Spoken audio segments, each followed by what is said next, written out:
Okay, good morning, everybody again. And welcome to the December 17th Board of Supervisors meeting, Trinity County. We'll start off with the Pledge of Allegiance and Supervisor Lutweiler. I pledge allegiance to the flag of the United States of America and to the republic for which it stands, one nation, under God, indivisible, with liberty and justice for all.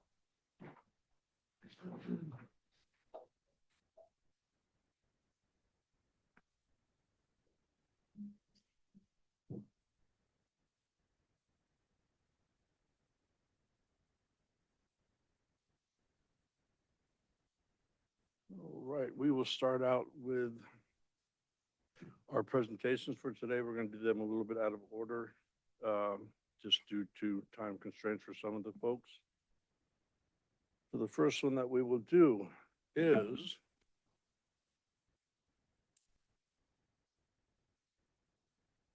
first one.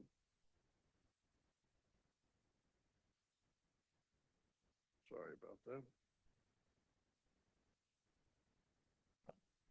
It's a proclamation of the Board of Supervisors of the County of Trinity, recognizing the Trinity Alps Unified School District leadership team in securing the passage of secure rural schools.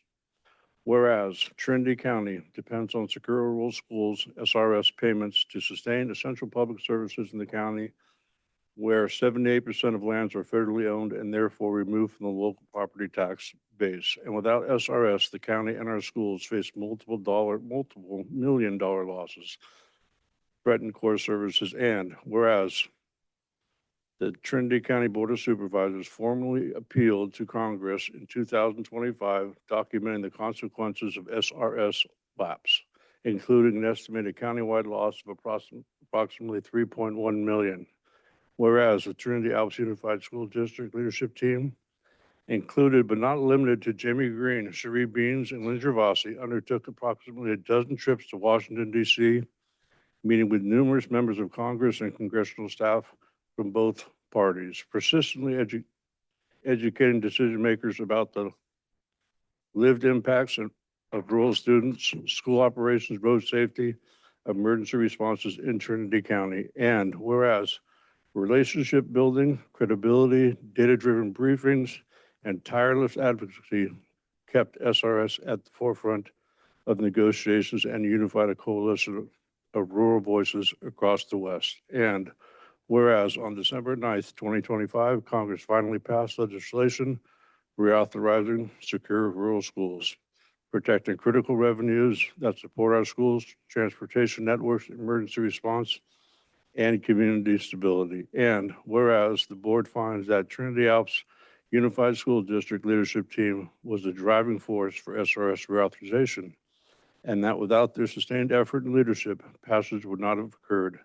Now, therefore, be it proclaimed that the Trinity County Board of Supervisors hereby recognize and commends Trinity Alps Unified School District for exemplary public service and extraordinary leadership in securing the passage of Secure Rural Schools Bill on December 9th, 2025.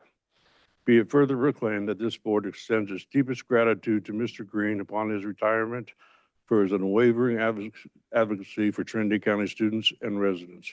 Passed duly and adopted the 16th day of December 2025 by the Board of Supervisors of Trinity County. So do we have a, Would you like a motion? Len, would you like to step on up? Don't play it down, Lynn. I would like to mention Go. also that there was, oh, 1 second, we're going to take a motion to approve this. okay. And Get that, Shane? It was so quiet, I wasn't sure. thank you. Supervisor Brownfield, Aye. Supervisor Cox. Aye. Supervisor Lutweiler, Aye. Supervisor Carpenter Harris, Supervisor Gogan. Aye. Thank you. I would like to also mention that there was a group of FFA students that went back and spoke to the members of the House of Representatives And they were, one very specifically, Claire Cox mentioned that when they walked into one, I can't recall which office it was, the person was kind of laid back and not really listening. As these students, they came from many rural schools in California, were talking to this person. He perked up and was listening because these students were very well spoken on and speaking to this. And I know Jamie Green for years has been working on this. And 35 years ago, I worked in the treasurer's office, and I knew how much money came in to the county then and supported not only our schools, but our roads. And it was devastating when our forests were closed. And it was a lot of work, and it's really appreciated what the school has done, especially Jamie Green. Thank you. Lynn, thank you very much, and don't downplay your role with the schools over the last 35 years. You've been here longer than I've been alive, almost. Oh, I don't know about that. You were complimenting up to a And point. thank you for everything. You know, I every event I go to, you're there. Every sporting event, you're there. It's, you know, it's amazing that the work that you've done over time. You know, same with Jamie and Cherie. So I just want to thank everybody. You know, Trinity High School's come a long way in the last few years, from the mold to the all-weather track to finally getting this passed. You know, great last couple years for Trinity High, and I think our educational scores reflect that throughout the county. And you know, there's many people to thank besides the three that we are here. Everybody up there, including our new principal, deserves thanks and credit. So thank you very much from me and the board. I've always appreciated your service. Thank you very much. Take some Picture? photos now. Don't run away, Lynn. Your favorite part.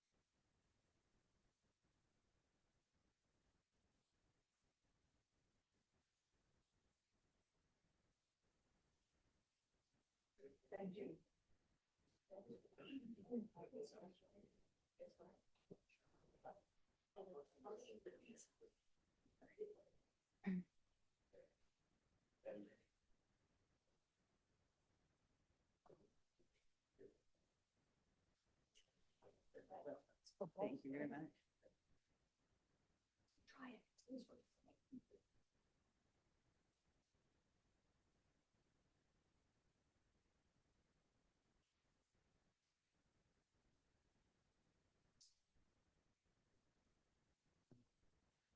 I would like to say something. Absolutely. Go ahead. I would just like to say, thank you so much. I know it was read into the public comments or from us, but I had the opportunity as the representative for NACO to speak into the secure rural schools issues and stand with the hundreds of rural counties across our nation who would love nothing more than to be successful in timber harvest again. But in the meantime, we have secure rural schools, and that was something that was very, very important. And I would be remiss if I didn't speak to the efforts that were made by the NACO staff and the folks that do the fly-in for the last several years for just 3 or 4 days, and they just pound the hill. And I was super grateful to have the opportunity last year to have 2 Trinity High grads with me and 1 student from Fortuna High. And I kept telling them, we can do one more floor. And they're like, how many more floors? So just keep going, one more floor. And it was really fun to see them begin to understand that those are our halls. Those are our representatives. And as they saw the names on doors of folks they've maybe seen on the TV before or heard in podcasts or whatever, it became real to them. And I'm sure that the same is to be said for all of the students that had that opportunity. But I would encourage all of you to remember that active citizenry is a way to a stronger and better government. It's our responsibility to make our voices heard, and it's our responsibility to do that with tact, decorum, and bring forward real issues, and then also bring forward solutions. Because if anybody's ever had someone only come to you with problems and never giving you a way to say, how can I help you? It gets frustrating. So I always try to remember that when I go up there, I bring my concern and then I offer solutions. And I'm super grateful that our kids, our little kids, our big kids from Trinity County have had their feet. They took the dirt of Trinity with them and they walked around the halls of Congress and they made a difference. And I'm grateful for that. And I can't express my gratitude to Jamie Green. I saw him sitting on the stairs when we were on the outside of the Congress going into the House one day, and he was sitting there with his head in his hands. And he was exhausted because he'd already been there for several days. And he said, can you guys take this many floors for me? And I said, you got it, bro. And we took off. But that man worked himself into pain for us. And I don't ever want that to go unrecognized. So good job, Trinity County. Very nice.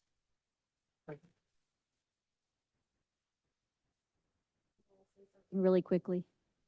Feel Sure. free.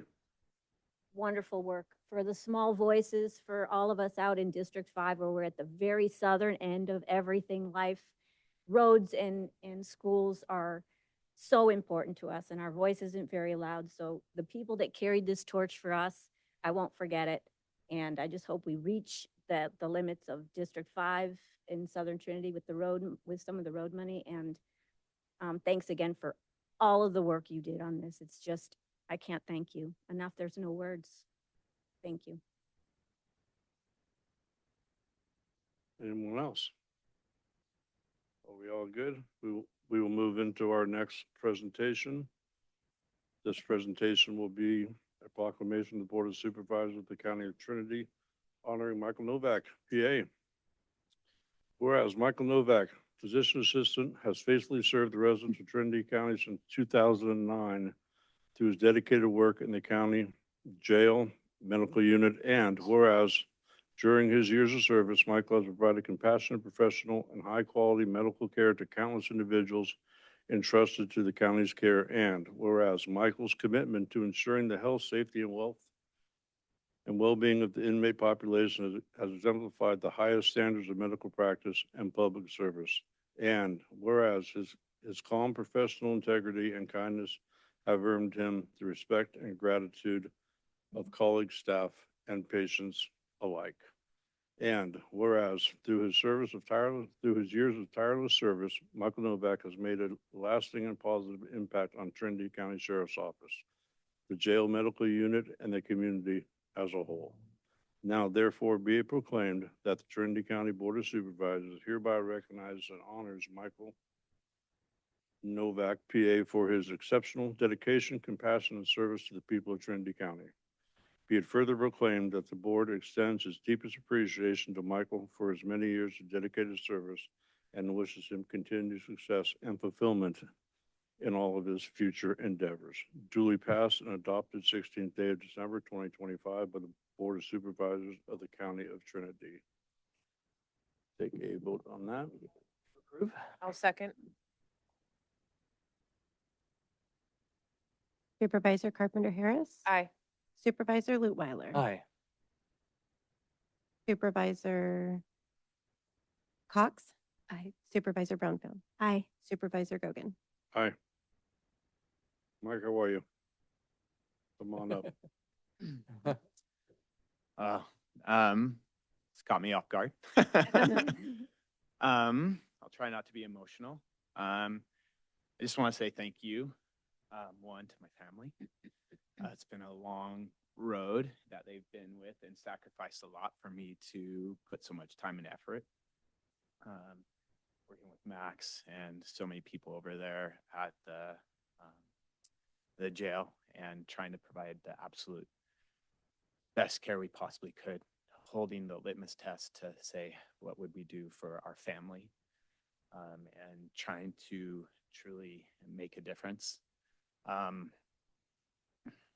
it's hard for me to accept this. I humbly accept it, but just like all of you and everybody else who work for the county and do it because you care and you want a better community and to take care of our people the best we can is what was driving me for as long as I could do it.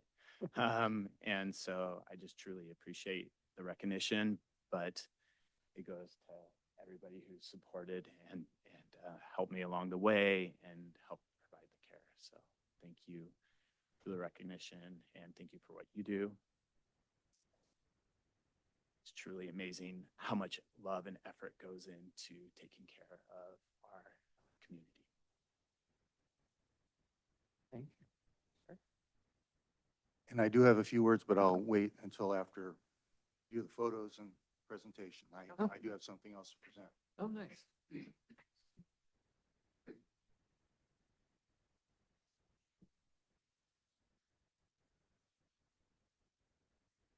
Thank you. Greater love of building.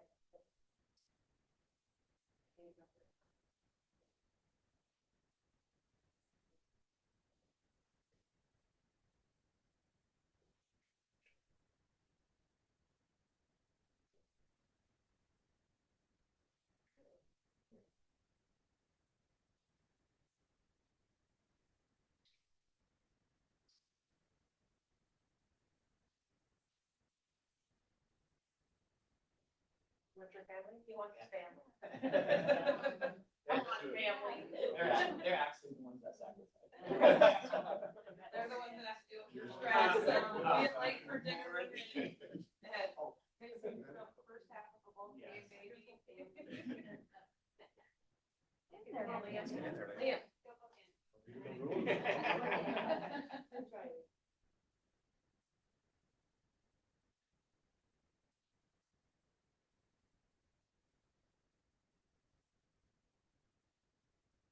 I'm going to share and understand. And the order just and just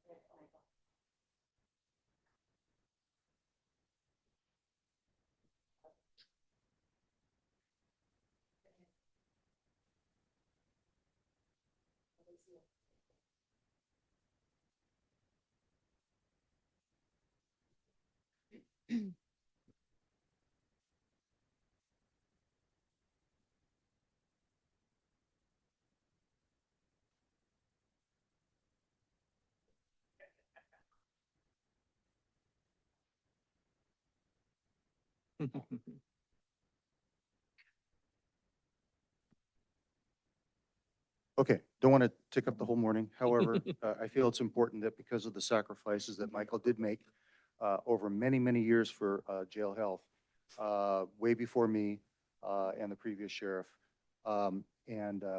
We've been constantly trying to improve our jail health program.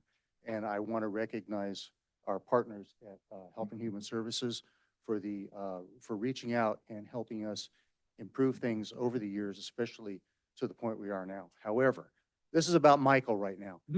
So, Trinity County Sheriff's Office, Certificate of Appreciation for Service, awarded to Physician Assistant Michael Novak,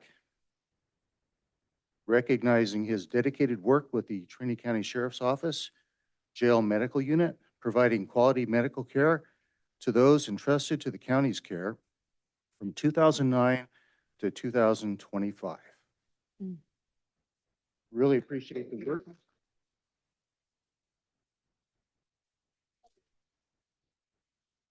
I met Michael and Nadia, gosh, what, 20 plus years ago. And really, they've been great people, great contributors to the community. Sorry to see him leave service to us, but he's going to continue to be here in our community, helping everyone here. And we really appreciate that.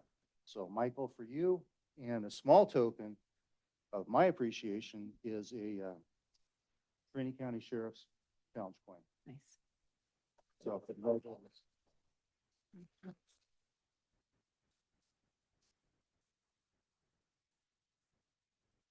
The CAO wants to say something real fast.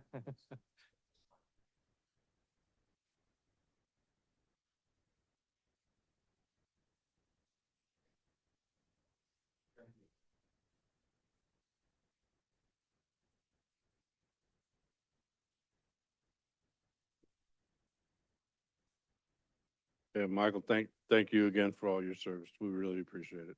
It's a lot of work, and I know you'll continue doing great things for this county. So we thank you, your family, a lot for what you've done. We will now do another proclamation. The Board of Supervisors of Trinity County recognizing the Seroptimus International of Trinity County on the occasion of their 50th anniversary and honoring their outstanding community contributions.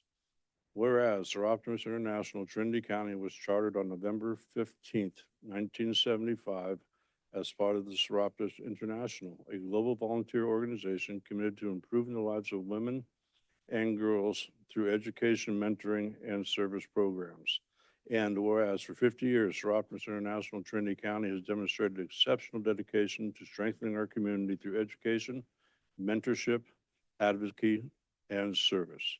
Whereas Seroptimus International Trinity County has supported local students through its annual Marla, I'm not going to do this one good, Pakivna and Rosalie Grosh. Okay. And Rosalie Grosbeck scholarships, and through Seroptimus International Live, Your Dream Awards, and Dream It. Be it programs that empower women and girls to reach their full potential. And whereas the members of Seroptimus International Trinity County has supported the community through their collaboration with the Weaverville Lions Club, the Rotary Club of Weaverville, Dream Makers Gala, the annual Seroptimus Silver Graduation Golf Tournament, which promotes youth activities and safe celebrations, along with the recently established Young's Women's Health Initiative, which provides feminine care products through the Trinity County Office of Education. And whereas Seroptimus International Trinity County also partners with Trinity County Health and Human Services through its Senior Christmas Baskets program, which provides 10 senior citizens each year with practical and festive comfort items, spreading warmth and care throughout the holiday season. And whereas the organization's enduring commitment to service and opportunity continues to embody the value of compassion, empowerment, and community engagement. Whereas the Trinity County Board of Supervisors wishes to acknowledge and celebrate 50 years of service, leadership, and compassion that Seroptimus International of Trinity County has brought to our community. Now, therefore, be proclaimed that the Board of Supervisors of the County of Trinity hereby recommends and commends Seroptimus International of Trinity County on the occasion of their 50th anniversary and extends heartfelt appreciation for their enduring commitment to the people and communities of Trinity County.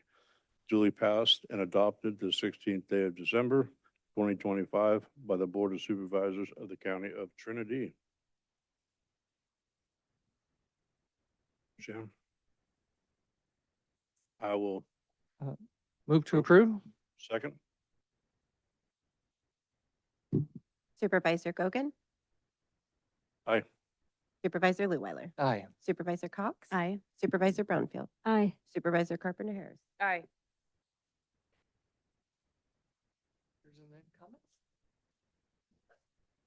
Yeah, just one comment if. Anybody want to say anything? Good morning. Following an emotional thing like that's going to be difficult Put for me your- not to be emotional. Excuse me? Put this a little bit closer to you. There, you go. is that better? Thank you. On behalf of Seroptimus International of Trinity County, I'm honored to accept this proclamation today in recognition of our club's 50 years of service. This moment is more than a milestone. Okay. It's a celebration of the extraordinary women whose hearts, hands, and unwavering dedication have helped shape brighter future for the women and girls of Trinity County.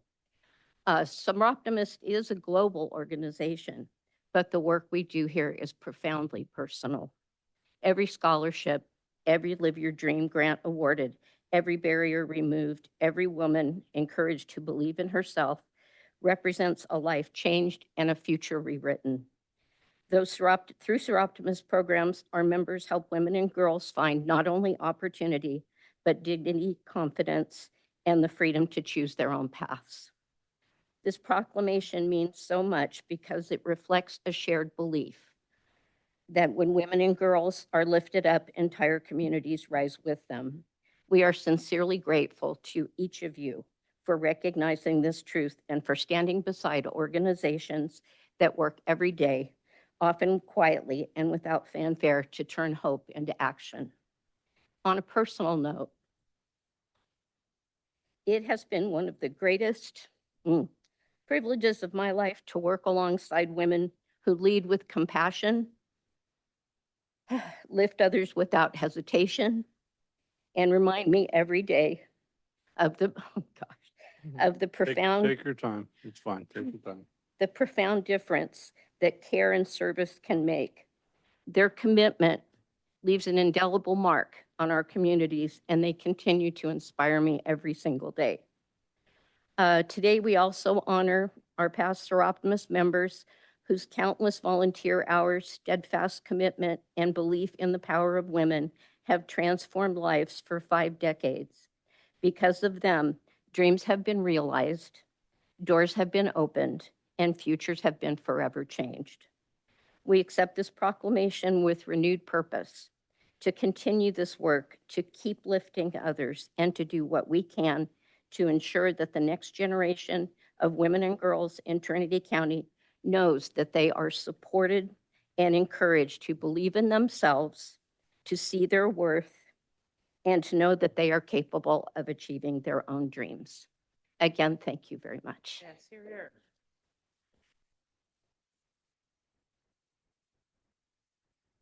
Much we can, it's obvious to tell how heartfelt this is for you. And you guys have done a great job. I remember back, and I'm going to put you on the spot a little bit here because you put me on the spot back then.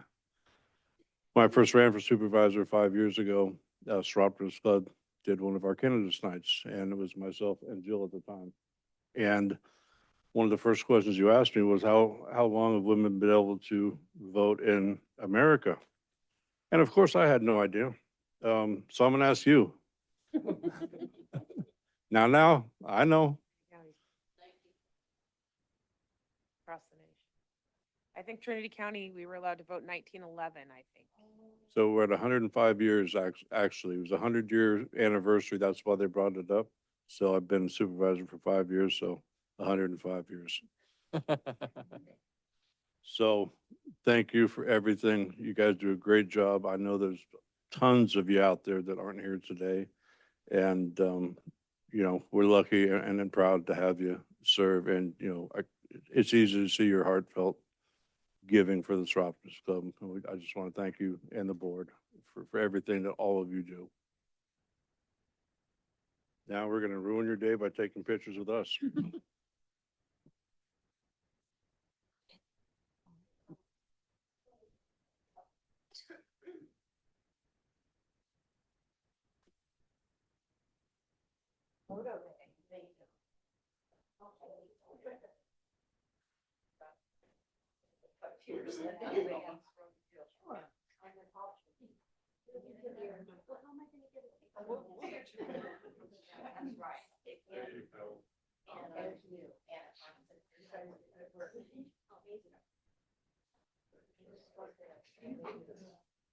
Yeah, I had no clue. He did, and I failed the test.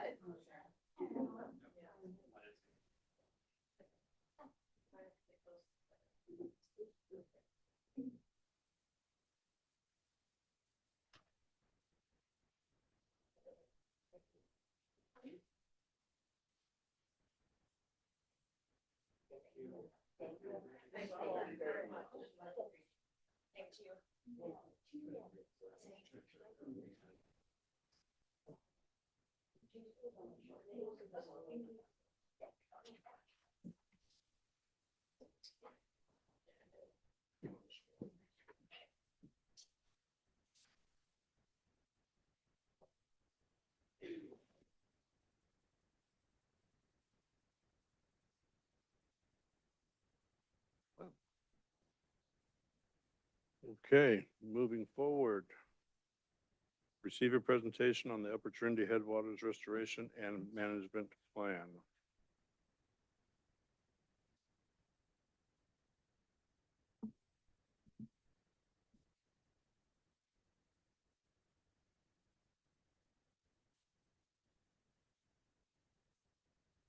Well, good morning, everyone. Thank you for having us.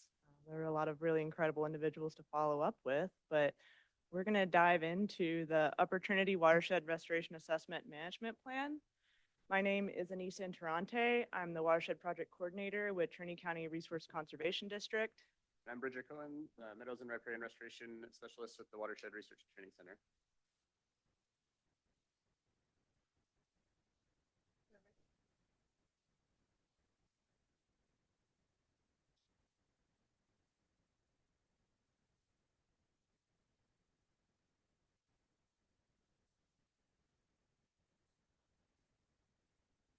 Not working?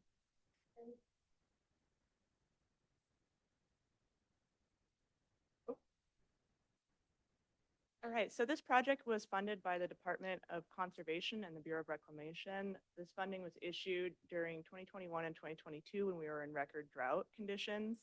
There was a lot of focus on water storage and resiliency over the next 20 years and trying to develop projects that have holistic ecosystem benefits that would help support those types of priorities.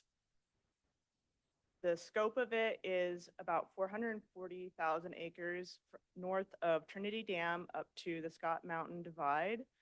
There's about 1,500 miles of perennial and intermittent streams within the entire Upper Trinity region, also referred to as the North Lake region. Our goals with this project were to support watershed and climate resilience, improve forest health and habitat for native species, and improve water quality and storage. Some of the key issues we chose to discuss within it are roads, meadow health, forest and fuels, and beaver restoration opportunities.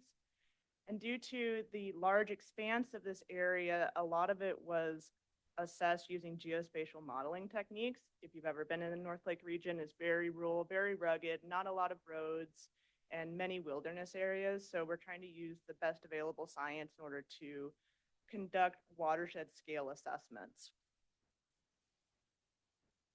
For the roads chapter, we chose to dive into sedimentation and hydrology concerns, and there are many ways you can do this. One of the methods we used was this model developed by TerrainWorks, which uses LiDAR-based roads layer and sedimentation risks within each geology segment, and then develops a ranking system on whether or not that road is a high risk of sedimentation to the watershed.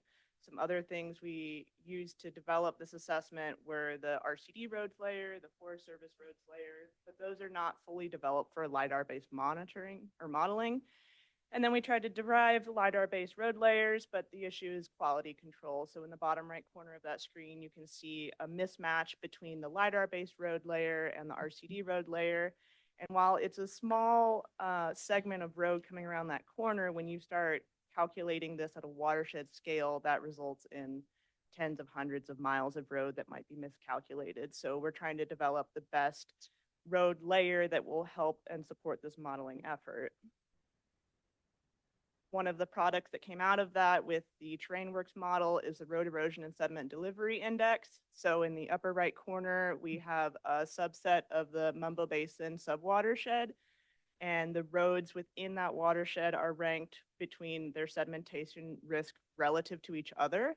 So those red lines would be roads that are delivering a lot of sediment into the watershed and might be prime candidates for decommissioning or upgrades in the future.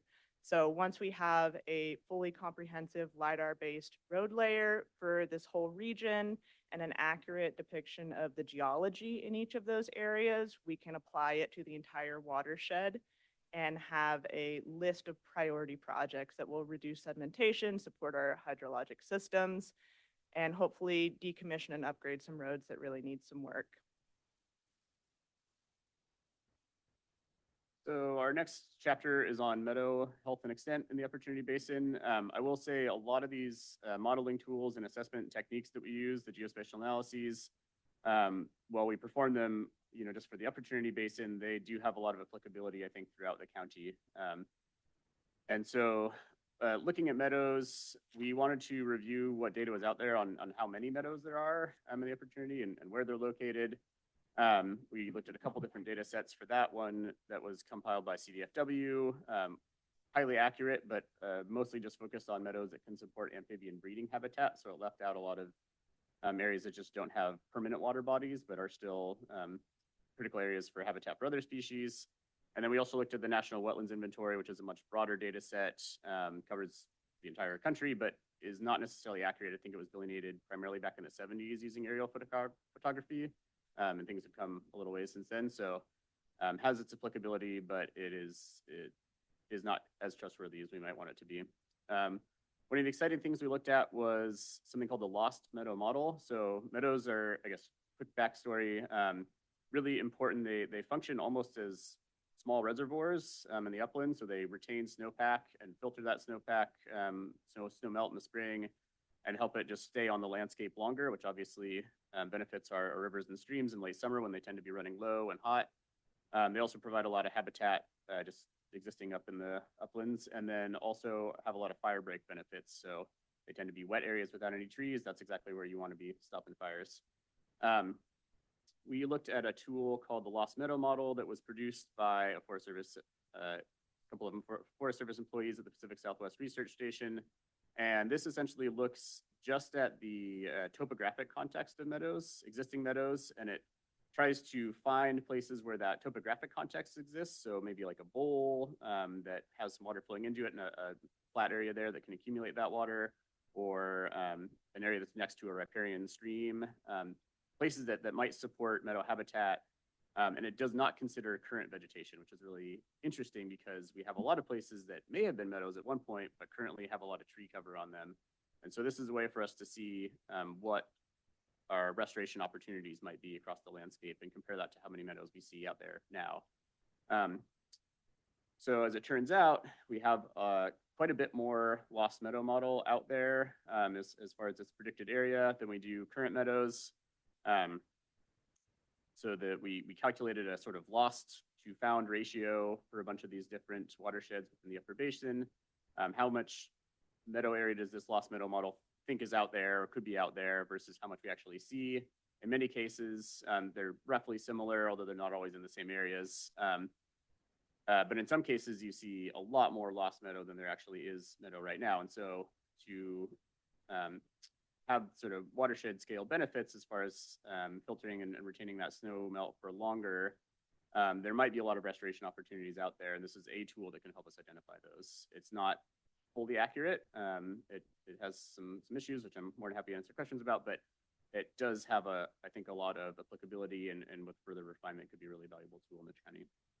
We also identified a couple of sort of test case restoration projects about how we might combine fuels treatments to remove some timber from the landscape in those meadow areas, and then also engage in process-based restoration so that we're rebuilding those meadows and retaining sediment.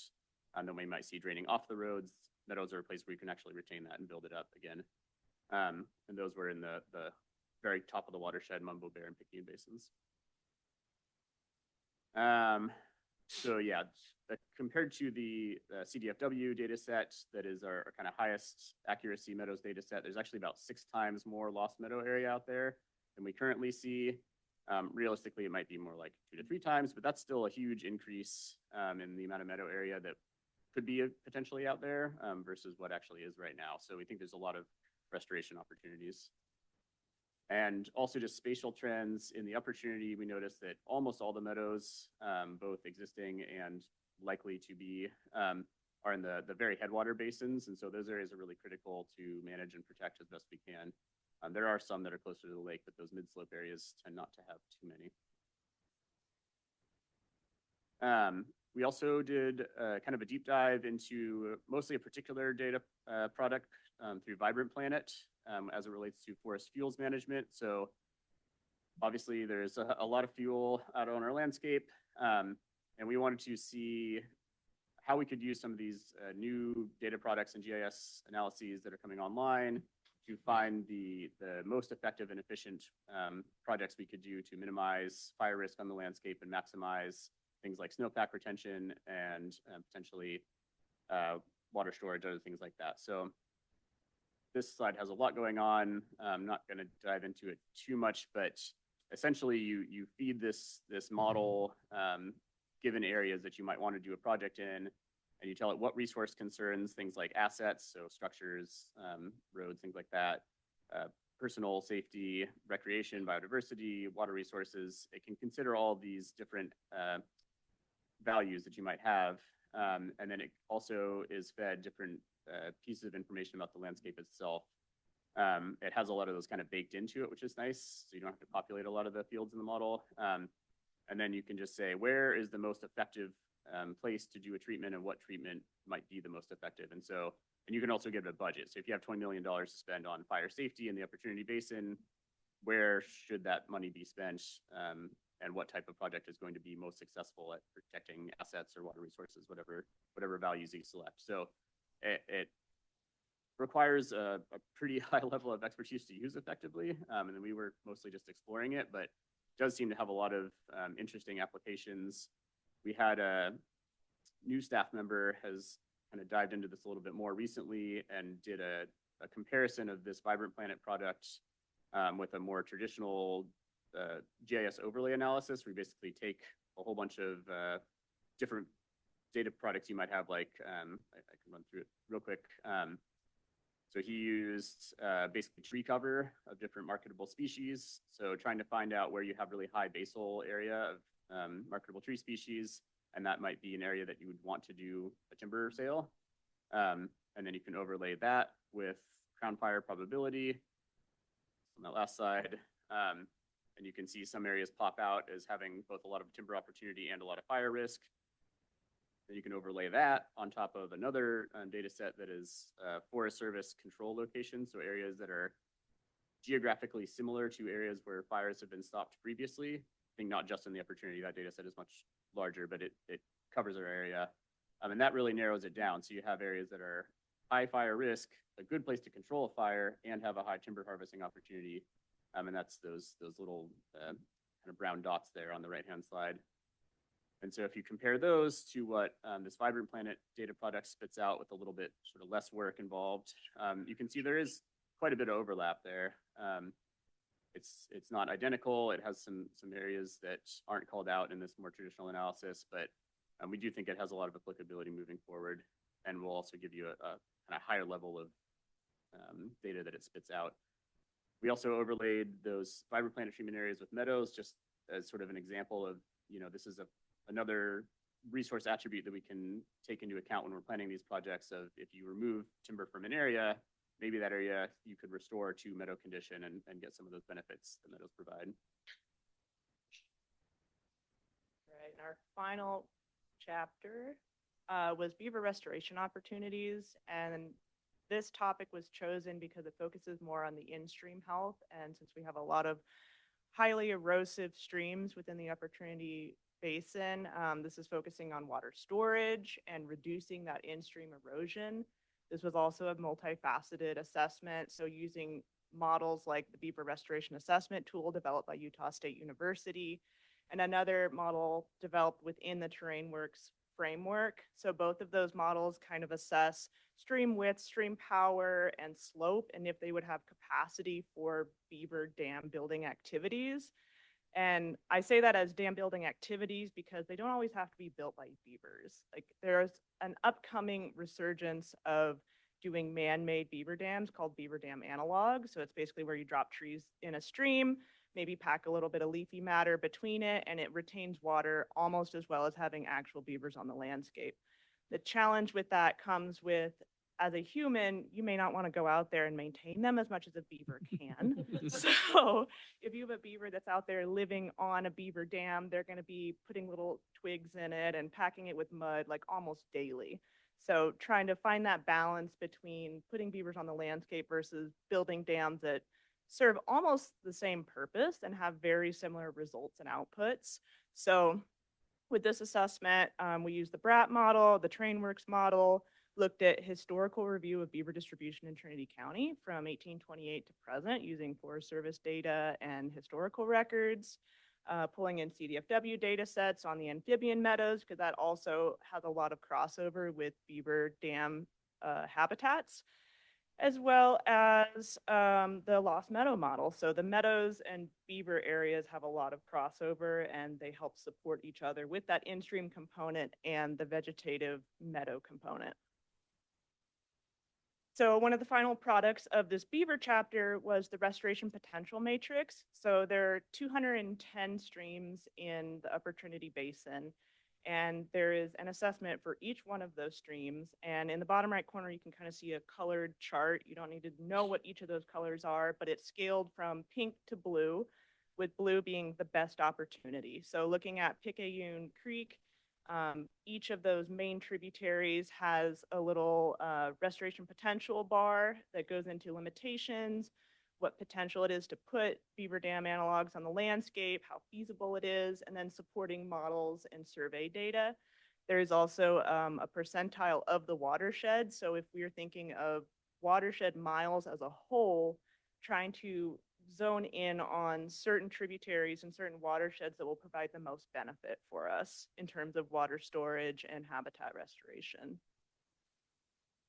The second half of that priority matrix is talking about percentage of watershed, percentile of the entire watershed, who owns it. So really quickly, you can reference this and see, oh, is it private? Is it timber? Is it federal? And you don't have to have all the geospatial data that we have that we've poured through. So this is trying to provide a resource for people that may not have all of these data products. And then it goes into risk. So this model also calculates infrastructure risk and landscape agricultural use. And if you're trying to reduce like human beaver negative interaction, so if people are going, or if beavers are going into a timber sale, they're not going to be very happy about that. So you're trying to avoid those areas where you might have timber or agriculture, or even smaller communities that might have negative influences and impacts from beavers. So stream incision is one of the main components of it, and then trying to retain water on the landscape. So bottom right corner is a dewatered reach within Hobel Creek. It is classified as a perennial stream, but right now it has intermittent flows. And we actually had a pretty wet year, but this was in 2024, I think, when this photo was taken. So we're still trying to retain some of that water on the landscape and trying to provide more storage after some of the historic effects of mining, where water just seeps down and goes subterranean instead of staying within the stream basin. So the stream level assessments I referenced earlier, these are each by watershed. I just want to click through this real quick so you can see some of the resources that are in this paper. It's over 300 pages long. I'm not going to expect anybody to read it. It will be available on the RCD website, but all of this is in there if you ever want to go look at it. So looking at the beaver restoration assessment tool, remember it's color coded with blue being the best. This is North Fork Coffee Creek. We know that's a big burn area, but if you were just looking at this assessment tool, it looks like there's good high density beaver dam building activity potential in that bottom section where you see the blue and green. With that, I would quickly look at fire history. Okay, we had huge fire history in that area. That's something to consider when you're thinking about sedimentation into the watershed. Within the first 5 years following a forest fire, you have your highest sedimentation rates. So it's really important that things like these low-tech process-based restoration techniques get on the landscape immediately following fires, so we prevent those downstream deleterious effects. And then we're looking at, okay, I'm looking at land cover classes. So shrubbery area makes sense. There's a big fire, so all that tan and gray is going to be shrub and scrub. There's not a lot of timber or a lot of old growth trees still on that landscape. I can see that with the satellite as well. This is also inclusive of the roads and trails. So you're looking at infrastructure. If something were to fail, what would be the downstream components that might be impacted? Not a lot in this area. And then finally, how difficult might this be with ownership and all the patchwork of the Upper Trinity? The green shows me it's Forest Service, and then it's wilderness. So that's going to influence the types of techniques we implement. With beaver dam building activities, there are ways to do it with a crosscut, and there are ways to do it with a hydraulic post pounder. So if you can use some of these mechanized tools, such as chainsaws or post pounders, that can speed up the work, but you can also do it with a crosscut. So trying to understand what your equipment needs would be, how people would access it, and actually implement a project. Some of the main products that came out of this, in addition to the assessments, we're picking priority sites. With the beaver restoration opportunities, we identified Mumbo Creek, Stewart's Fork, East Fork Trinity, Picayune, and Hobo Creek for some of these BDA applications and low-tech process-based restoration tools. And then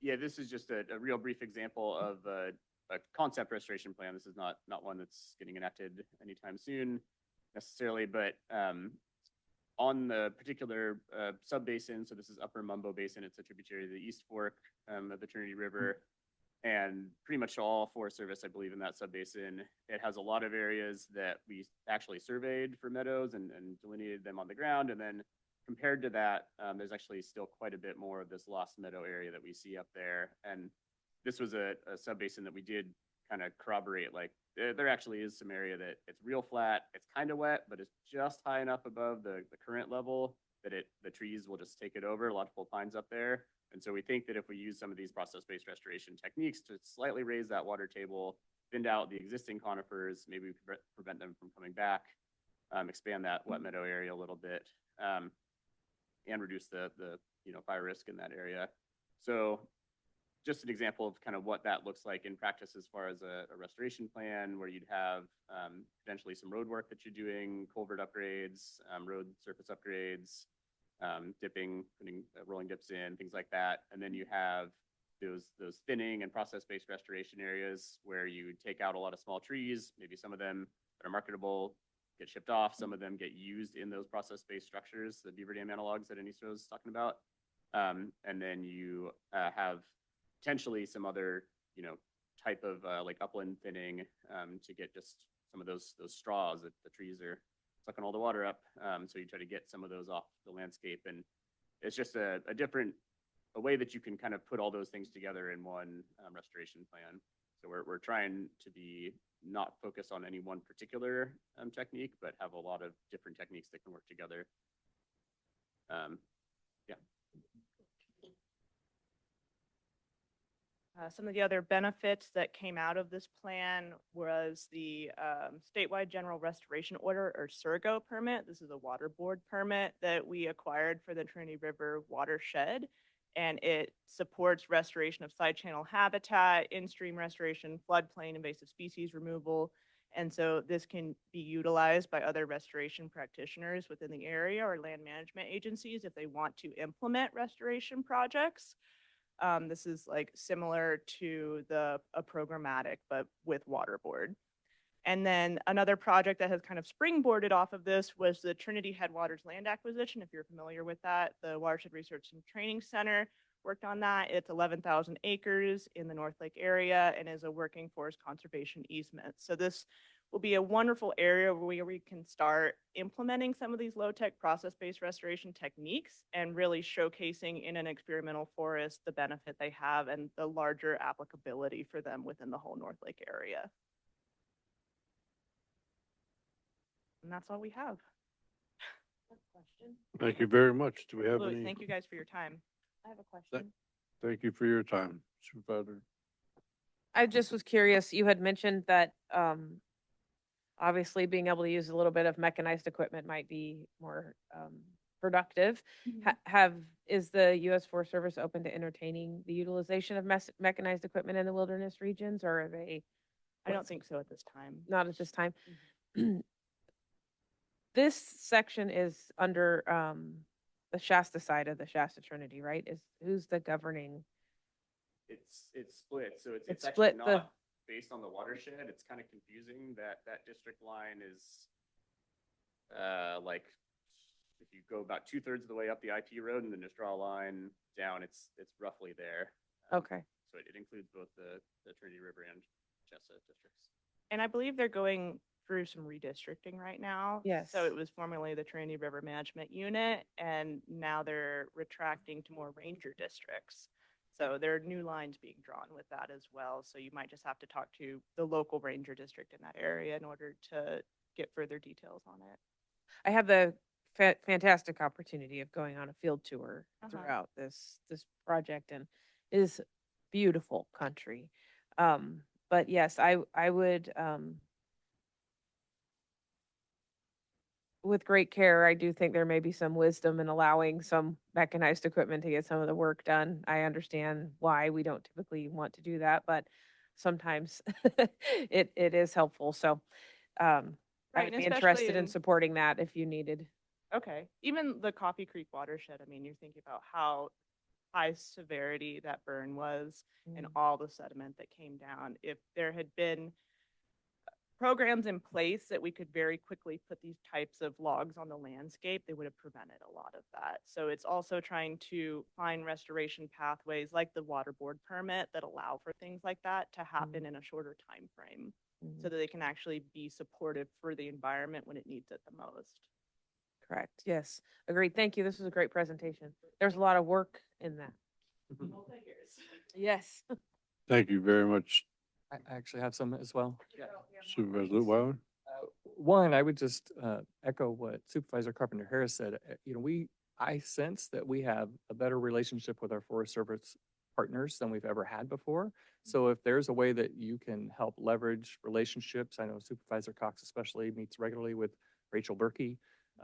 Just the more that we can feed into what's important and why we think something could be considered, I sense a real willingness to do what's right versus what we've done in the past. Second thing, this came up in some other meetings recently, but when you're talking about the roads and decommissioning and so forth, one of the things I've heard in the past is that we have, whoever the we is, decided to decommission roads and then later wished we had them for fire breaks and so forth. So when you guys were looking at, well, which are causing the most sediment and which should be upgraded and which should be decommissioned, do you also look at what potential impact they could have in firefighting in the future?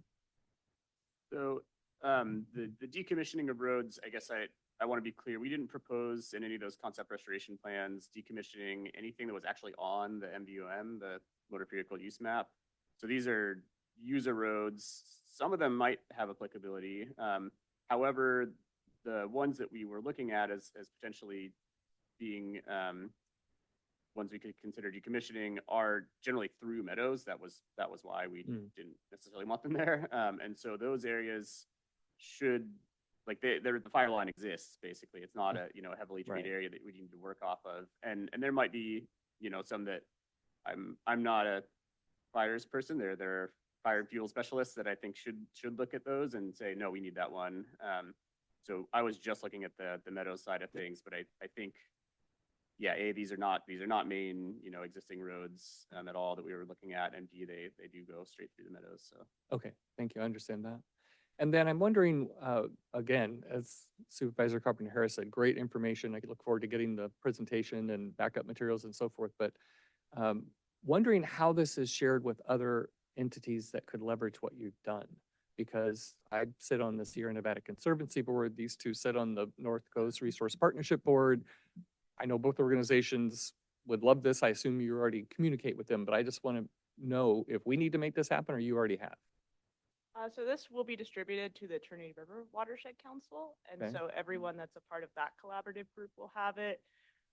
It'll be within the RCD portfolio on the website if people want to utilize it. If there are other avenues that you think would be best to spread it, I'm happy to get you filed and see if we can get it uploaded somewhere. Yeah, personally, I think that, I would definitely like to share it with the Sierra Nevada Conservancy. We just had our meetings last week, and this is right up their alley, and we're working on similar things.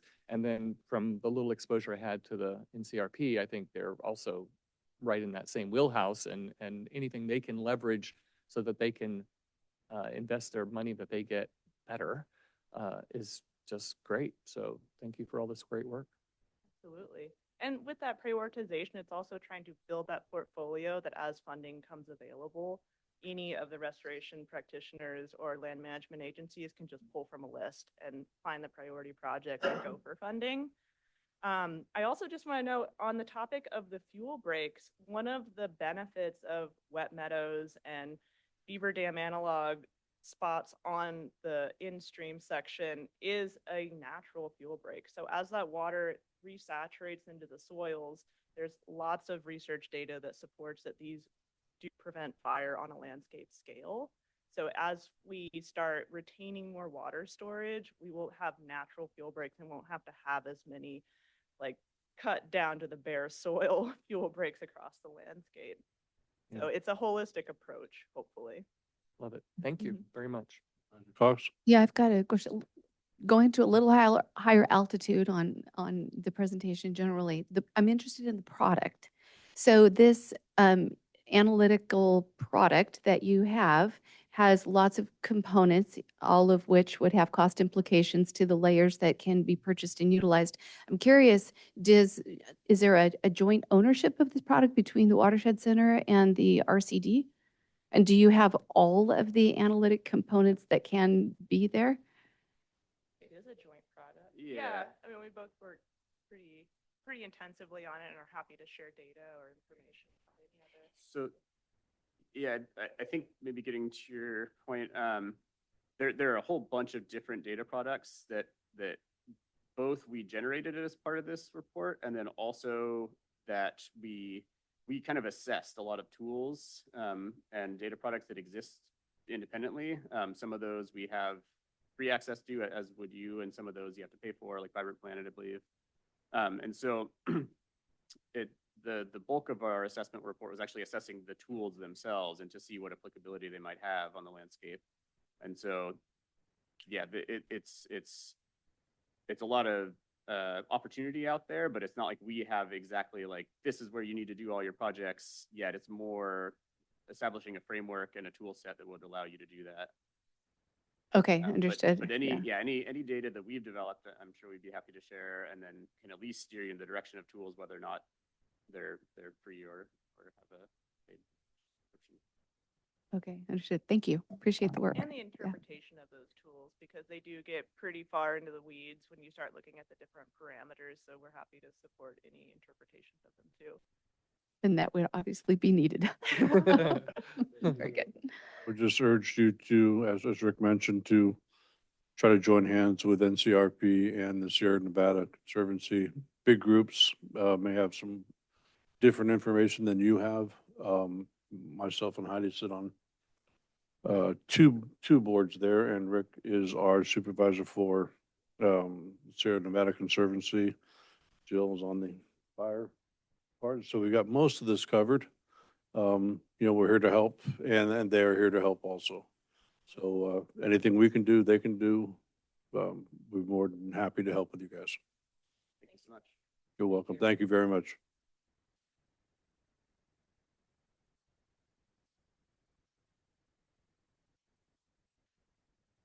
Okay, we will move into, does anybody need a break? No?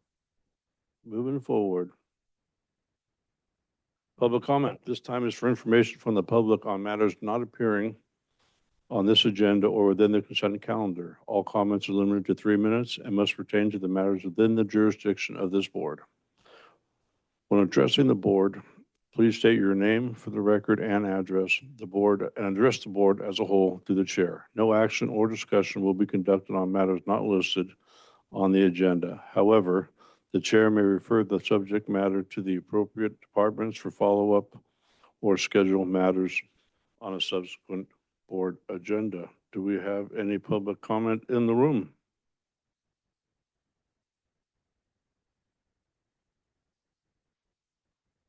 Morning, Mr. Chair, members of the board, Tom Belenko, Douglas City.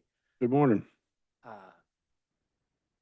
I just wanted to bring the board's attention. I'm going to talk about California taxes. So 3 minutes is a significant limitation, so I am going to generalize largely. Anyway, the way a property tax works, the assessor values the property. You get a notice. One of the options of the assessee is to file an informal appeal to the assessor. Say, hey, I think you valued me too much. I guess theoretically you could say you didn't value my property enough, but I don't think anybody does that. More often than not, the assessor and the assessee can work out an agreement. When that doesn't happen, the appellate body is the local board of equalization. Who's that, you might ask? Well, in this case, we don't have one, it's you. So you become the arbiter of disputes.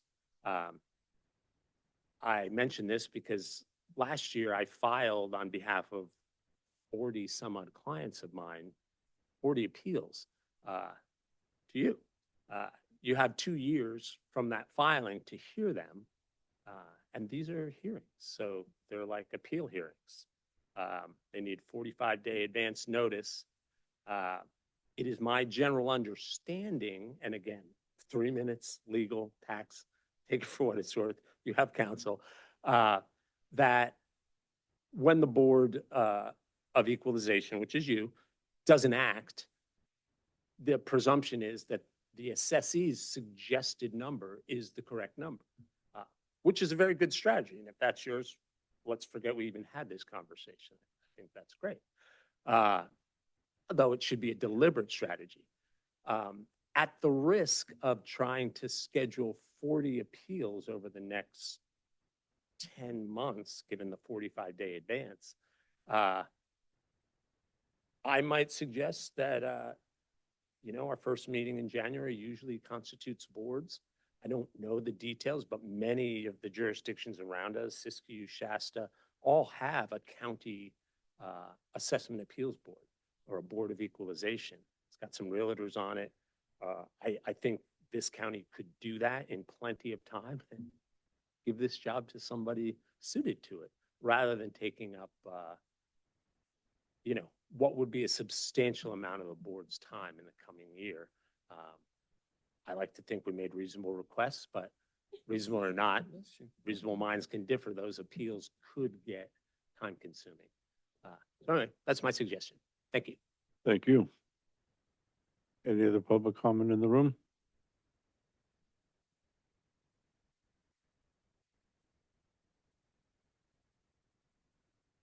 Good morning. Morning. My name's Troy. I live in a neighborhood outside of Hayfork up in the woods near Indian Valley. Back in 2023, I bought my property for $80,000. And then after I purchased the property, my first tax bill stated that the value was $340,000. My next tax bill stated that the property was worth $290,000. No property in my neighborhood has ever sold for $290,000 or over $250,000. I live at 4,000 feet elevation. Nobody plows my roads from Hayfork to Indian Valley.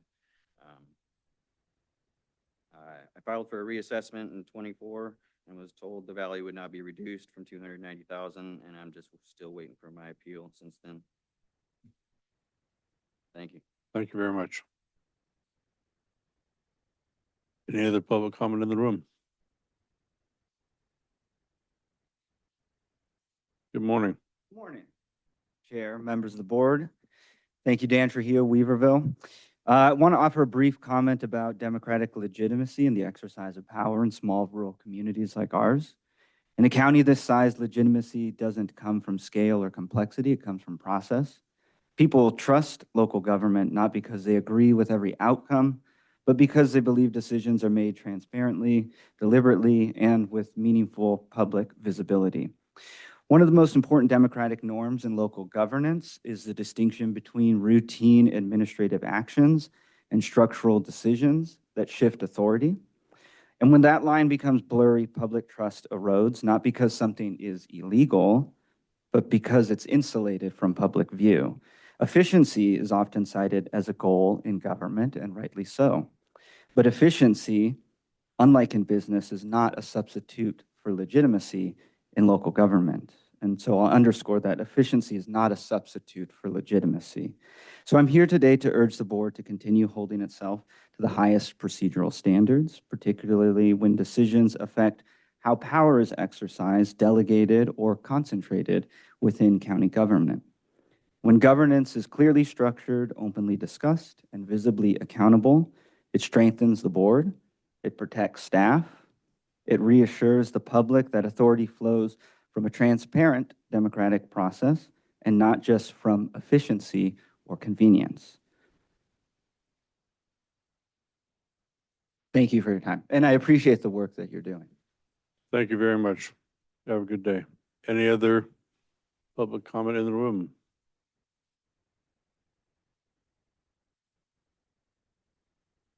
Good morning. Good morning, Chair Gogan, members of the board, Lisa Wright Lewiston.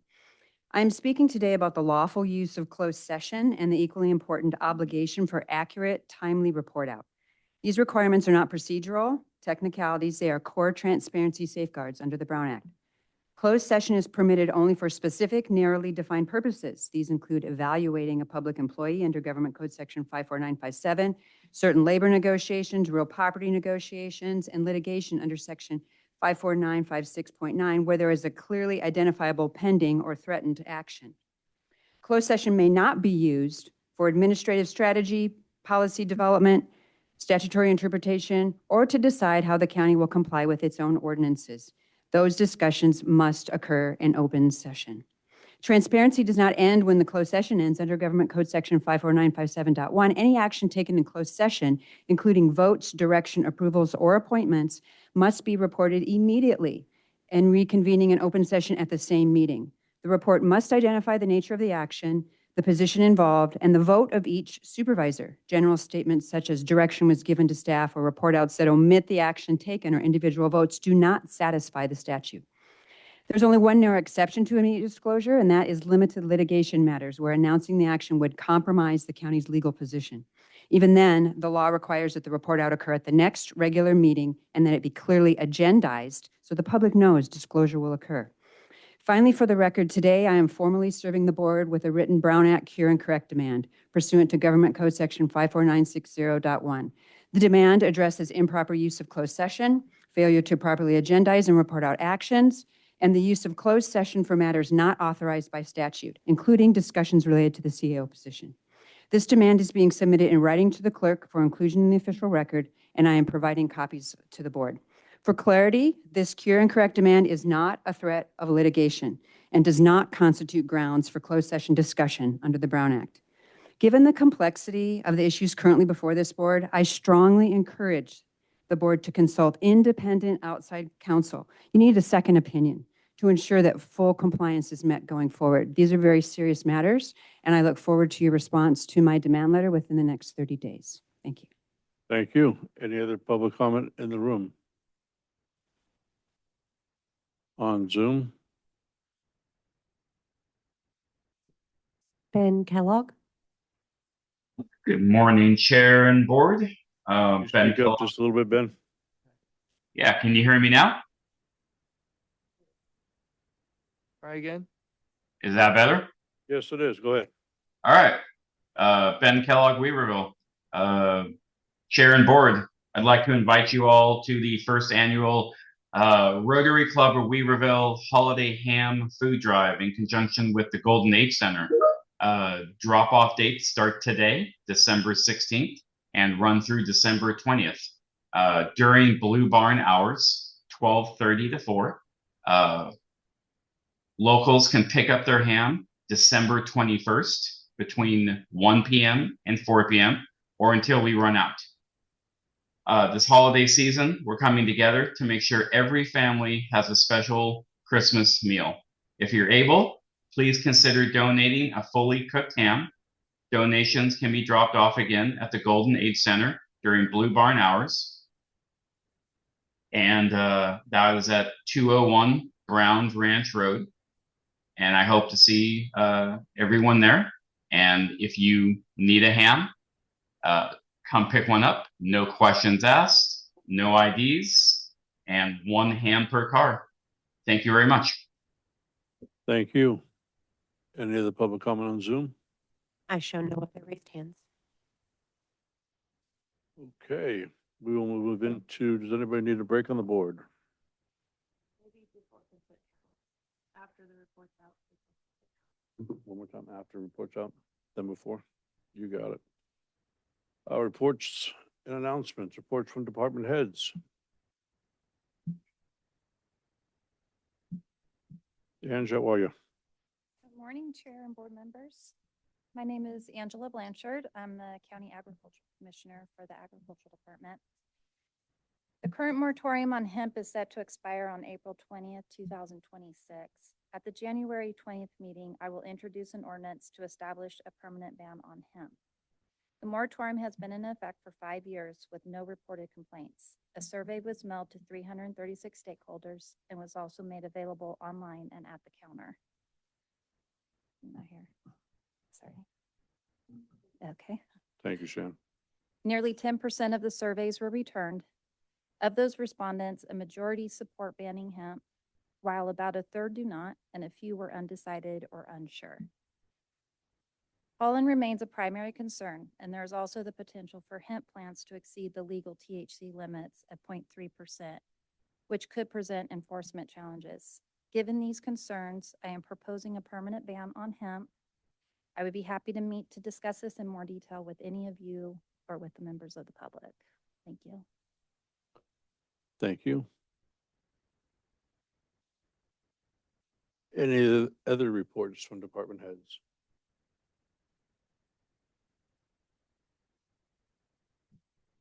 Drew, good morning.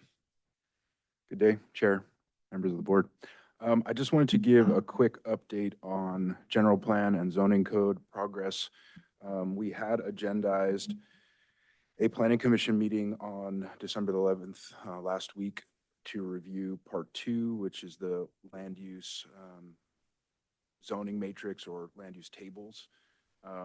Given the timeline that we were provided that document from the consultant staff, and then also after reviewing it, we basically came to the conclusion that it would make more sense to present part 2 and 4 together. Part 4 contains the zoning districts, the specific land use standards.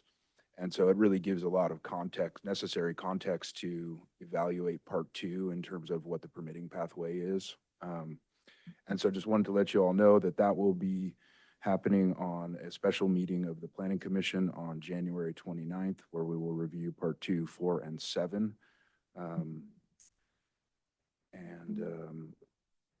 Related, Supervisor Cox, on a couple occasions, you requested a cost-benefit analysis or a discussion item on whether or not we should implement proposed changes to the cannabis ordinances prior to the overall zoning code adoption. And so I think that it would make sense to, once we've taken part 2, 4, and 7 to the Planning Commission in late January, we have it queued up then to do a presentation to you all to kind of summarize the direction and comments received from the Planning Commission. And so we're targeting February 17th as the date to give an update to the board on zoning code progress. And based on the comments received from the Planning Commission, we can either incorporate the cannabis land use component into the overall presentation, or, you know, sort of segment that off and discuss more closely whether or not it makes sense to go ahead and update zoning code specific to cannabis ordinances during this upcoming calendar year, or wait until it tracks with the rest of the general plan and zoning code updates. And then lastly, just as a just to let you all know that in early January, the EIR team for the general plan and zoning code will release the notice of preparation for that EIR. And that's all I have for you. Thank you. Drew, thank you for the update. Sorry, just a question, the parts 2, 4, and 7 of Zoning code. zoning code. I didn't miss that. I missed that part. I wasn't I sure may, which I of may the have not many- stated that clearly. Yeah. Okay. Thank you. Thank you all.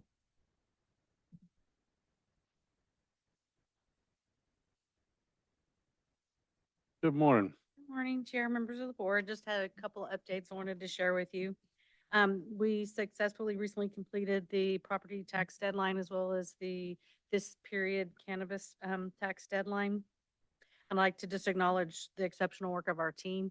We have implemented over the last couple of years some new software that we have. It makes it really handy, and when it images everything and it connects it directly to the record. And so it is an extreme efficiency for us, and I'm real happy to report on that.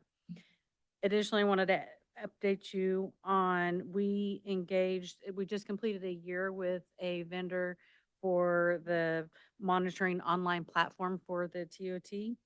And it has been extremely effective. Over the last year, we have had new, probably 55, I believe, and 16 within the last month, that new TOTs that for the online platforms. We are continually working with Trent and Drew on the Acela saga to hopefully soon have some collection software for the cannabis. We did just wrap up the majority of, or for the cannabis tax audits. And we'll be working with the various agencies. We do have some compliance matters with that. This current period, we've exceeded over 255,000 in collections. So this would be for the January to June period that would have been due for November. And lastly, we were in the process of working on our yearly tax sale. And it's a multi-year process, but multiple months during the current year when we do have the sale. And this year's goal is to move it up a few months. And so that'll be I'll probably bring that to you in probably the end of January or so. So with the goal of March. And so, but that's well underway. Thank you. Terry, Can thank, I'm sorry, just a Sorry. question. I know we've touched on this just a little bit, but just so disappointing to hear that Excella has just not come through the way we anticipated. And can you give us any more flavor? I know you guys are working really hard on it. We all had high expectations. I can add part of it from my perspective and you can share yours, but from my perspective, part of it has to do with the fact that we have a little bit, they are not in the game of collection software as far as for cannabis. And then we add some additional layers to it because we've got the tiered by the type. And so that adds some additional things to it. And so we would have been their first county for cannabis tax. So. And that's what we're discovering is probably the bigger challenge of the two. So you've got permitting and then you've got the tax piece of it. And we're trying to link those two together. So they will be very inclusive versus independent. And that has proven to be challenging for the subcontractor who is doing the initial software build before it even gets turned over to like a Acela to like go live and actually perform on their platform. So we're still in the midst of that. We actually have a meeting with them set up later this week to talk through some of our frustrations and our concerns and why we don't feel we're ready to quote go live. And we don't want to officially tell them that we've met that milestone because we don't think we have, because we don't think the software is far enough along yet to do that, and that'll just lead to more concerns. There were some personnel adjustments on the team who was providing all of our implementation coding and updating. That proved challenging. We have met with the Acela Western Region, Western United States VP, and he has made some commitments to move this along. They have met with their subcontractor CEO and others, and that's what's been the genesis behind the meeting we're going to have later this week. So I'm hopeful that we can continue this along. I mean, we've invested a significant amount of money into it and time, but we're just not quite there yet. But as Terry said, I think the bigger reason is because we've tried to implement a tax collection strategy that's based upon a fairly complicated measure into an quasi-existing permitting platform. And that's been the genesis behind the challenges. Okay. Well, I mean, I just appreciate, I know that there was a specific effort and decision to choose the same platform so that these would more likely play nice in the sandbox with each other, and then to find out that we're, a year later and still fighting that. I will just offer and take your lead. That organization is one of the high level, I don't know if they're a platinum partner or whatever it is with CSAC. But I know that CSAC has some sway. If you want me to apply some pressure through that, I will be happy to do so. And I also don't want to get in the middle and throw things off that you guys have got work going in the right direction. So just let me know. We'll take that. Thank you. My hope is that we'll end up like we do with our property tax software, that so if the assessor, the auditor and we're very close, it's all related. And so if the assessor makes an update, it's going to be immediate in my system. So there is no delay. And that's what I need for the cannabis software to have between our department and Drew, so that it's updated and reflecting accurate information. Terry, before you go, I just wanted to highlight and affirm that while we are right now talking about a frustration with technology, which is normal and happens. You mentioned 3 different pieces of software, and 2 of them have made your world better. And I just want to sort of put into the atmosphere that this is part of our strategic plan conversation, that we wanted to streamline processes, we wanted to simplify work that goes in within our departments, making your world easier. And so 2 out of 3 are working really well, and I think that's positive and worth noting. So thank you. Any other reports from department heads?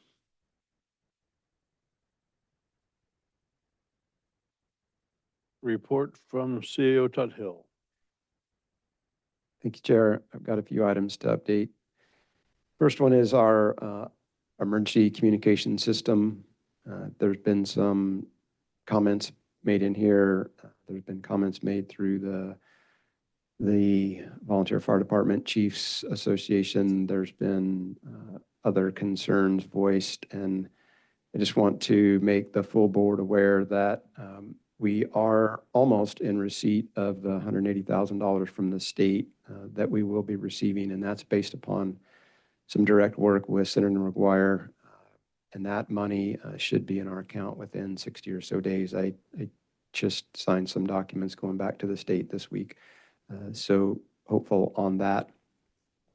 On the 24th of November, we had a good meeting between OES, the sheriff, Volunteer Fire Department Chief Todd Corbett specifically, and myself, and we kind of outlined a plan and made some agreements on how we can better our overall emergency communication system.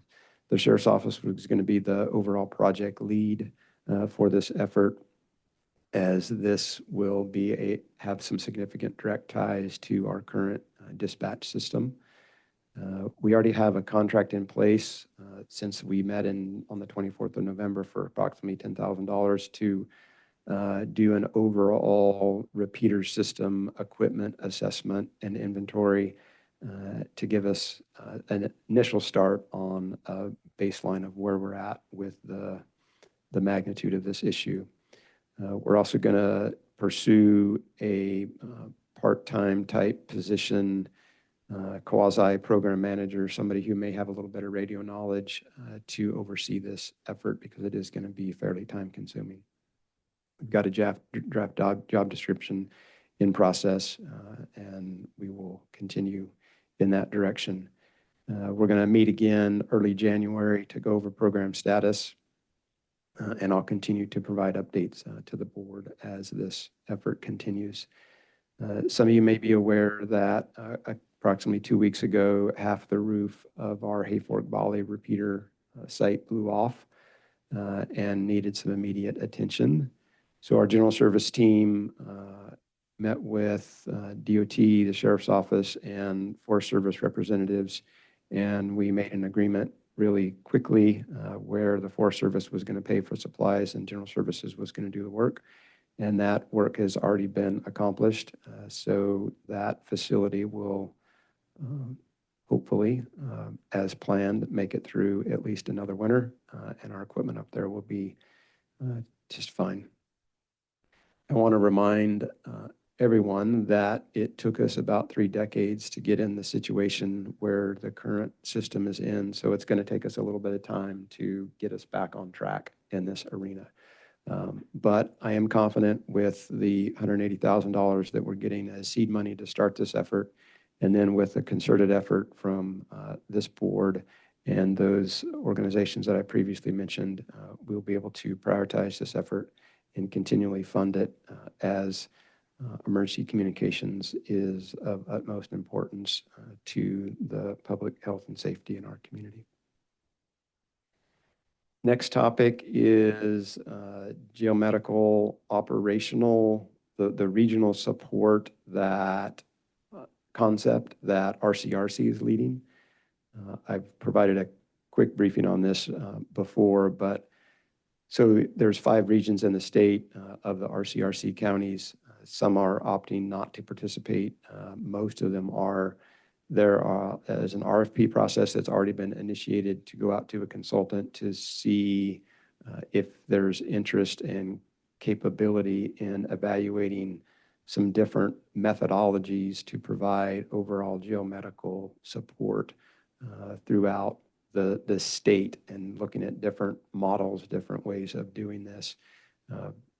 Been working and will continue to work, with our local team and our efforts here, which may become like one of the models, and then other models that this consultant might come up with and look at. We're evaluating the initial RFP responses on January 7th. And then after that, decisions and determinations will be made going forward, how much funding is needed to put a contract in place, and that would be up to those 5 counties. I'll keep you updated on where we're at with that effort as needed. As we heard earlier in the meeting today, as part of the proclamation on December 9th, the House did in fact pass the SRS bill, and it is pending presidential signature now. So 45 days after the president signs that bill, we should see our first payment of the FY24 funding.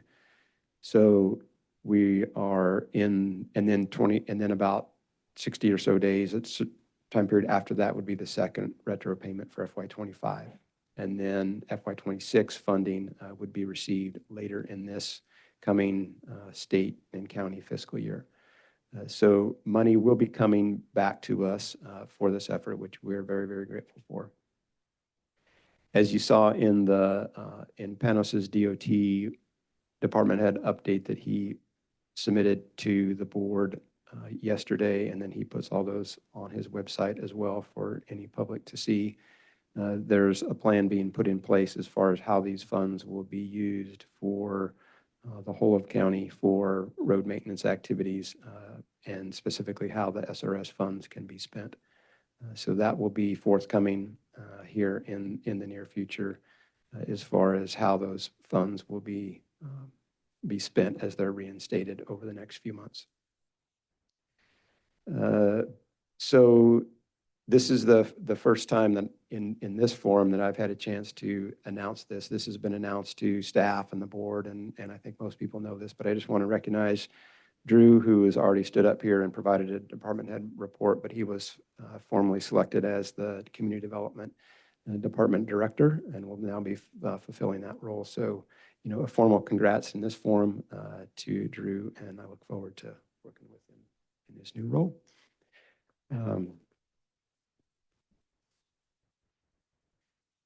On November 4th, I provided a homeless encampment update, which announced to the group that's been working this is going to be known as HART, which as a reminder is Homeless Assistance Resource Team.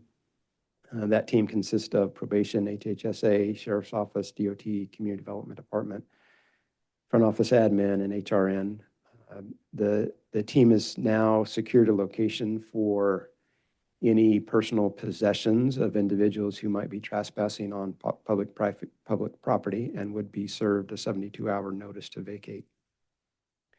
The team will be meeting again in January, and we'll be discussing future enforcement actions and specific locations for those actions. Just want to, make sure the board is continually reminded that all these efforts take resources, and we are appropriately prioritizing those resources based upon health and safety of the county, and those needs come first. But at some point in time, there may be an ask coming back to the board for resources based upon these efforts as they continue to unfold. Last Friday, December 12th, the county submitted 5 employees to the CSAC Leadership Institute for participation in an upcoming leadership cohort. The county previously partnered with Humboldt, and we sent employees to participate over in Humboldt County, and I'm grateful and thankful to Humboldt County for that partnership. Recently, Trinity, Shasta, Tehama, and Siskiyou counties partnered and worked with CSAC leadership to establish a training location over in Shasta County, which will make logistics much more convenient and allow better participation from those said counties. So I'm excited for the 5 employees who will participate in this upcoming leadership forum, which will start in January and run through May. And those will be some in-person forums a couple times a month over in Shasta County. So in May of 26, we'll have 5 more graduates to join those who have already graduated from this Leadership Institute, and they will continue to be the future leaders in our county. And I'm grateful for the leadership of those employees and those department heads who encourage them to participate in these type of forums. And that's all I've got for now. Thank you. Reports from members of the Board of Supervisors. I guess I will go first. This is my last board meeting as chair, so I just want to thank everybody for putting up with me for the last year.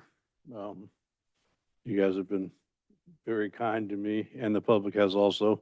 So I just want to thank you all for that. I've been happy to serve as a board member and chair. I'm sure Heidi will do a great job next year. Yeah, I think she will. And you know, I think 2025 for me, I've been on the board now 5 years. I think 2025 was kind of the turn the corner kind of year for Trinity County, where we finally got above water, maybe we'll say. You know, I think we're at the bottom of the pool 4 years ago when I started. And, you know, now we are certainly not there. And, you know, we're treading water, but we're breathing, and we're making steps forward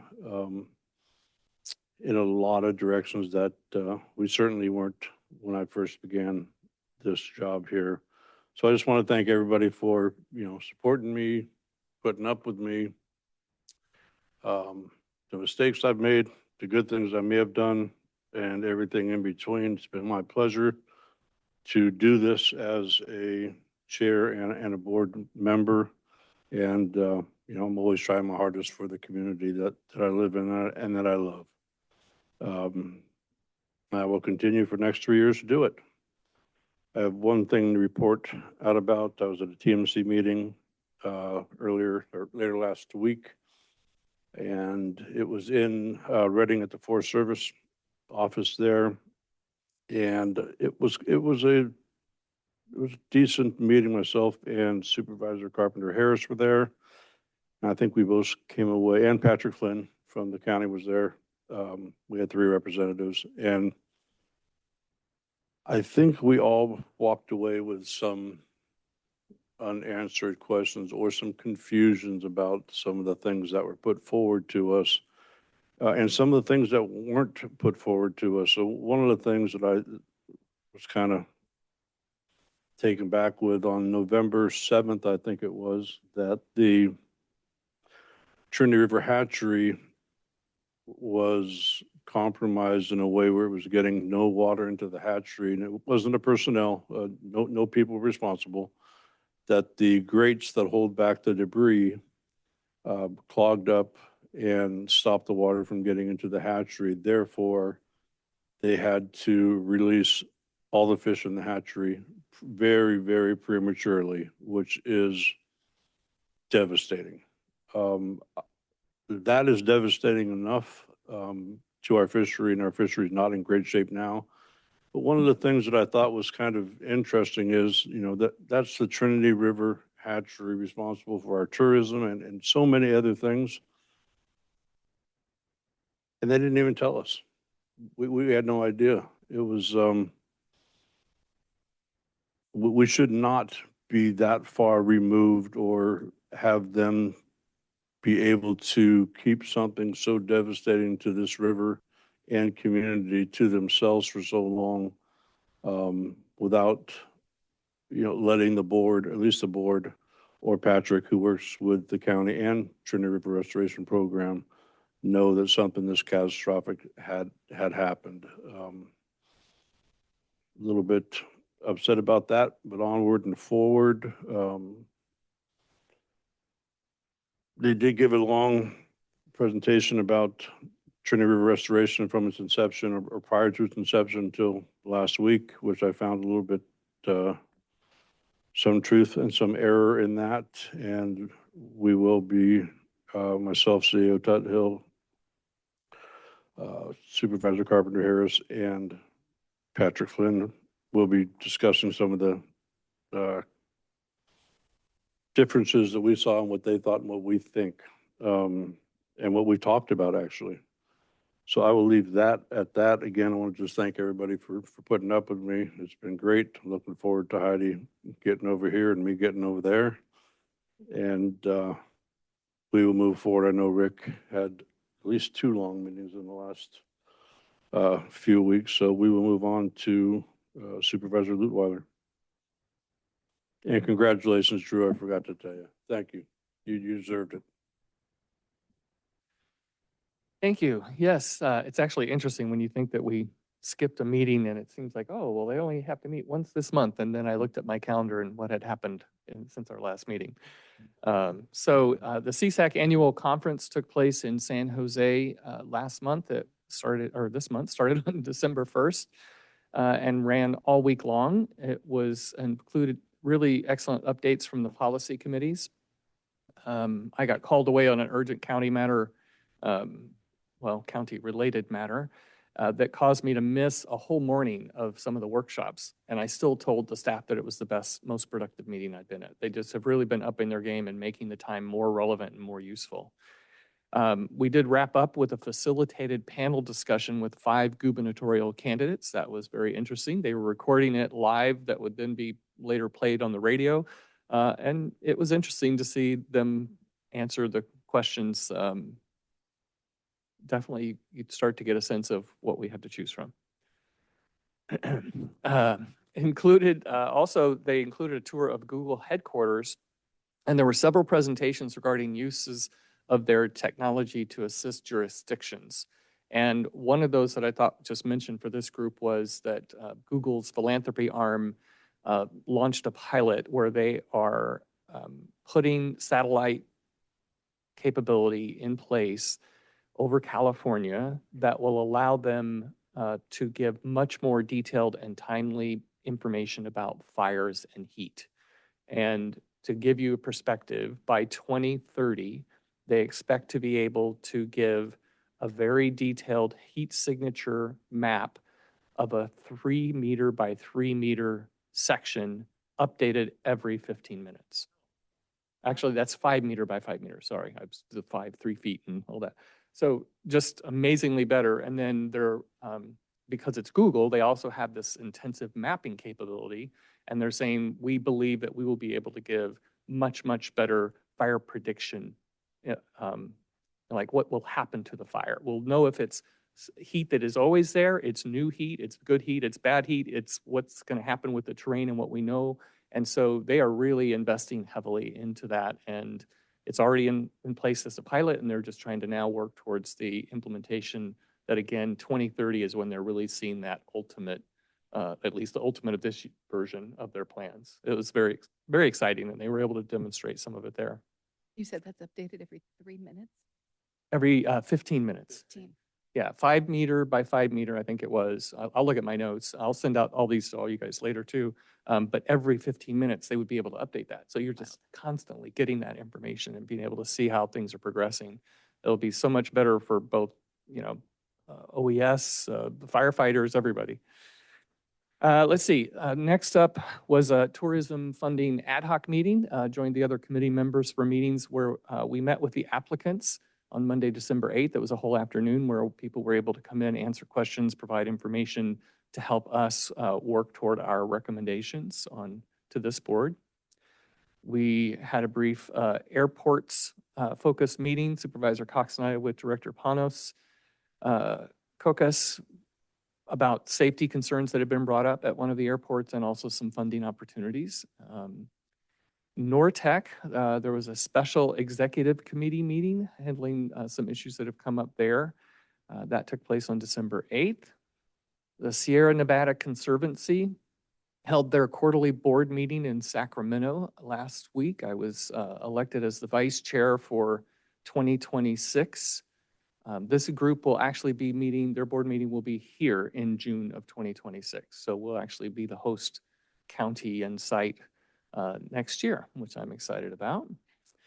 Nortec visited the staff in the Chico office on the way home from Sacramento since I was kind of on my way. Brown Act, there was an update, some new legislation and takes place in January. And so I set aside time and participated in the workshop, only to find about a third of the way in that our county under 30,000 residents, basically none of it meant anything to us. So thank you for wasting my time. Could have just said that up front. But there are some changes in the larger counties, and it's a blessing and a curse. There's some benefits to being in, and then there's some requirements of them. So nothing that really changed what we have to work with. Then we had another tourism funding ad hoc meeting yesterday afternoon, where the committee members came together to finalize recommendations for this board. And we are now have everything in place for the first meeting of 2026. We had hoped to have it in place for this, but again, with some of this scheduling that you hear, we just couldn't coordinate everything in a timely manner to do that. But we're all set. There won't be any further delays. And we'll give an update more about that when we do the ad hoc updates.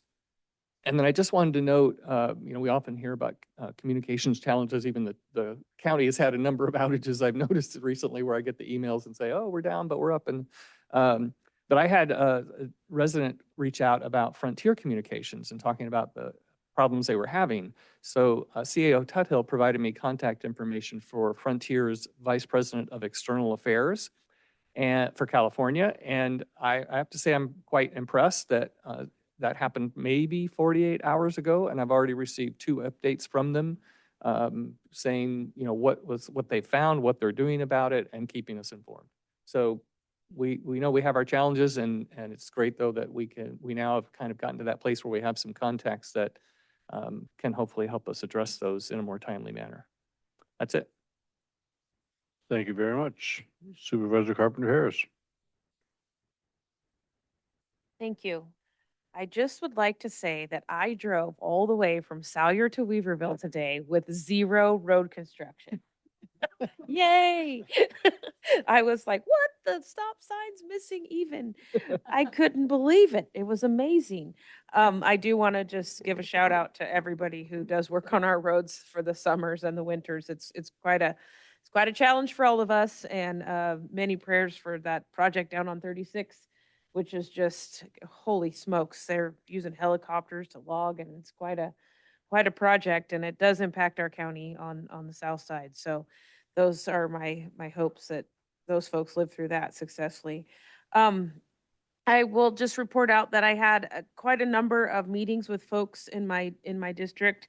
3 extended conversations and meetings with folks from the cannabis industry concerned with the cannabis tax and the way that that's going to go forward. Also, with some of the tribal representation requesting greater inclusion within the planning processes. So that's something I'll probably try to pick up and find a way to make sure that we are including our tribes the best that we can.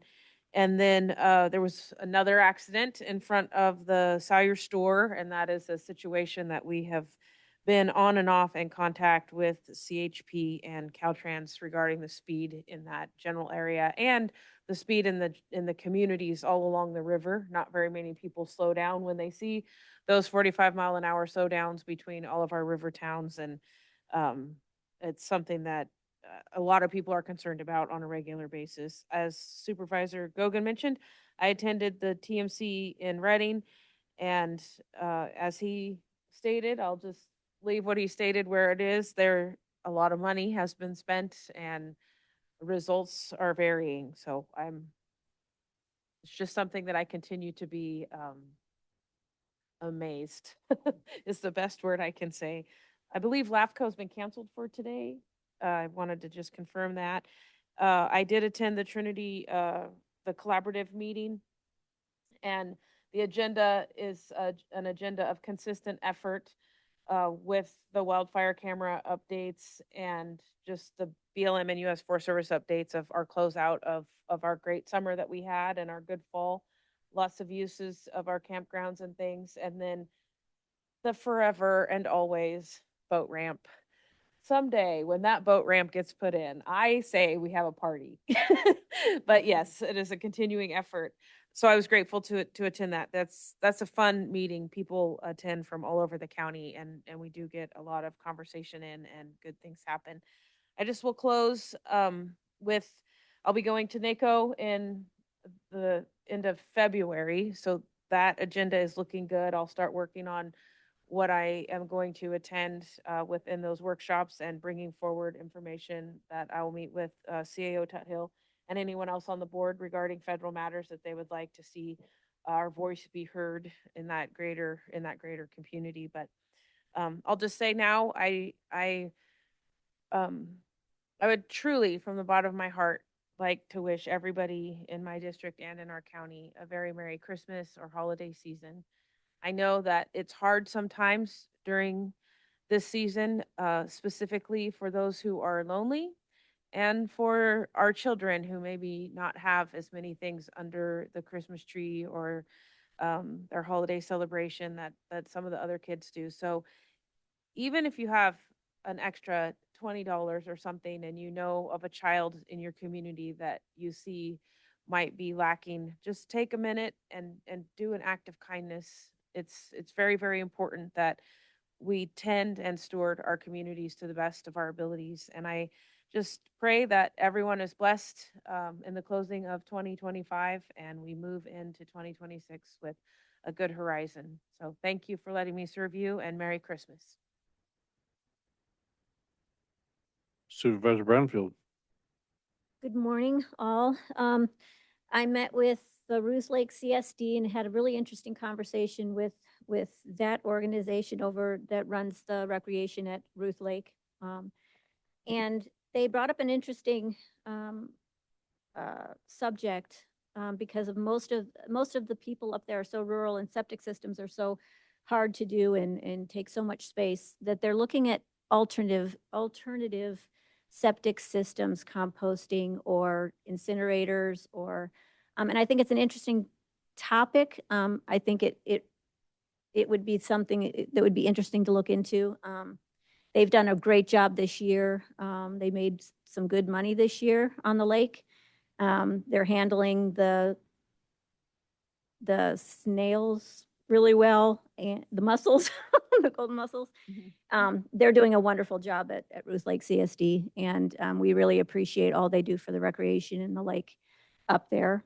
I would like to make sure that we do, if we could, as a board, do a board for the assessments. I think that's a great idea from a comment this morning. I think we need to do that or figure out how we're going to go forward with these many appeals that we've got in front of us. I think it's imperative that we figure that out as a board, how we're going to move forward as fast as we can, because it's concerning to me, the backup that we have there. And this gentleman that came in about his assessment, I'd like to address that and make sure that he's taken care of and that we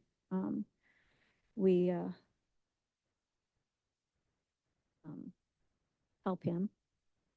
I want to say Merry Christmas to everyone. We had a good year, a rough year. This is my first year here, so it's been a big learning curve here, and I love my job here. I love to help my constituents, and things are moving forward in our district, just not quite as fast as I would hope, but they are, and I appreciate all the help from the board and the CAO and everyone else. One more thing I had. Oh, the cannabis tax. Are we going to do the ad hoc? I'd like to discuss and make sure that we get that on the table so that we address that. And that's it. No out of state. Thank you all. Thank you, Supervisor Cox. For RCRC, I do continue to serve on the ad hoc that is addressing recruitment and retention in our member counties. So a very interesting and complete, I think, survey has been created that will be asking various department heads that would be appropriate to that information to give their feedback. So that will be coming to you shortly. And I think that you'll enjoy taking that. I found it to just be so interesting.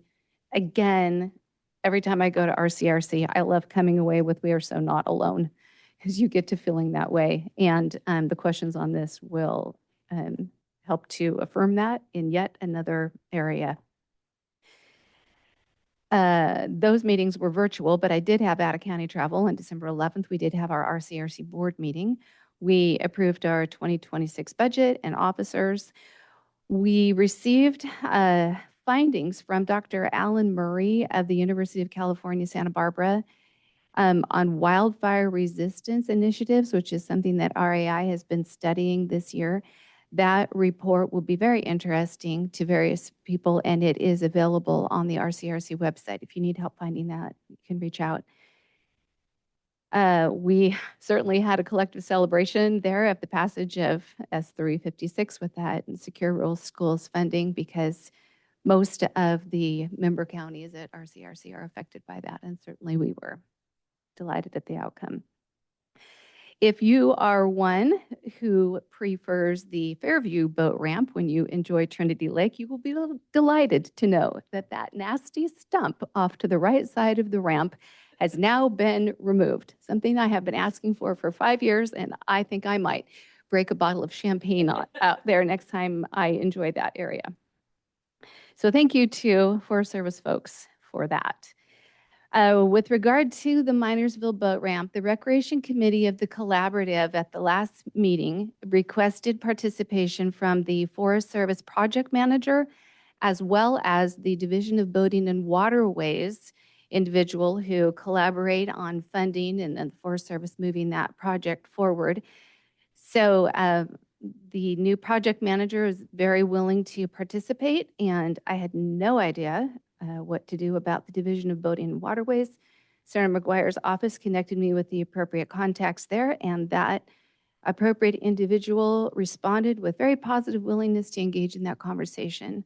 So that will be a good little Q&A for those folks and hopefully result in some understanding and hopefully just a little shot in the arm with the movement forward on that. As Supervisor Lutweiler already stated, I participated in the TOT ad hoc and then the meeting that he described with Director Kokas regarding the airport situation. I also met with Director Kokas. He's helping me work a little different angle toward the crosswalk safety that I still am not willing to give up on. I'd like to see some pedestrian activated signals there. And so hopefully his ideas will be fruitful.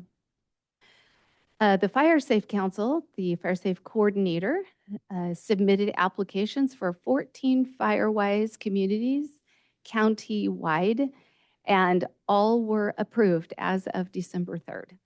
So if you're not sure why that is exciting news, it's because you will enjoy a little reduction on your homeowner's insurance policy because you live in a fire-safe community that has had these action steps taken and received this approval. So thank you very much to our Firewise coordinator, Skylar Fisher, for her efforts on all our behalf.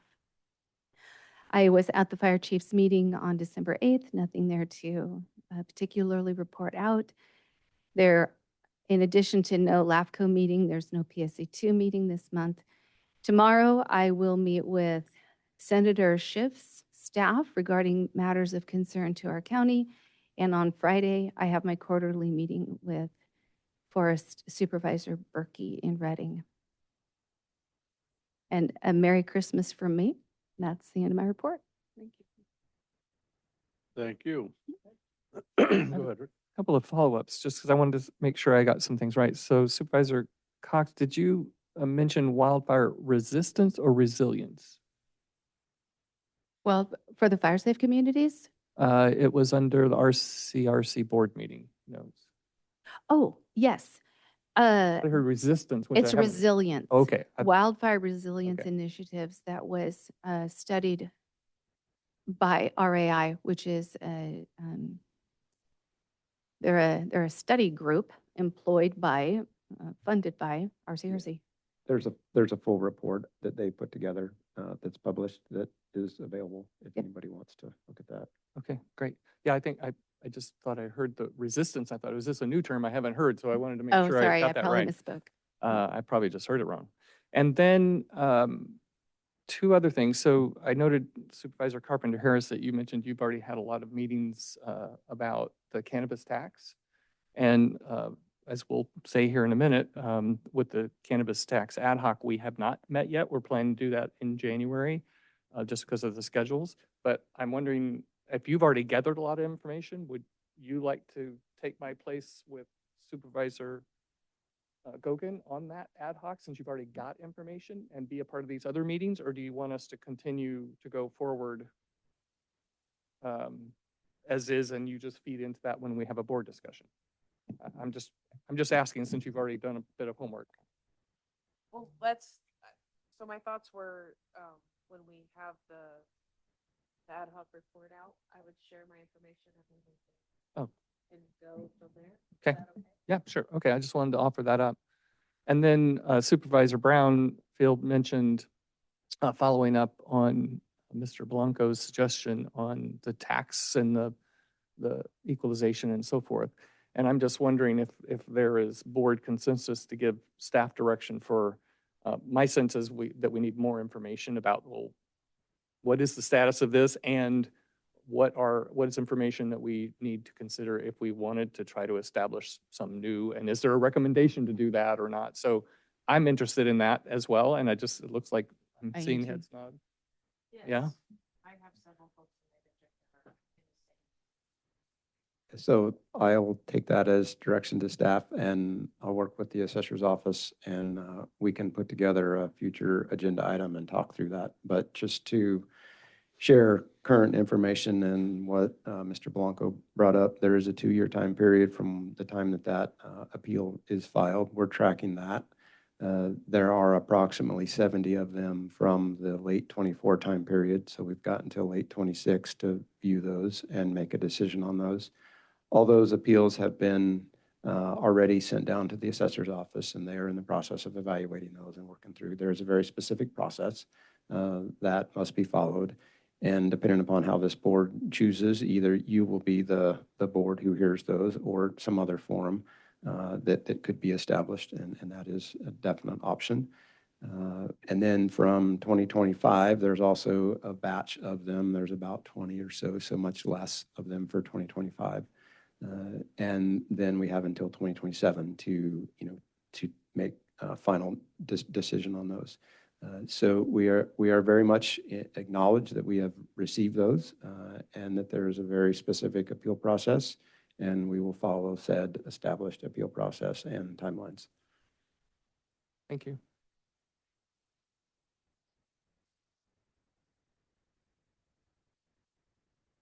Okay, reports from ad hoc.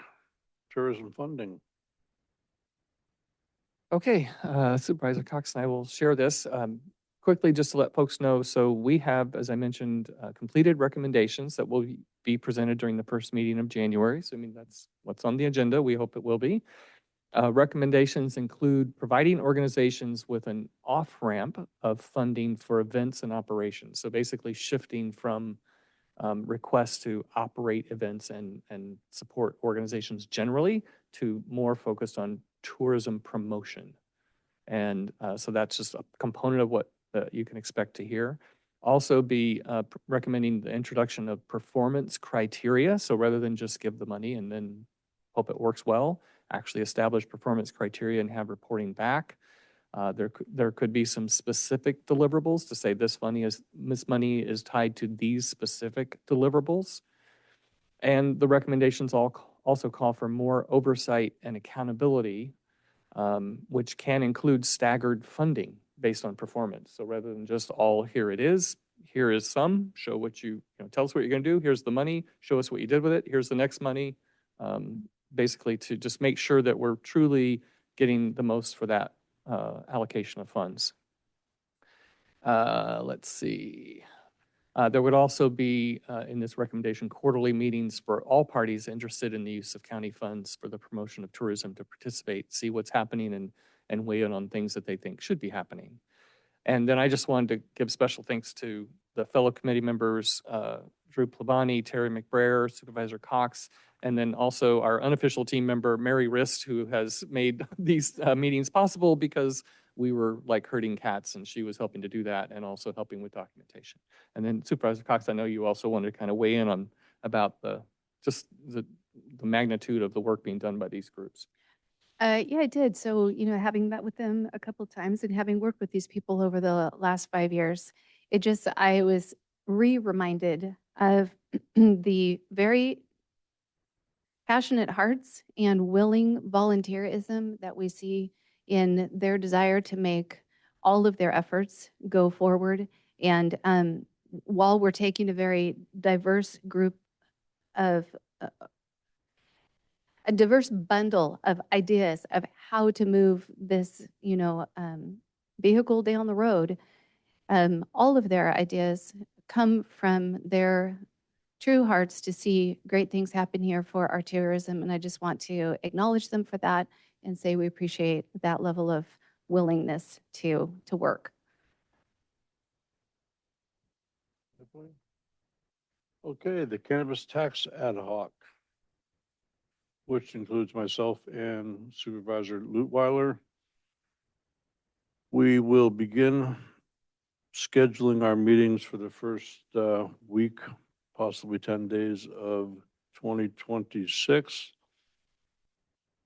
We will take, I think Heidi made a wise choice there to add on instead of travel time, because there probably will be a few of these ad hoc meetings, and I know you travel enough coming up here.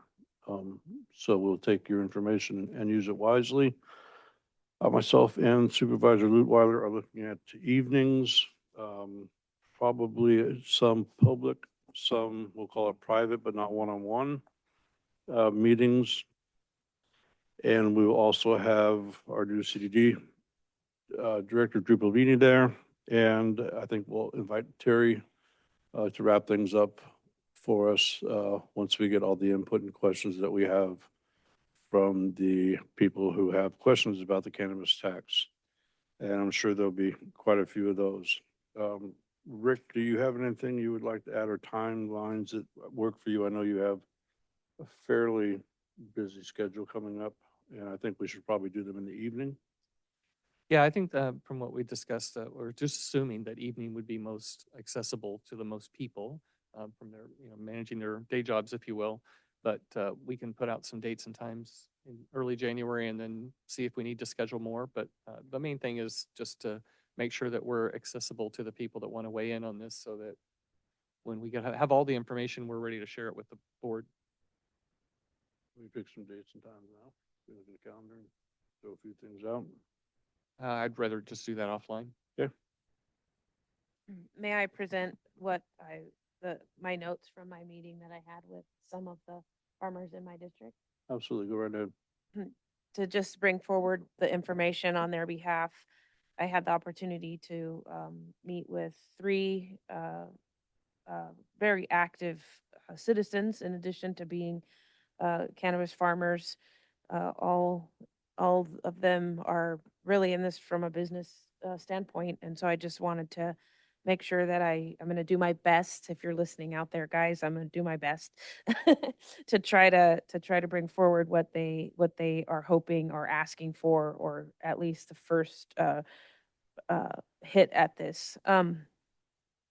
Due to the steep decrease in what they're receiving on the market, they have asked to have these items considered, that there would no longer be a tiered taxation, that it would be a flat rate on every pound from 0 to whatever the highest level of production is. And they asked that that rate be set at $3.86 for flower and 54 cents for fresh plant.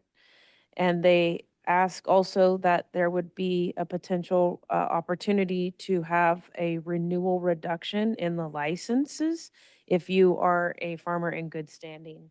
So rather than paying the full rate every single year, if you are simply going through the renewal process, you have an active license, you have no back taxes, no violations with the county, and your license is in full good standing, then have a reduction in the license for the new year under what would be called a renewal. Those are the main points that they brought forward. It's very difficult right now. And then also no sunset to that until a new measure can be drafted or the Board of Supervisors changes that. We did in our conversation talk about the fact that This measure was brought forward and voted by, was put into place by a vote of the people.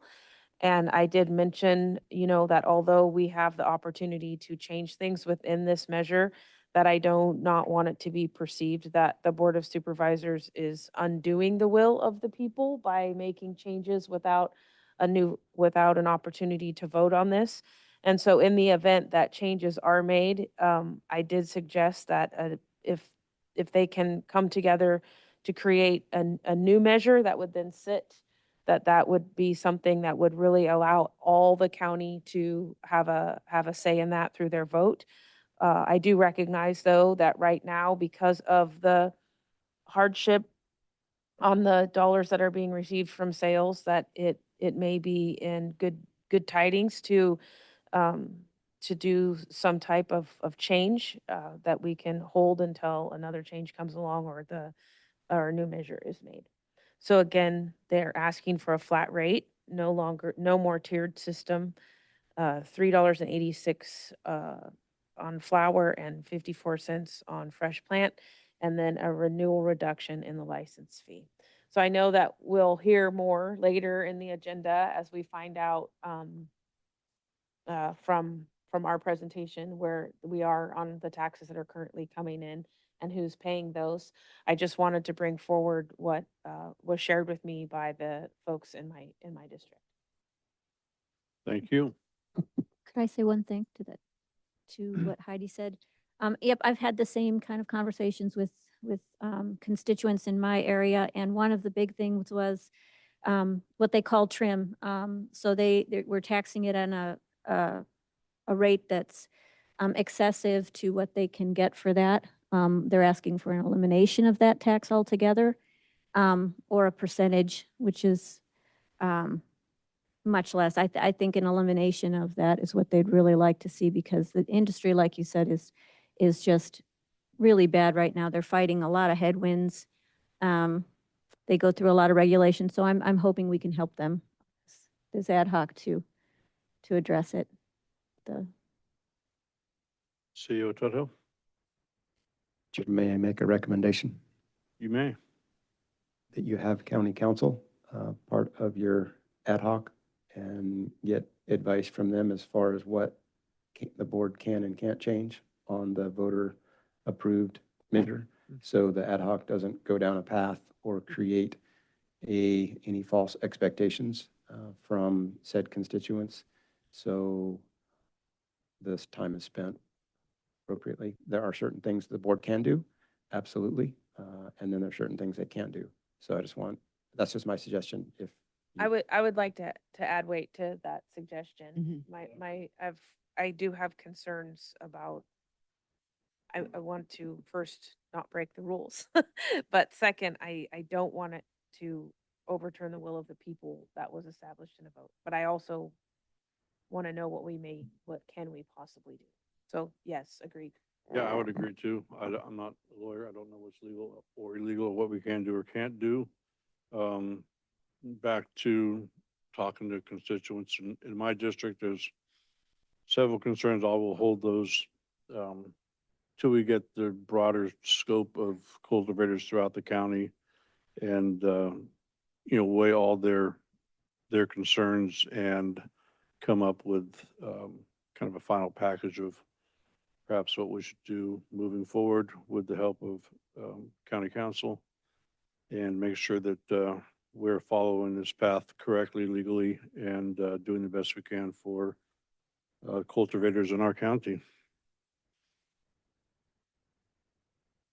Okay. With that, Take a break. we will take a break, then move into consent calendar. What time you want to come back? We will convene at 11:30. That good with you?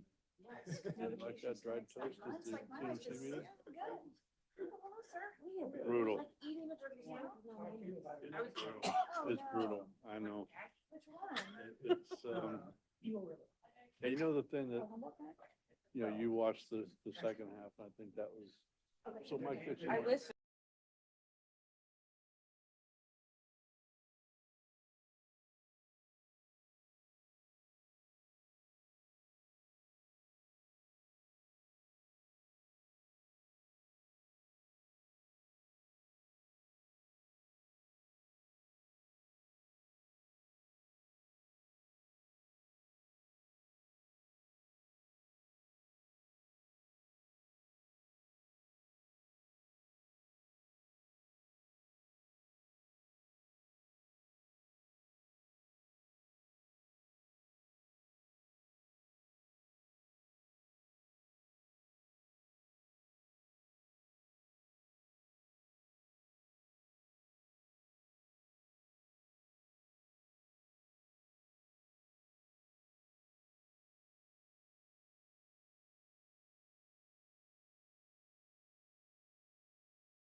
Okay, welcome back.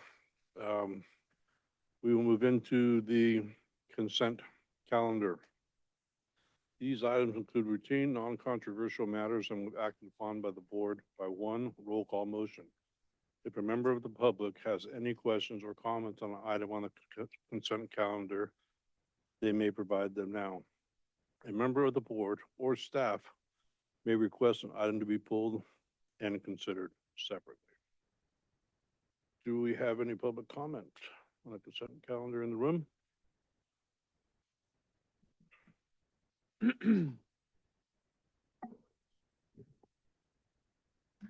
I'm going to, Lisa Wright, Lewiston, requesting, Chair, members of the board, that the item D3 minutes approval be pulled for discussion. My comment on that is I want to be very clear about the issue before you. The November 17th closed session minutes state only that direction was given to staff regarding the Chief Administrative Officer item. Under Government Code Section 54952.6, direction given to staff is an action of a legislative body. And under Section 54957.1, any action taken in closed session requires a public report out identifying the nature of the action and the vote of each supervisor. The November 18 minutes do not reflect a properly agendized or legally sufficient report out for the November 17th closed session. A brief verbal reference near adjournment without any open session agenda item identifying a report out does not satisfy the Brown Act. Approving minutes that omit required disclosure effectively ratifies a reporting deficiency and obscures the public record. For that reason, I respectfully request that the board not approve the minutes as written and instead direct that they be corrected to reflect compliance with the Brown Act. I'm submitting a written statement along with a one-page legal memo that details the code sections that are currently being, you're non-compliant with for inclusion in the record so that the substance of this concern is preserved. Again, this is not a threat of litigation, but a request that administrative procedures required by law be adhered to. It's really quite simple. It's not being done, and you can do that. So, thank you. Thank you.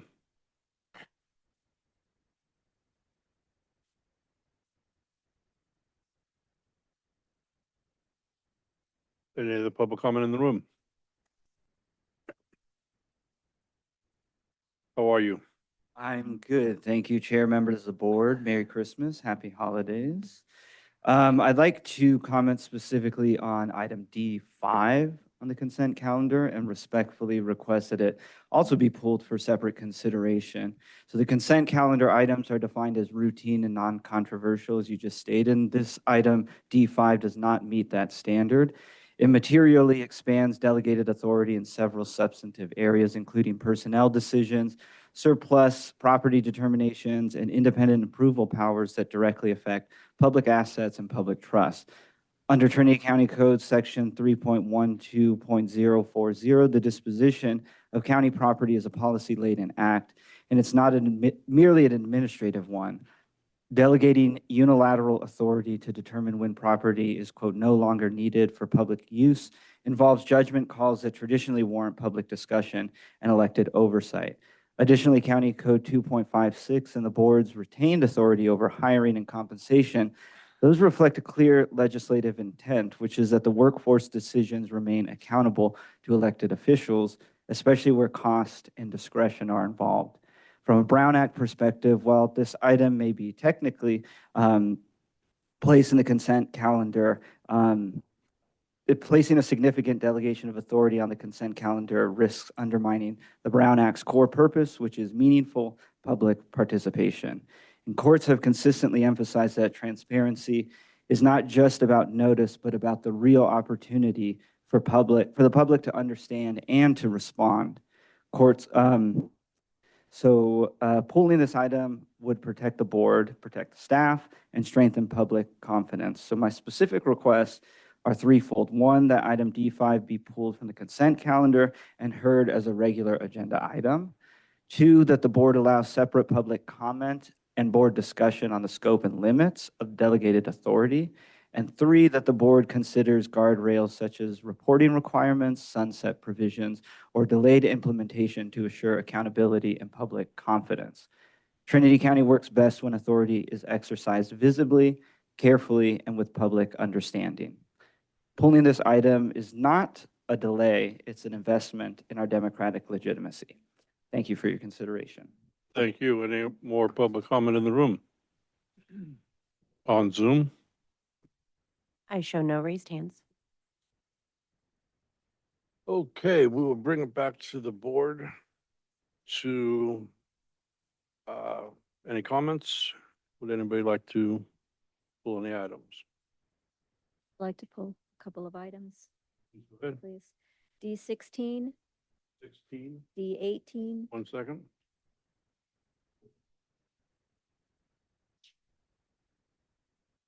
Sixteen, 18, 19, 18, 19, 22, 2, 23. and 23. So you were 16, 17, 19, 22, 23? Please. No, 16, 18, 16, 19, 18, 19, 22, 22, and and 23. 23. 19, 22, and 23. Yes, Gotcha. please. Anybody else on the board?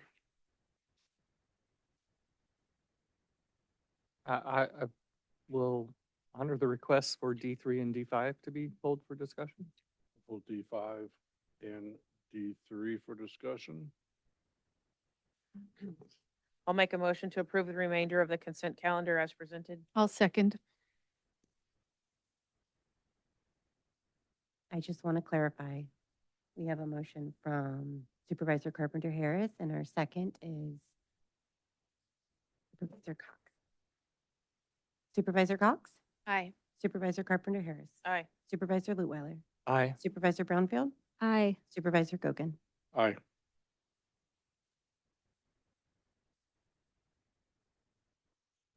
Okay, we will go back through the pulled items, and the first item that was pulled was item D3. To approve the special meeting on November 17th and the regular meeting minutes for November 18th, 2025.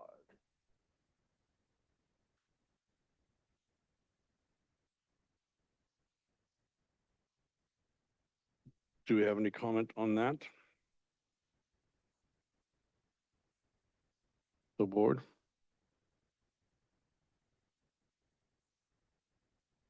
I guess if anything, I'd like to have council weigh in.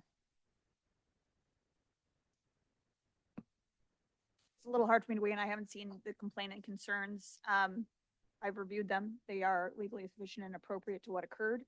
And so again, until I see what the complaint is, or the assumptions that are being made of what occurred in closed session, I can't respond. Okay. Yeah, I would agree that we went through this thoroughly as a board. What was legal and what was not legal. I don't think we crossed any legal boundaries there. So does the board, Need public comment, right? we have public comment? I show no raised hands. I think Oh, once we pull it, it's right? Yeah. Yeah. Go ahead.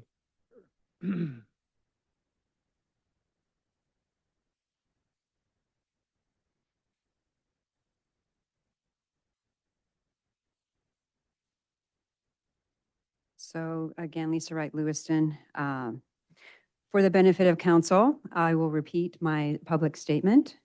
I appreciate this item. I want to be very clear about the issue before you. The November 17th closed session minutes state only that direction was given to staff regarding the Chief Administrative Officer item. Under Government Code Section 54952.6, direction to given to staff is an action of a legislative body. And under Section 54957.1, any action taken in closed session requires a public report out identifying the nature of the action and the vote of each supervisor. That should be done as an agendized item immediately following your closed session as open session, and the report out must occur then. The November 18th minutes do not reflect a properly agendized or legally sufficient report out for the November 17th closed session. There was a very brief verbal reference by Chair Gogan in reviewing the YouTube, saying that you were reporting out for both the November 4th and November 17th before you went into closed session on November 18th on a different matter. That's not adequate report out and it does not meet the requirements of the Brown Act. It's not agendized. It wasn't done at the proper time. When you approve minutes that omit required disclosure, you're effectively ratifying a reporting deficiency and you're obscuring the public record. For that reason, I've respectfully requested the board not approve the minutes as written and instead direct that they be corrected to review compliance with the Brown Act. I submitted the written statement for later review, but this is my written statement. I also have attached a legal memo that identifies more of the code sections if you are lacking knowledge on those. And again, it's not a threat of litigation. I just simply want you to follow the administrative processes that are required by law. This isn't something you have an option. It's not discretionary. So it's very confusing to me why we continue to go down this path of violating the Brown Act when the Brown Act is very clear. You sit on other boards. You understand that you need to come out of closed session and report out. I know that they're not violating that on all the boards. I'm aware. So I'm asking you just to please follow the procedures. If there's a question that there's a conflict of county council's understanding of the legal requirements, please seek a second opinion. I'm going to say third because I know that you also defer at times to CAO Tuthill. Please, in the interest of public trust, we're just asking you to follow the law. Thank you. Council, I have a question for you. Was my protocol followed correctly on those 2 dates mentioned? Yes, I think I understand what the concern is, and I think it's a misunderstanding of how the act works. So the Brown Act does require that the board report, if possible, the board report out after every closed session what it has done. It does not require that the board do that orally. This county has made the decision to do it in writing.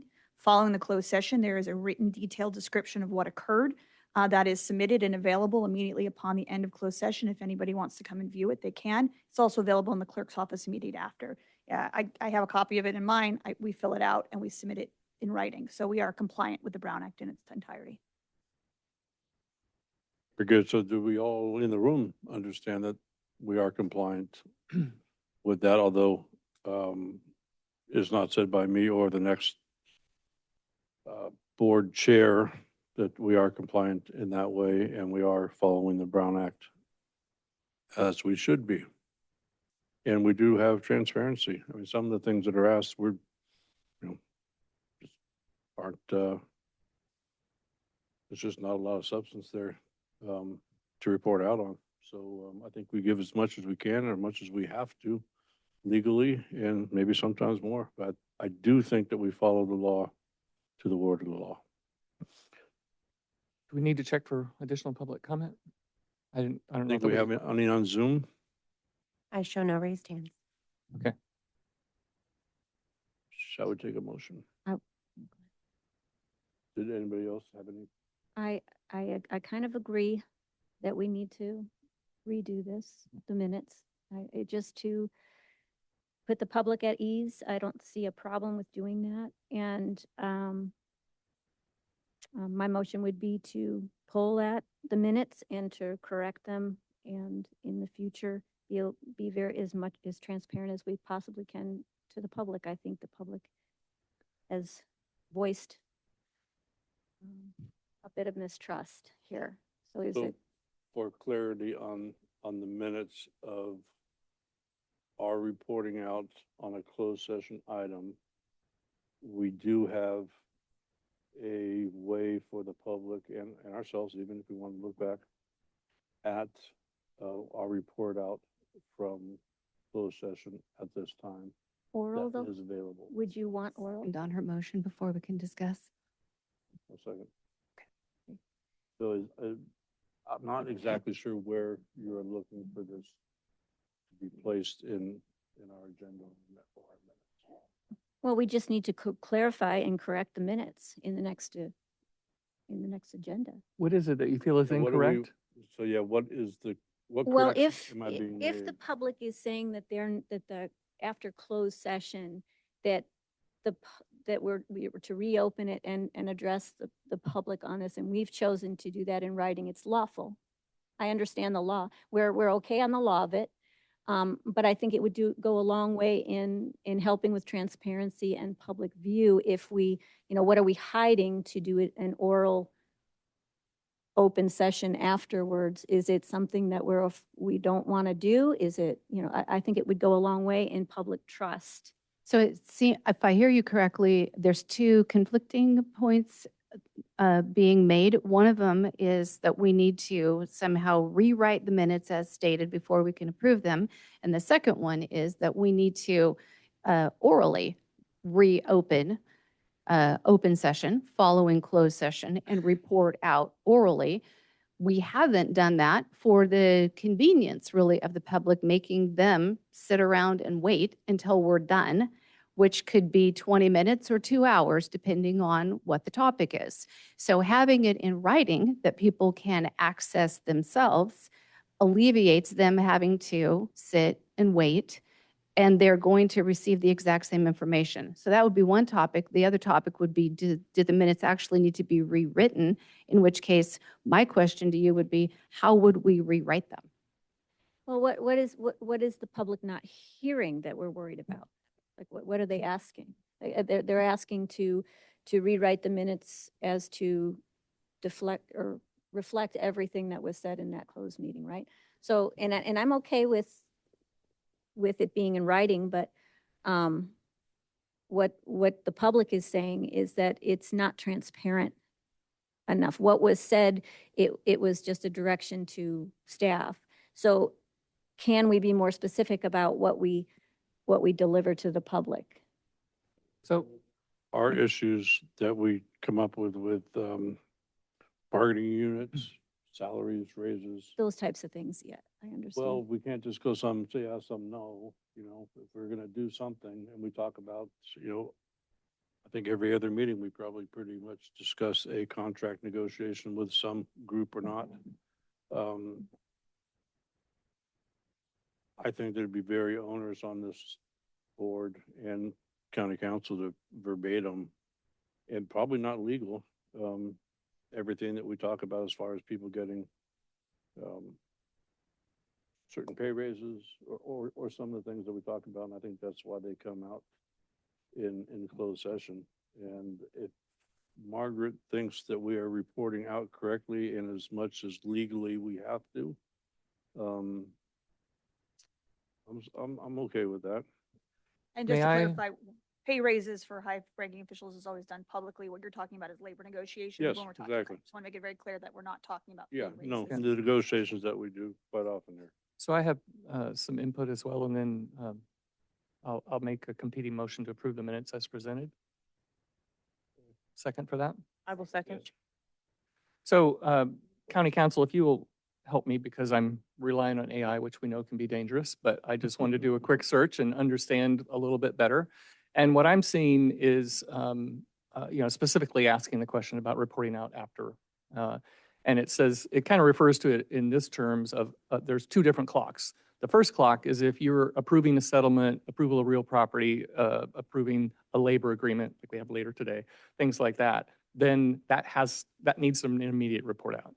If you are giving, and it specifically says, if you, a second clock is if no final action was taken, if only direction to staff, discussion, consensus without a vote, then no immediate report out is required. And they may lawfully report out at a subsequent open meeting. The report can be placed on the agenda presented like any other information and so forth, which is my understanding of what we've been doing, why we've been doing it that way. And then I think I was hearing this from Supervisor Cox, but I think there's also, it would hurt us nothing to come out of the closed session and state it, but someone would have to sit after watching the video of the open session and then sit and wonder, when are we coming back out of closed session? Because sometimes those are 10 minutes and sometimes they're 5 hours, and then report out to see that. Whereas if we put it right on the agenda for the next meeting, they know during that meeting it's going to get their closeout. So to me, it is a very transparent way to do it. It's actually more transparent to me than hiding it at the end of a video that somebody might think, oh, the meeting's over, so I don't need to sit around for 40 minutes. But regardless, it looks like at least this interpretation supports what I'm hearing from you is the way we're doing it is completely legal, completely appropriate, and there's nothing to be concerned about. So just as some history, the board used to do that where we would wait around after closed session. We would return the video on, return everything on, and then report out orally. And the problem is again, the tape doesn't upload as quickly as it wanted to. Staff was having to stay after hours to be able to turn the system on. And when it went to the Zoom system, in an attempt to be more transparent and the board have the report out available immediately, they decided to move it to writing. They also then put it on the next session for anybody who doesn't have want to request or have a copy or a desire to wait outside for it. So that was the goal, was to actually have it available immediately versus having to wait for the videos to upload or for staff to have to come back and turn it on. So that's the history. So everything is being done as legally, it's with compliant with law. It's available. All of our report outs are available immediately after closed session. And again, available at the clerk's office anytime they can report it to you. It's in writing, and then we report it out orally. To the second point is, you're correct. We are not required to report out unless a final decision is made in closed session. So again, there's a presumption sometimes that the board voted in closed session and we're not reporting out the vote. But if there is a vote, it will be reported out. Otherwise, it's direction. And a lot of things like labor negotiations, we're going to negotiate back and forth with the union. And until we get a signature from both sides, it's not final. But once it is final, it will come back in open session for a full discussion in front of the public where the public can comment on it. Again, more disclosure, more opportunity to participate than just a report out from closed session. So yes, we're very aware of the rules regarding final decisions versus just direction. And it's very clear, very consistently applied to every jurisdiction. Every Brown Act training you go to will say the exact same thing. And the way we're doing it is consistent with what the law and what practice in other jurisdictions is as well. Thank you. And I guess I just would add, for the concern that we get a second opinion or a third opinion somewhere, we have sat on other boards that have different counsel present than what we have here today. And I've never seen it done any differently, any place given direction from another attorney than the way that we're doing it now.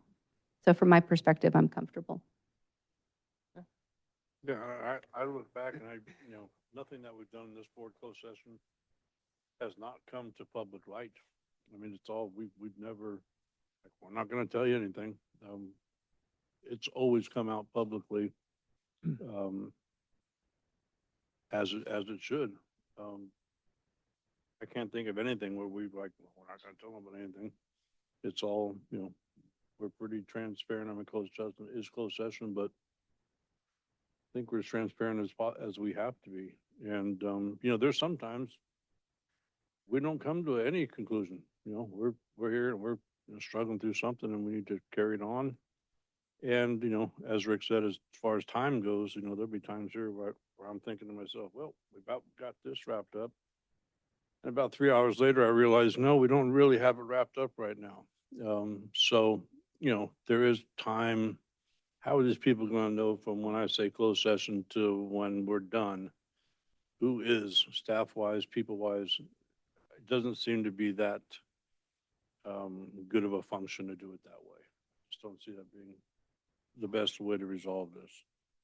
And as long as the board, county council, CAO, Tudhill thinks that we are doing this legally, I see no reason to change it. So Rick, would you make a motion? You said you were going to make a motion. Already been He seconded. did, and it's seconded. Okay, I'm sorry. Take a roll. Paul? I would just like to put one more thing on the record before you take the vote, if you could. And Supervisor Grogan, I don't mean to put words in your mouth, but you may agree with me as well. Your exact words where you said, I think that we are as transparent as we have to be. I think we are as transparent as we are allowed to be. There are things that we cannot report out because it is a closed session. I agree. Confirmed, yes. Okay, thank you. We're moving to vote. Okay. Supervisor Carpenter Harris. Aye. Supervisor Lutweiler. Aye. Supervisor Cox. Aye. Supervisor Brownfield. No. Supervisor Gokin. I'm D5. County Administrative Office, adopt a resolution revising certain signature and approval authorities delegated to the County Administrative Officer. Do we have any public comment? Well, can we have the presentation and questions first? I'm going to introduce it first. Yes, please. Okay, go ahead. Okay, so the request here is to add one item to an existing resolution that the board has already seen. The specific ask is to add or to really just provide authority to the CAO from the board under current County Code 13 or 3.12.040 titled Disposition of Surplus Property. Right now, the code reads the purchasing agent shall sell, the purchasing agent is the CAO, lease or otherwise dispose of any personal property belonging to the county and determined by the Board of Supervisors to be no longer required for public use. And then there's some other items in there that must be followed and still will be followed as far as if the value is, if it's declared surplus property and then determined to sell, there's a 10-day public notice period. There's different dollar values in there. None of that is requested to be changed at all. The only area item in there is that I'm asking for authority to take actions on is not bring these type of items to the board to be determined by the Board of Supervisors to be no longer required for public use. That's the only thing that's asking to be changed. None of the other stuff in there is providing, if the determination is made to sell it, that the 10 days public notice is still there, the dollar values are still the same, all that stuff's still the same. It's just that one item. Thank you. Now, Questions from? do you have, Jill? I have my questions answered before the meeting, so. Nope, I as well. Just a Public. statement. Go ahead. Yep, while I I'm agree. sorry. Well, go ahead. I'm sorry, just to It clarify. isn't? So this is just questions, then we do public comment, and then we can have our discussion. Nope, no question. Public comment, please.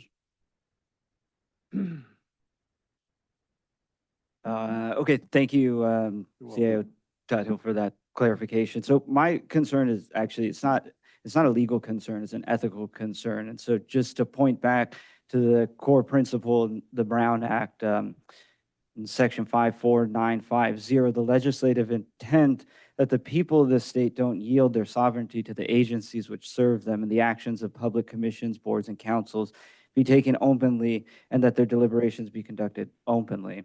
And courts have interpreted this section to mean that the procedural design, namely agenda placement, consent use, which is the issue that I'm pointing out here, should not frustrate meaningful public participation, even when formal notice requirements are met. So again, this isn't a legal concern. This is more of an ethical concern on how this process for this resolution is being placed on the consent calendar, not so much the ask of the resolution itself, but how it's being presented without enough notice for the public. And so again, to reiterate, my ask is to have this pulled from the consent and be placed on the agenda for a subsequent meeting such that the public and the board can have further discussion. I hear that some of the board has had discussion on this and is satisfied.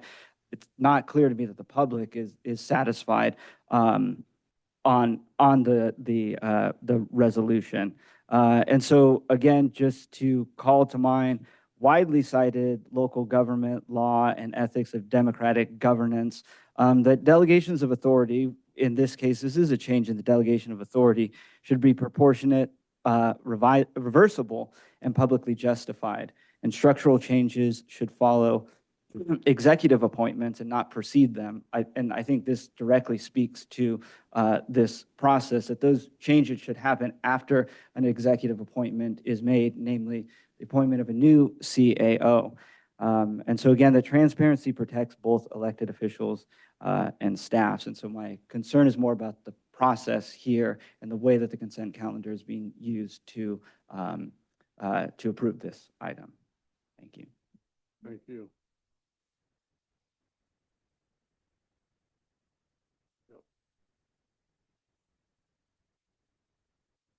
Any other public comments? Zoom? Ben Kellogg? Good morning, Ben Kellogg, Weaverville. Again, as the last speaker, this is more of a delegation of authority issue for me. We voted you as supervisors to represent us, and not a non-elected CAO. I have an issue with just adding to the list of things that a non elected official can do unilaterally on his or her own. And this goes back to the transparency issue that we all talk about frequently, and I'm sure we'll be talking about later. So that's kind of where I'm at. It's not necessarily what is on the agenda to be approved, but just adding to the list of things that someone not elected can unilaterally do within this county. Thank you. Thank you. Any other? Any, I show no other raised hands. So I'm going to move approval of the item as presented. I will second. So the discussion that I would like to have surrounding this is twofold. The first one is that this was a process concern rather than a substantive concern. And to that, I would say that the exact same process can take place when an item is on consent as it can when an item is on county matters, as evidenced by our process right now. So a member of the public had a concern, they came to the podium, expressed it, a board member pulled it. We are in the exact same process that we would be in had it been listed under county matters. So understood, but the process still is in place and we're doing that right now. The second one is that there's concern that a board not make a decision, that a CAO would make a decision and somehow, I guess, the intent that it would like slip past us and something really important would be disposed of. But this item specifically states that the property in question is not listed on any department's capital asset inventory list. So perhaps for the comfort of the public, maybe we could have some examples of what types of items this might include that wouldn't really be worth the time and attention, not just of the board, our time is fine to be used, but of our staff in, sort of nitpicking tiny items. So maybe that's a good idea. yeah, I would agree. I think checks and balances of, I think both of the comments in the room were ethical. And, here is the weights and measures of, the ethical part of it. You guys get to speak to us about it. We get to talk amongst ourselves about it. We all get to look at this prior to the meeting. And if any of us have any questions, concerns, heartache over this, we pull it, we talk about it. And we, mitigate and get it right. So I'm not, I don't see this as a huge issue. I don't see this as an ethical problem. And if it was, it gets borne out right now, just the way we're doing things. Any other comments? Chair, may I address Supervisor Cox's question? Absolutely, Sue. So to Supervisor Cox's question is maybe an example of this. So over the last number of, months sitting in this job, I've had the opportunity to go around and look at all the county facilities and what we have available for storage and what is in said facilities for storage. And sometimes good intentions lead to excess quantity of items being collected over a number of months, years, or decades in some situations. And there is a few items, multiple decades old, of some desks and some chairs that I'm very confident have no useful life anymore. And those need to be disposed of. That is an example of what this authority would provide.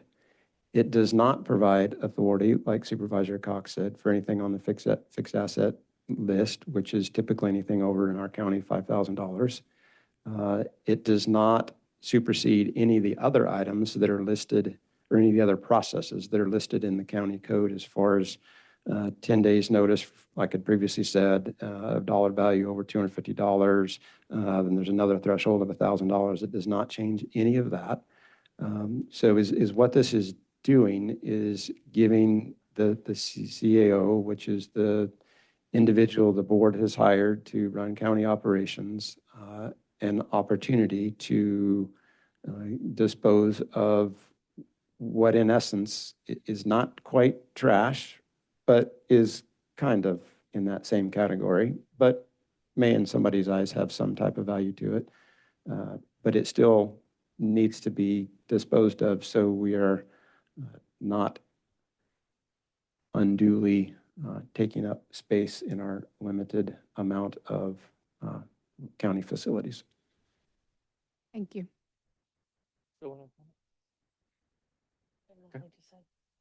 I just wanted to acknowledge, I think it's important, that we hear the kind of concerns and about the ethics and the transparency and so forth, and then be able to talk out like we have here. And I think what's important is, yes, this group was elected to make decisions. Those decisions include decisions like these, which is what level of authority are you passing on to other people? And it's not to hide things, it's to be more fiscally responsible, because if you have to report a staff report for every item that gets you want to throw away a desk, and you want to get rid of some filing cabinets that don't open and close anymore, and you want to bring that, and you have to have a staff report, and somebody has to sit in the room, and then they have to report on it, and we have to, it is not a good use of the time, and it is within the board's authority to determine what changes should be made to that level of authority. And we've made other changes like that. We made them when we were looking at authorizing waiving of fees up to a certain level. And again, it was a conscious, informed public decision about that change, just as this has become. So I just want to honor that, people's sharing concerns and then this board hearing them and responding to them, but also just share, or not just, but, and also share that the full intent of this is truly trying to be efficient, responsible, and not about trying to hide anything, nor do I think that it is achieving that. Agreed. I don't think that, that we're hiding anything. I think that the delegation to me is the issue.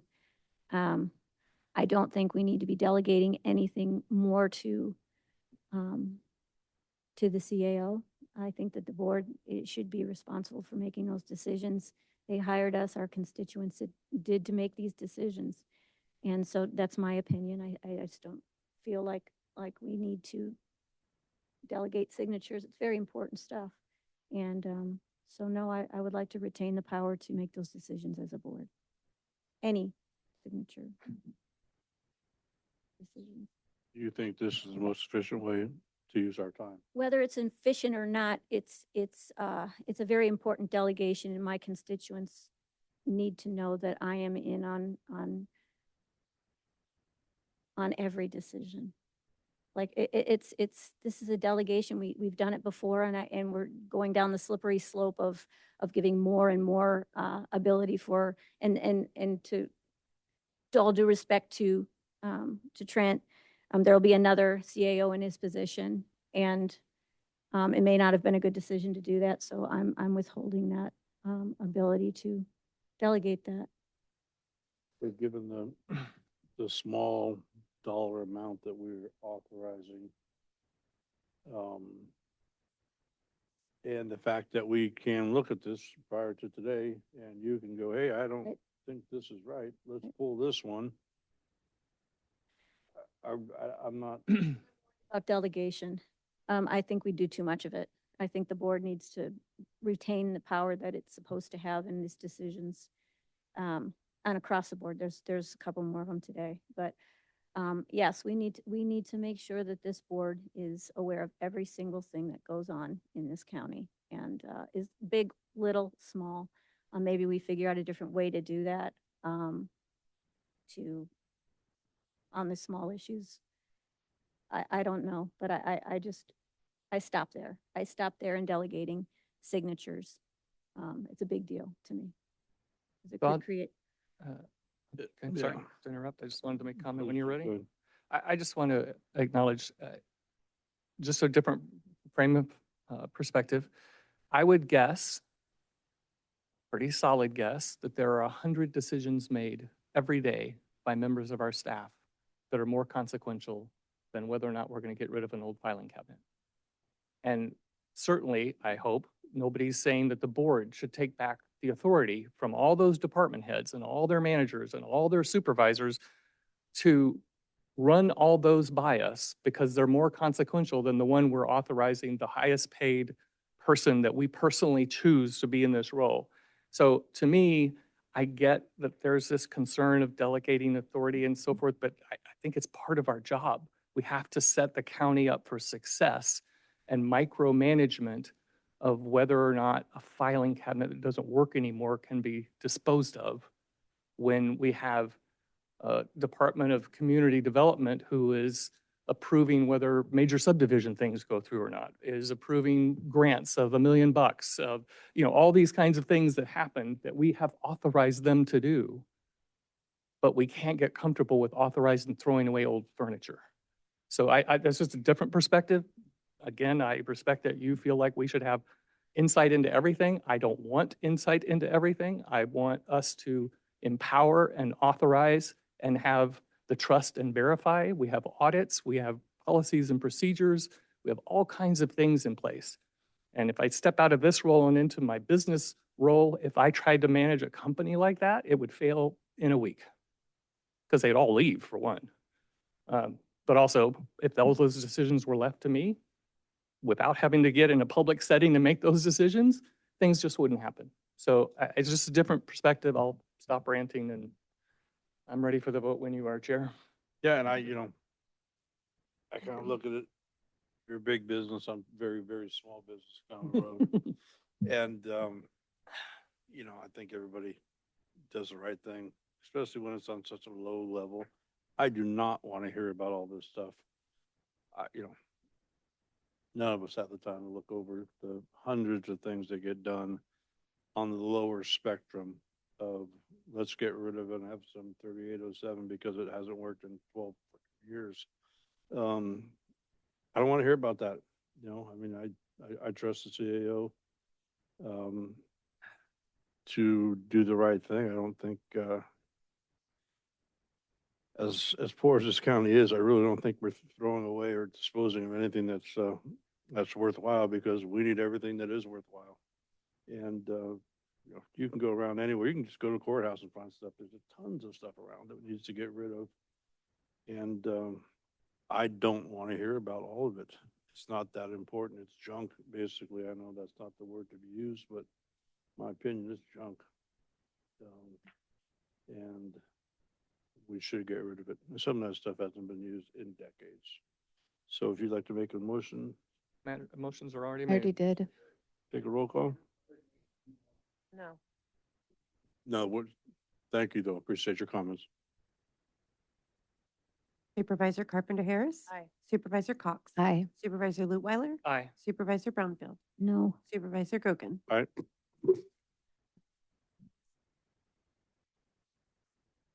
Okay, next in line is 16, correct? Yeah. Yep.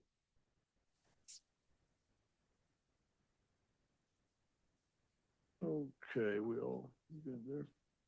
Mhm.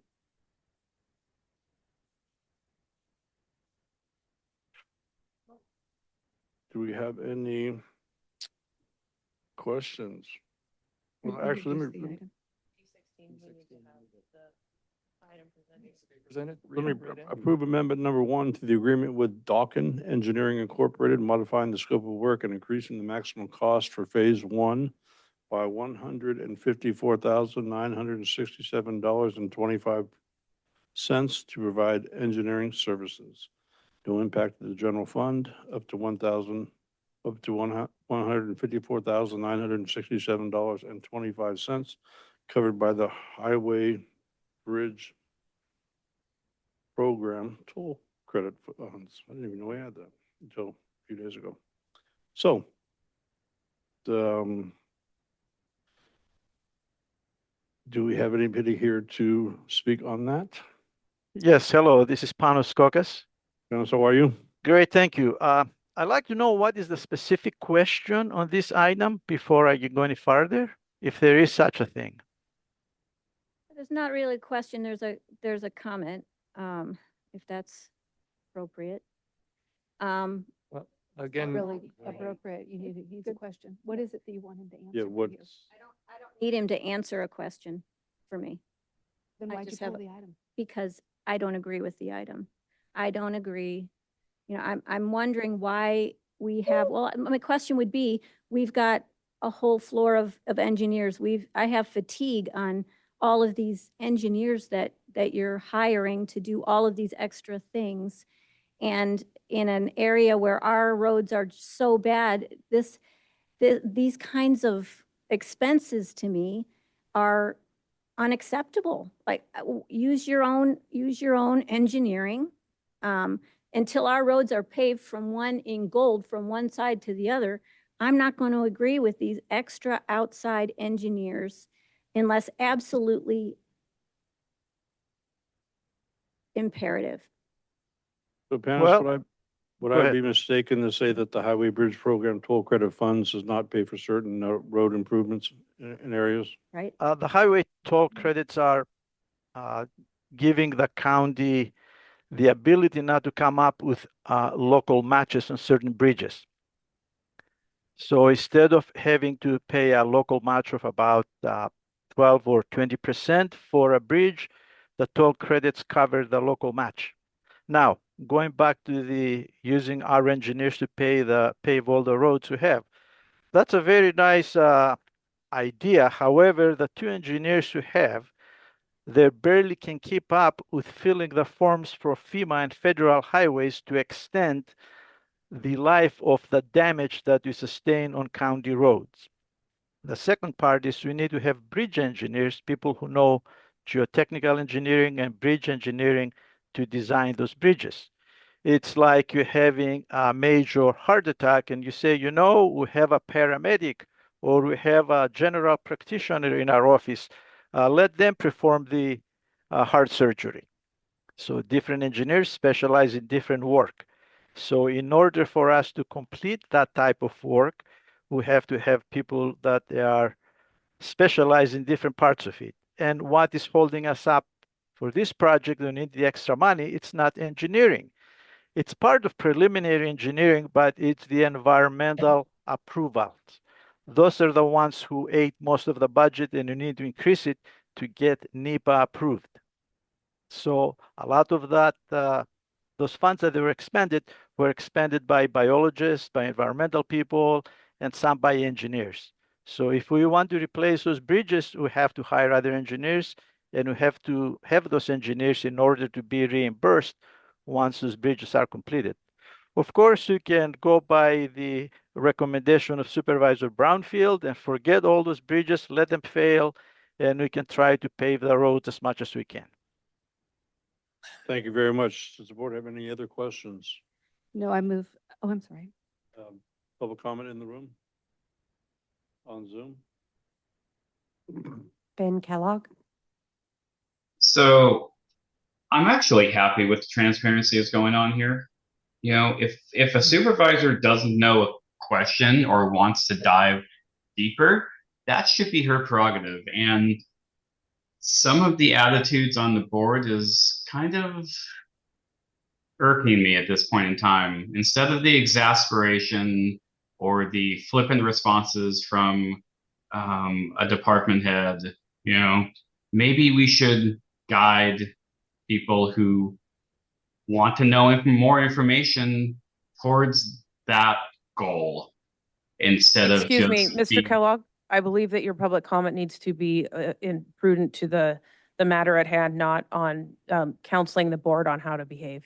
I'm Do you not have something directly that you want to make a comment about the item?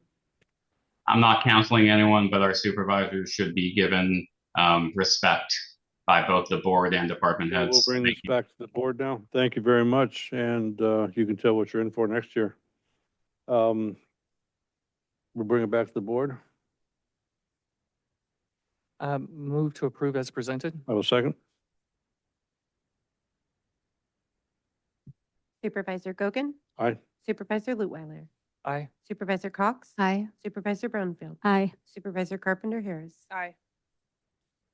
We'll move on now to D18, Transportation. Approve an agreement with Swiftly Incorporated to provide general transportation feed specifications, real-time services, and on-vehicle devices for Trinity Transit and authorize the Director of Transportation to execute this agreement and any future amendments. I would imagine you are still around, Panos.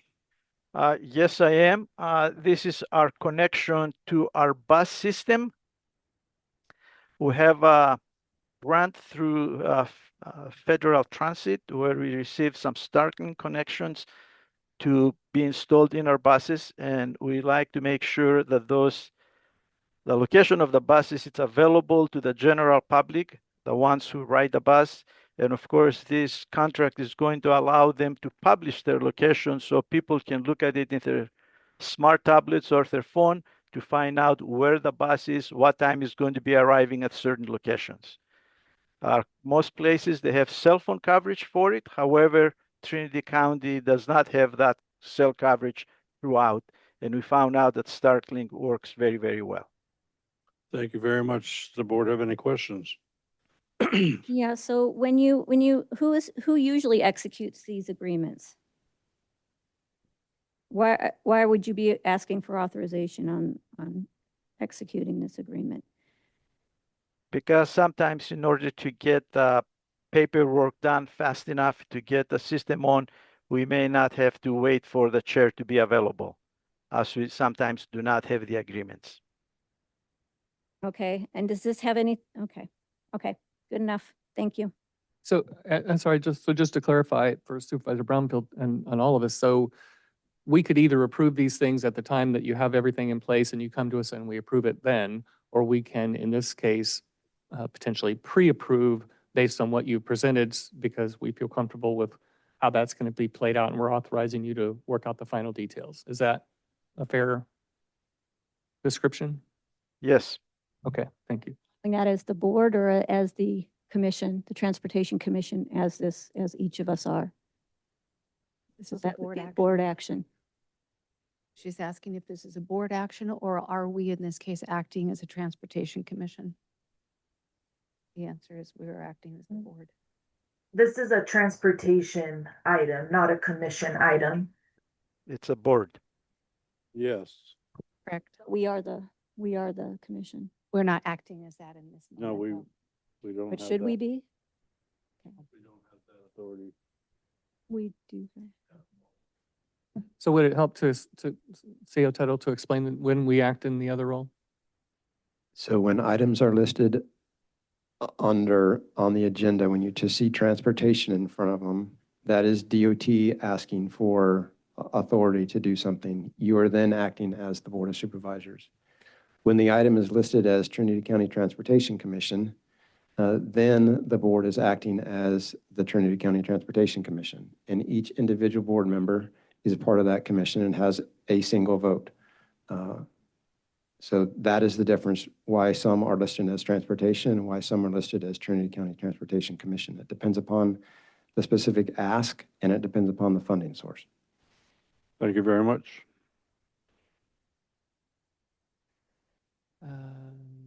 Public comment? Do you have any public in the room or on Zoom? I show no raised hands.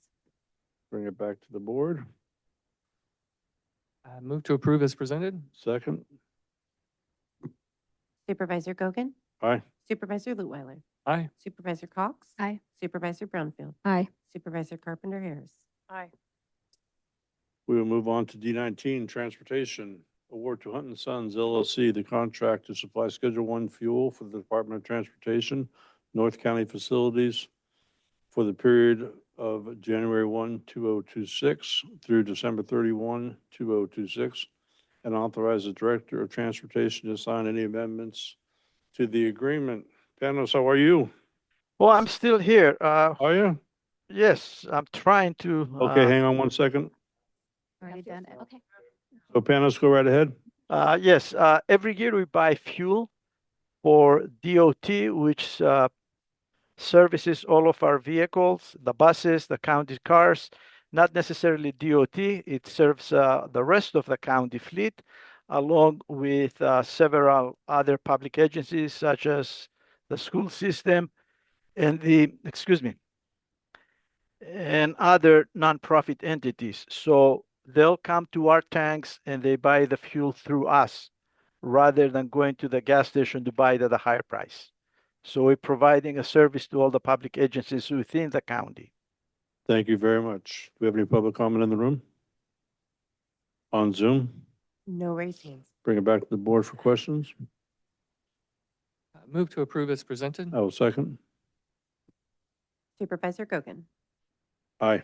Supervisor Leutwiler.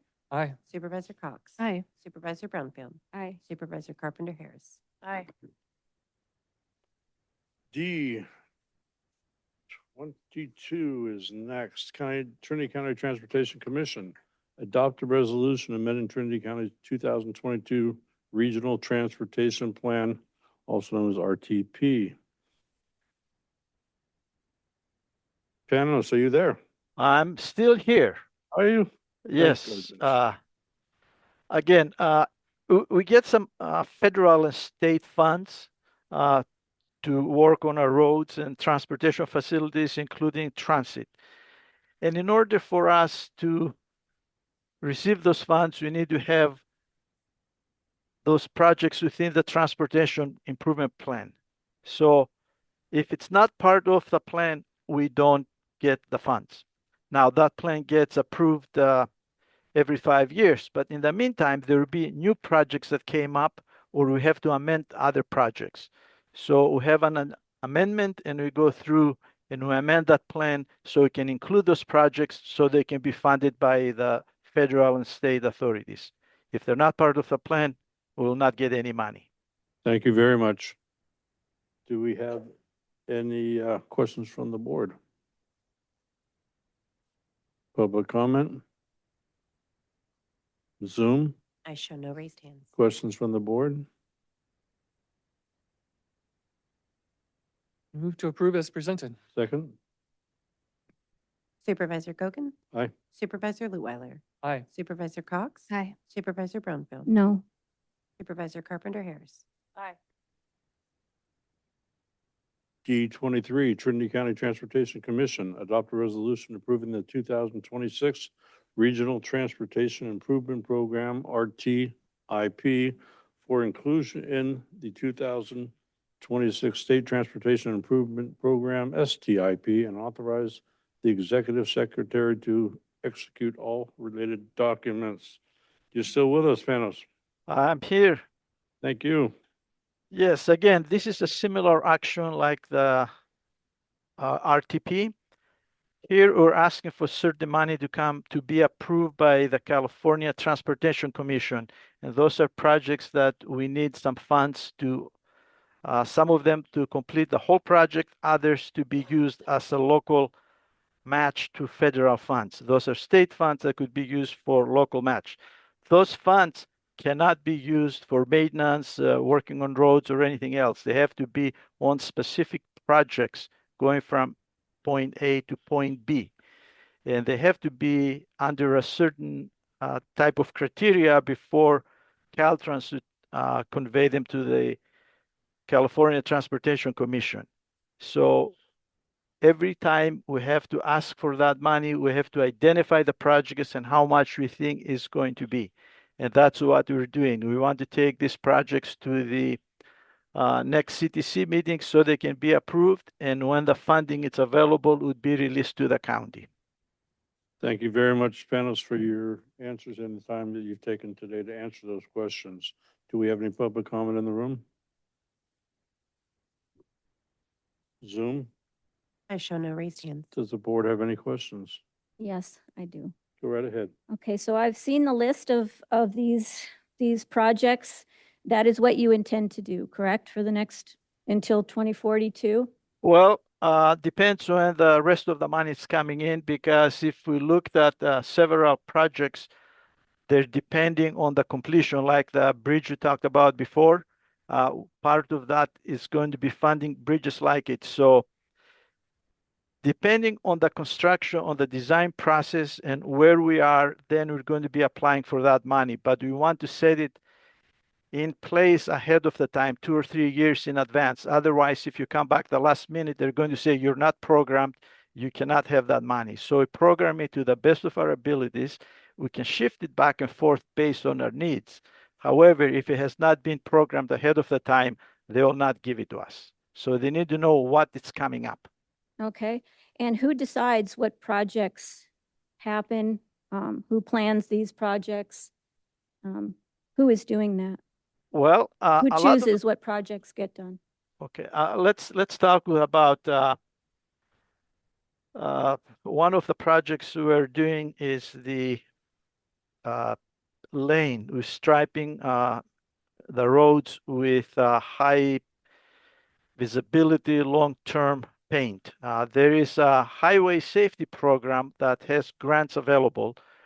We apply for that, showing which roads, what shape they are on in, and they're going to have a cost-benefit analysis, and then Caltrans and the feds are going to decide which of those projects should be awarded to which county and which city.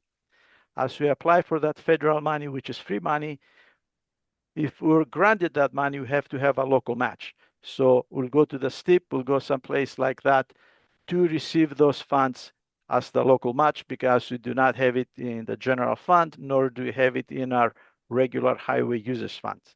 So it's decided by staff based on what federal highways and Caltrans is going to approve on what roads. When it comes to bridges, we have to replace some of the bridges. We get a bridge report every other year from Caltrans, tell us what is the condition of the bridge. If it reaches a certain condition, then we have to repair it or replace it. We're trying to see how many we can replace. And if they're going to approve that bridge, they say, yes, it's on the approval list. And then they tell us when the money is going to be available. And as the money becomes available, they start giving us a little bit at a time, like we did in the first item that you asked to what we're doing with it. So as we get a little bit of the money, we go through the process by the environmental design and construction. So yes, staff decides those, they come to the board for approval. Yeah, but staff, isn't the commission supposed to be aware and consulted on these the planning of their district roads and their projects? And as a Well, whole board, as a whole commission, we decide what projects and need to be done. That's well, what the code says. The code says that it is the commission who does the planning, and it is the DOT who carries out those. We have never been consulted in District 5 on what roads, what bridges you want to fix. And without discussing this with my colleagues on the commission, I don't have a voice in the projects that happen, and my constituents' voice is shut down because they are telling me what they want done, and that's not, I don't see any of it in this RTP. I looked. So there's, I think we're approaching this wrong. I think that the commission is the body that needs to be telling the DOT what projects and roads for our districts, and we should meet and make those decisions. Because I'm not happy with this plan, and I can't write it. I can't sign off on this plan as it's written, because we've complained about, I looked at it, I studied it. It's $242 million over a period of 16 years. And none of it addresses the very southern tip of, and I love the work that they're doing on, there's a lot of work in there that's really wonderful, and I don't want to downplay that in the rest of this county, because I know how important the roads are to everybody. But I don't see that in my district. I don't see it in the very, very southern part where we're asking for help. And so I cannot, as a commissioner on this commission, sign off on this. And I'd go so far as to say I'd like the resignation of the DOT director because of his inability to communicate to me what needs to be done in my district and everywhere else here. I've never heard of any of these projects before we hit this page today, or when they put it on the agenda. We are the commission. We are to be running what happens on our roads and our bridges. Those are our constituents that say, hey, this road needs to be done, this road. And when I look at this list, I had no voice in any of that, and my constituents then don't. Oh, don't, sorry. So that's my concern about this. We are the commission. We need to take the reins of this commission, and we need to work. And I think because of how he's acted and his attitude towards me in this my questions here, I have been at this 8 months. I've had him up to see these roads. He said he would fix, none of that's on here. So I cannot, in good faith, because the DOT has not been acting in good faith, sign off on this. Supervisor Brownfield? Yes. I hear your frustration. I just want to add a voice of caution. It's highly appropriate for us to discuss the issues that are at matter, but to discuss the performance of one of our department heads without proper notice to him. I think we need to be careful so that we don't create a hostile work environment and cause problems in that arena. So just be careful in that. And I'm sorry that you're so frustrated, and I hear you. I just want to be careful that we don't enter into a hostile work environment behavior. Okay. Those And projects, excuse me, may I jump in? Those projects were part of the 2022 RTP. They had some public meetings in every district, and I think we went to District 5 in 2 or 3 locations. And the public was invited to have their input, and that input was received by a consultant, and that was approved by the Transportation Commission, I believe, in 2023. So all those projects that they are listed here, they're part of the RTP. The one that it's not part of the RTP and we amended it, it's a one in Haddon Creek, and that's a culvert replacement due to the storms that happened last year or the year before. So that's why we're going to go through and amend it. So just to be clear, the amendment is item 5, the Haddon Creek culvert replacement. The Haddon one of the amendments. One of the amendments, and the other are existing bridges that they're funded many years ago. Some of them probably 7 or 8 years ago, because it takes about 8 to 10 years to bring a bridge to construction due to the environmental constraints or the length that it takes to get the environmental regulations met.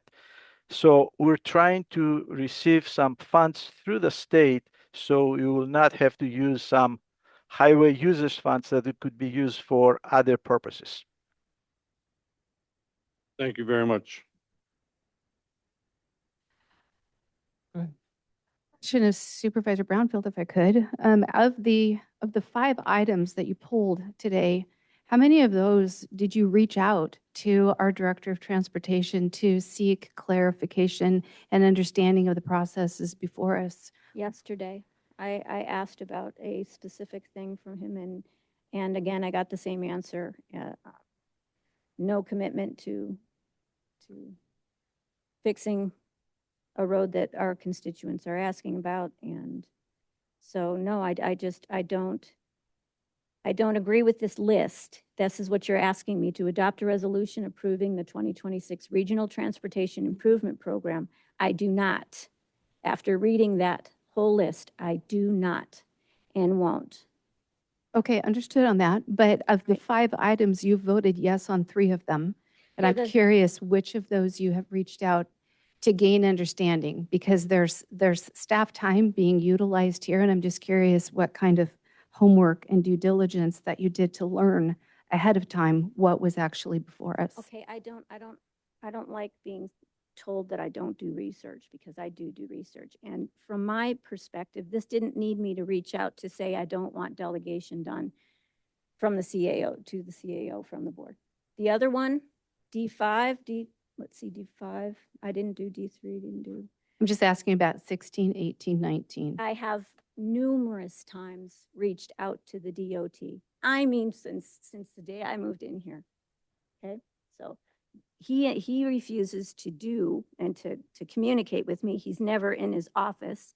I've emailed him when he's out of town 4 times now.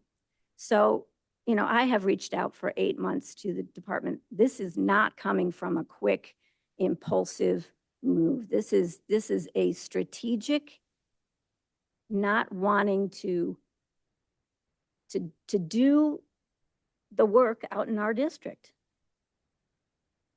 that we're asking for. I asked for Xenia Lake Mountain Road, so did 5 constituents, and it's not listed anywhere in this. None of these programs, I mean, there's very, very little at all, if anything, done. So I don't agree with the list. That's what I'm saying. I'm sticking to that, and I don't need to explain anymore. Okay, motion to approve as presented? I will second. Supervisor, I'm sorry, just for comments sake, sorry. I just want to say again, I appreciate the zeal of trying to represent a district and to make sure that the process is working as it should. I think when I was trying to listen to the concerns and the role of the commission or the board in these kinds of matters, I think what we have in place is an educated staff that goes out and gathers information in many ways, such as Director Kokas described with the community meetings that took place and so forth to create these plans. Then they continue to research funding opportunities so that instead of just putting a bunch of things on the list that we know we can't get money for, they're putting the things on the list that we see a source of money for. And then when they bring all that to us, which we couldn't possibly do on our own, they bring it to us for approval. So that we do have the final say of what's on the list. And we have the ability to share our views. What we don't have is, in my view, the ability to expect that everything we want done is going to be done. Because as we saw in a presentation from Director Kokas a month or 2 ago, the funds required to do all of the work that's required on our roads right now is about 50 times the money that we have. And so we can't expect that. And so they're having to choose projects based on where they can get funding. They're having to choose projects based on the amount of traffic on those roads. They're having to choose based on what they believe they can get done. And as I recall, I think it was more than 40% of the, I may have the numbers wrong, but more than 40% of our road maintenance funds went to District 5 in the last 12 I months. think it's 46%. Okay, that's, And I just we wanted can to talk add- about that at another time because I have a different opinion about that. So I just wanted to add something else too. Can I Sorry finish? to interrupt you. Go ahead. If we would have not got the SRS, that would have taken away, I think, another 35% of our road department's budget also. So we're lucky to even have that. I'm sorry, Rick. I'm done. Super, Just. I appreciate just what seems like an ongoing gnawing situation that our roads are the way that they are. And I have several in my district that are, folks may be losing access to their homes because of the condition of one, which is no fault of our roads department. The mountain is falling in. And I myself live on a road that's 8.5 miles that hasn't, that has some potholes in it that are pretty, pretty gnarly, and some slip outs that are starting to become a concern. I think road work in Trinity County is just part of, it's part of the calculation of deciding to live here. Unfortunately, it's not something that we have, I guess, the privilege of living in places where the roads are always smooth. I do have to speak to the complexity of these processes, as Commissioner Panos has mentioned, our DOT director. It has been mentioned already, but I just want to reiterate the fact that every single pretty much dime has to be calculated and has to be pulled from multiple buckets at times to get a single project done. There has to be, as he mentioned before, a local match Oftentimes we collaborate with other organizations, the RCD or 5 counties projects, different things like that to get work done. And I realize that, I mean, from my perspective looking in, it's like, why can't these things just be fixed quickly? But I have to give some trust and some merit to our staff and recognize that there are probably so many toggles that I'm not aware that have to be flipped and moved around and different things. And I understand and I appreciate that. And I also understand and appreciate what seems like at times like maybe we're being ignored or maybe we don't like the answers, but we're still going to keep asking them. I do appreciate the need for our constituency to be heard, but I just wanted to say that this is a complex situation. I have no way of understanding all of it because I'm not an engineer and because I don't work in the paperwork division of our roads department. But when these things are brought to us and they have come stepped on years of information previously presented, and we're asked to be doing alterations based on funding and based on current issues or things that have come forward due to, natural disasters or what have you, I'm going to lean in to what they are presenting and then walk beside them and ask them, how can I help you? And then also make sure that I listen to the frustration within my constituency as well. It's a challenge. It is. It's a challenge. I think all of us sometimes are flabbergasted and get really frustrated with what can and can't be done. But I just would hope that we can work together well to get the things done that need to be done. And I do thank the roads department for everything they do, and I don't feel like that our questions are intended to undermine them. I just feel like I just want to say thank you to them for what they do, and this process is hard sometimes, but it's worthy of the time. And because I'm the one that usually is the complainer about the roads up there, I'm asking because I'm going to be voting on a lot of things that District 5 will never see, but I'm asking this commission to, I'll be asking this and calling this commission to help. I'll help you guys in any way on your roads, but you got to do the same for me. And trust me that I'm telling you the truth about how bad they are.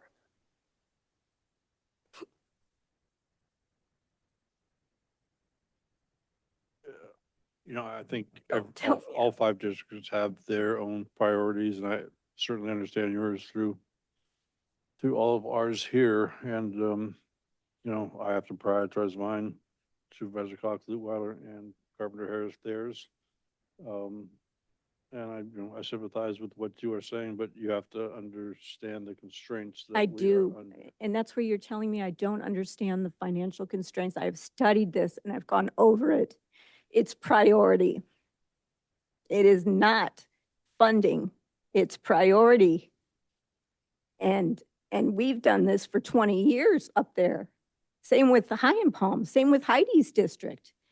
We are done asking now. It is our turn to have our roads replaced. You drive them. Do we have a motion? In second. Supervisor Kochen? Aye. Supervisor Lutweiler? Aye. Supervisor Cox? Aye. Supervisor Brownfield? No. Supervisor Carpenter Harris? Aye. Does anybody need a break? Yes.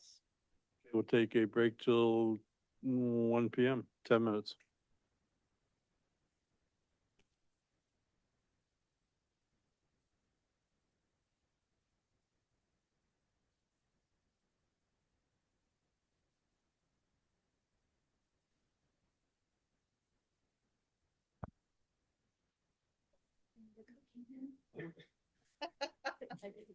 They didn't like the way I talked to her. Was I rude to her? The first item you might have been a little. I said, like you say, have the engine. No, she's asking stupid things. Have the engineers do all the roads before. Those poor guys are busy getting extensions.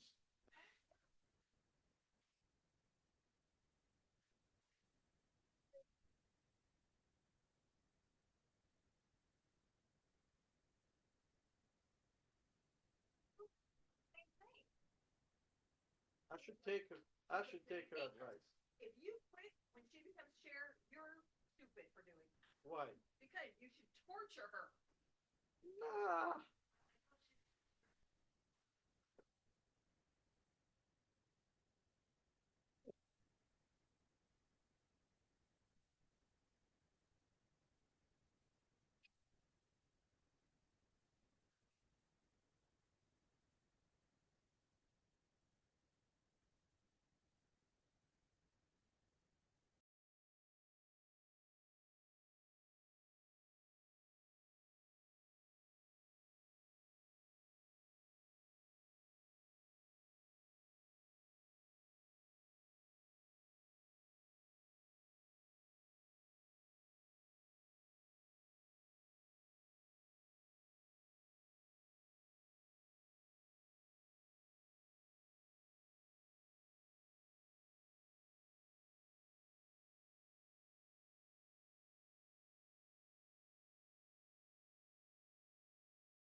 Okay, we are back. It's 1 PM and we will start E, public hearings. E1, County Administrative Office, conduct a public hearing to discuss the completion of the following community development block grant to CV projects and authorize County Administration Officer Trent Tuthill to sign any documents necessary to complete the closeout process. Item 1, Trinity County Substance Payment Program, grant award number 20ZDBG/CV1/00122. Second one is County of Trinity Emergency Shelter Service, grant award number 20CDBG/CV2/3/00118. Third, County of Trinity Substance Payment Program Business Assistance, grant award number 20CDBG CV2/3/00158. Thank you, Chair. These three grants that are being requested to close out today are legacy grants that have been in existence when we did have an individual who was running some of these. This is what is left over as far as the administrative actions to close these grants out. We've been working with the state agency who is responsible for these grants. They came up and gave us a visit not too long ago and helped us out to get to this point. All this has been coordinated with the state, and there are just a few closeout documents that need to be signed, and that will then close out our responsibility for these grants and end our administrative efforts on this. There will still be a future request that will come before the board to level up this grants department because we're still way in the red as far as the amount of time it has taken administratively to administer and close out these grants versus the amount of PI or administrative time that these grants allowed. But that is not, that's a different topic. I just wanted the board to be aware of that. The topic here is just to provide authority to close out these three grants. These three here.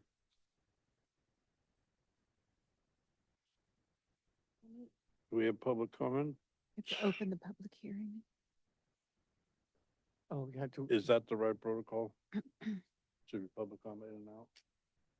Okay, public comment in the room? On Zoom? I show no raised hands. Bring it back to the board. Questions from the board? So just to clarify, CEO title. So these were from when we did have a grant person on staff, and they were doing these housing related mostly grants, but I see other stuff. And then, as we've heard before, it's one thing to get the grant; it's a whole nother to administer it, manage it. And so this closes out all those administrative responsibilities. And then separately, what we're having to deal with later is the cost of that administration far exceeded what we were allowed to fund through the grant. And so that's another matter we'll have to consider later. Correct. But at least we're stopping the bleeding with Correct. doing this. Correct. Okay, thank you. Okay. Move to approve as presented? Or, I Second. mean, how do we do it? Just move to approve the, So it's two items. First, it's a public hearing. So we'll close the public hearing and then we'll move to the second item, which is to authorize county administrator to sign the documents. okay, thank you.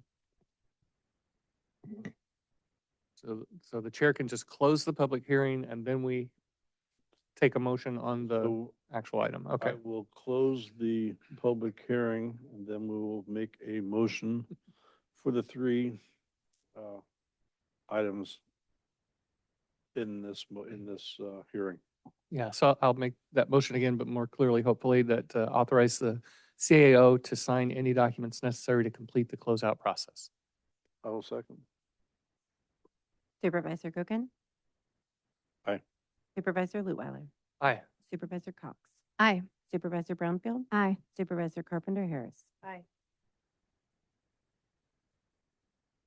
Okay, county matters. These items include non-routine or controversial matters on our list alphabetically by department. A member of the board or public may request that an item be heard out of order. F1, Clerk of the Board.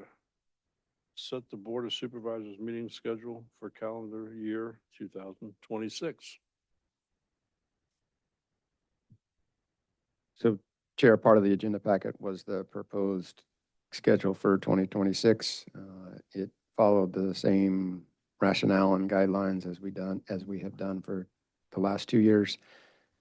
If there's any discussions or requests for meeting adjustments, that's what the purpose of this is. But all the meetings are scheduled for the first and third Tuesday, with the exception of December, again, which has CSAC, so there's no first meeting in December. Can we push them back one day after a holiday on Monday? We're not pushing back one day after a holiday. We didn't do that the last couple of years, and it seems to work fine. Fine. Any public comment in the room, in Zoom? I show no raised hands. I'll just note, I think it doesn't make any change to what we're doing, but I think we have looks like a June 2nd board meeting, and I think it's June 3rd and 4th that the Sierra Nevada Conservancy is hoping to host their meeting here. So that timing actually works out pretty well. They might even be able to come in and present to that board since they might be here already. And I'll move to approve the item as presented. I'll say, go ahead. Supervisor Carpenter Harris, second. And then the only comment that I would make, there's only 2 times over the course of the year that the Tuesday meeting falls after a Monday holiday, and our CIO has been very mindful to kind of look at the weightiness or lightness of that agenda, because it is so important to have the opportunity to reach out to our department heads ahead of time when we have any questions. And so the only reason they say anything about it, he'll still be in the seat for this January and February, but we just might want to make a note to ourselves to be mindful of that in the next calendar year when we have somebody else there, that we just remind ourselves of that. Do we have Yeah, we have a motion. Supervisor Carpenter Harris. Aye. Supervisor Cox. Aye. Supervisor Lutwiler. Aye. Supervisor Brownfield. Aye. Supervisor Brogan. Aye. F2, Community Development Planning. Conduct a public review hearing for the pro-housing designation application and associated public review period. Drew, how are you today? I am doing well. Good afternoon, Chair and Good Supervisors. afternoon. As we've discussed previously, after the housing element was certified by HCD, I think we acknowledged that there was potential benefit to making the revisions that we agreed we would do in the housing element, specific to zoning code, to facilitate additional housing stock being created for the county. In going through that, we came across the pro-housing designation program offered by HCD, which is, for those who are not aware of that acronym, it's the California Department of Housing and Community Development. And so we have discussed previously, going forward with that application. So this item is part of the formal process to elicit public feedback on the draft application, which was made public this past Friday and has a 30-day public review period. And unless you have any specific questions for me, I'm going to turn it over to Mentor Harnish staff, who have been helping us and coordinating with HCD to prepare this draft application. Hopefully Ryan Lester is still on the line, and I believe he has a presentation for you all, and he'll run through what all is included in the application and do his best to answer any questions you might have. Thanks. Drew, thank you. Hello, thank you for having me today to speak about the Pro-Housing Designation Program. I don't have a formal presentation today. The purpose of this is to just let folks know that the application is out there for public review, to give a little bit of a description of how folks might want to read and what they need to review, and then how to comment and to send us your comments. So as Drew mentioned, the Pro Housing Designation Program is a program through the state. The purpose of the program is to work to incentivize jurisdictions that remove constraints to housing production, right? So if you go beyond the minimums of state law, you can claim some points on the application, you get enough points, and you get in the program.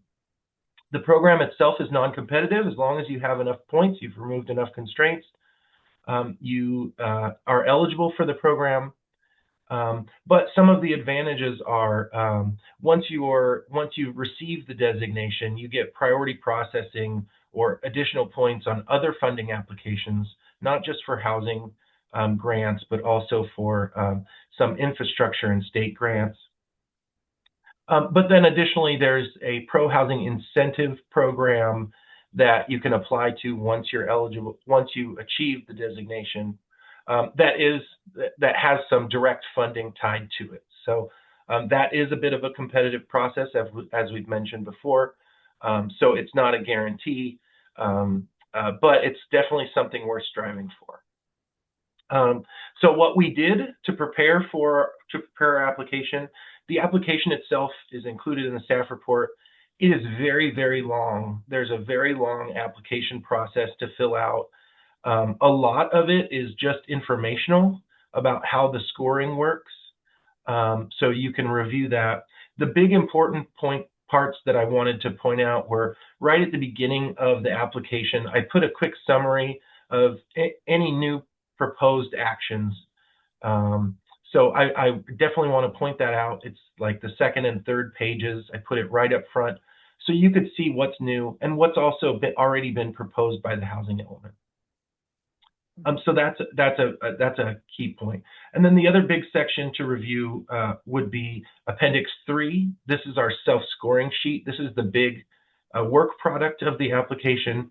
This is where for each of the categories where we can claim points, where we have to say what the county's doing that's already either enacted or proposed that meets that the requirements for that category. So this is where we've listed all the proposed and enacted policies that qualify.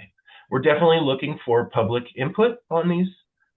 So please read the front few pages as well as the scoring sheet in Appendix 3 and let us know what you think about the proposals. Are there extra things that we could do to strengthen those proposals? Are there things that may be infeasible? Because each of these proposed actions needs to be completed in the next 2 years. So with that, I wanted to give a little bit of information on what's next for the application.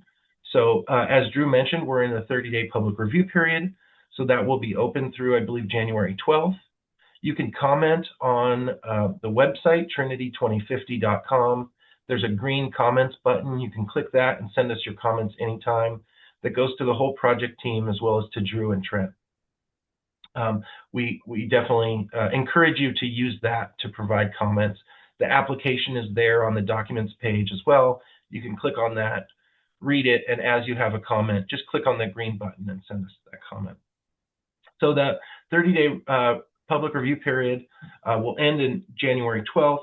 We'll then have to review those comments and revise the document to respond to each and every comment that we got.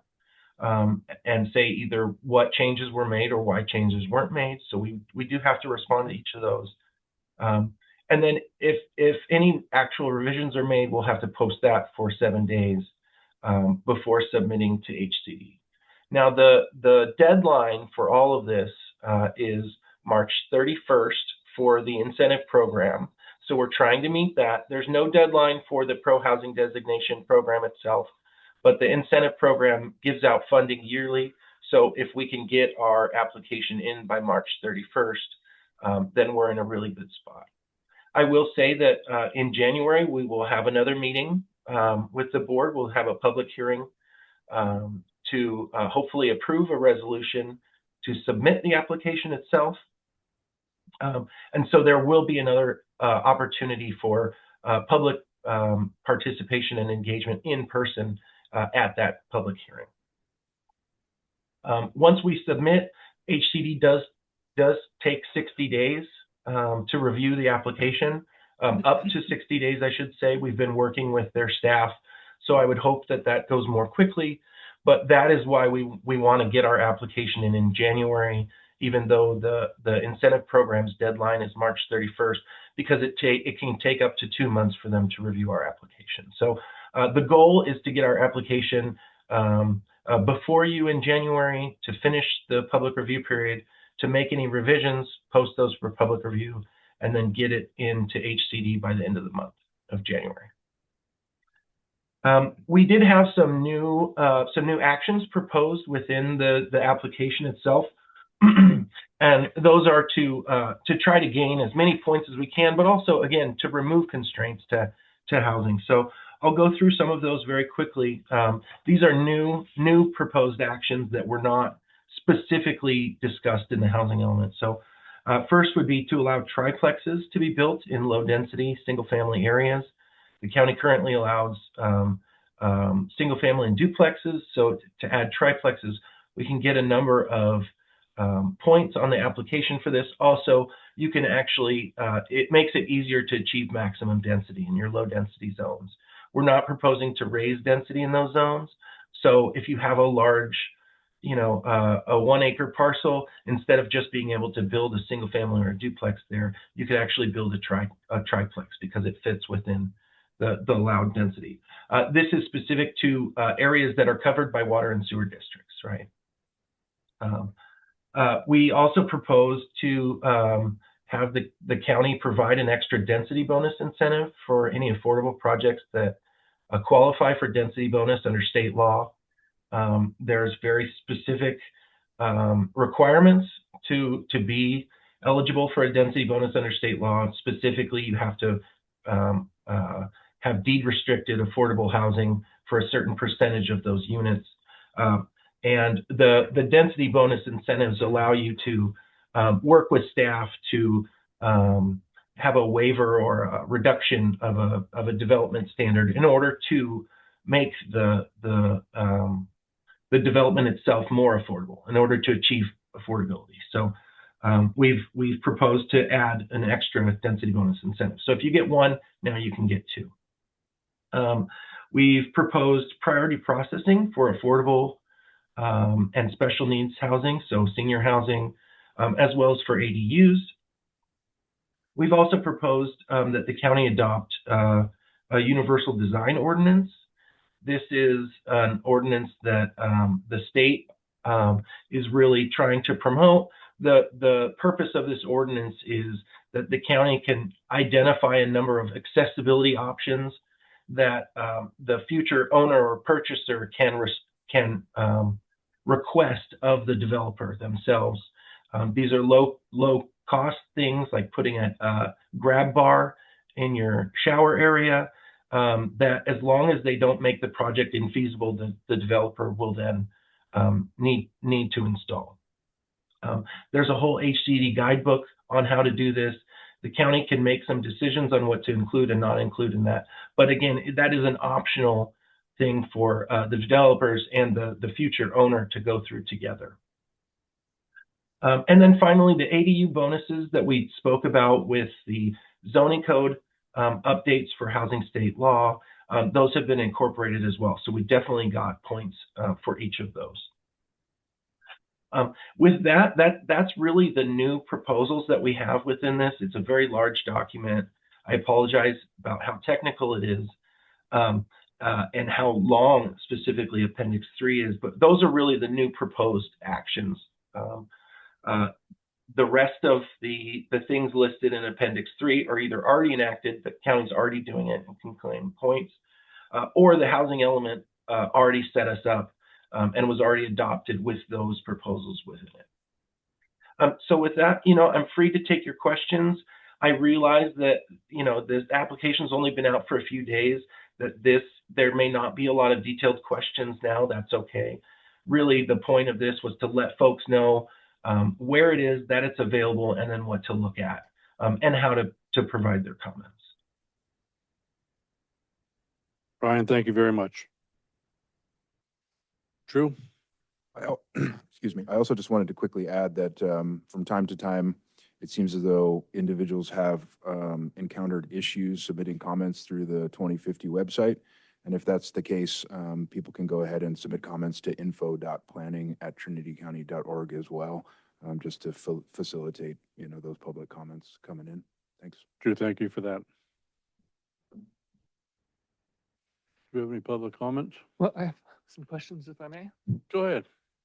A couple of clarifications that can be for staff or the consultant.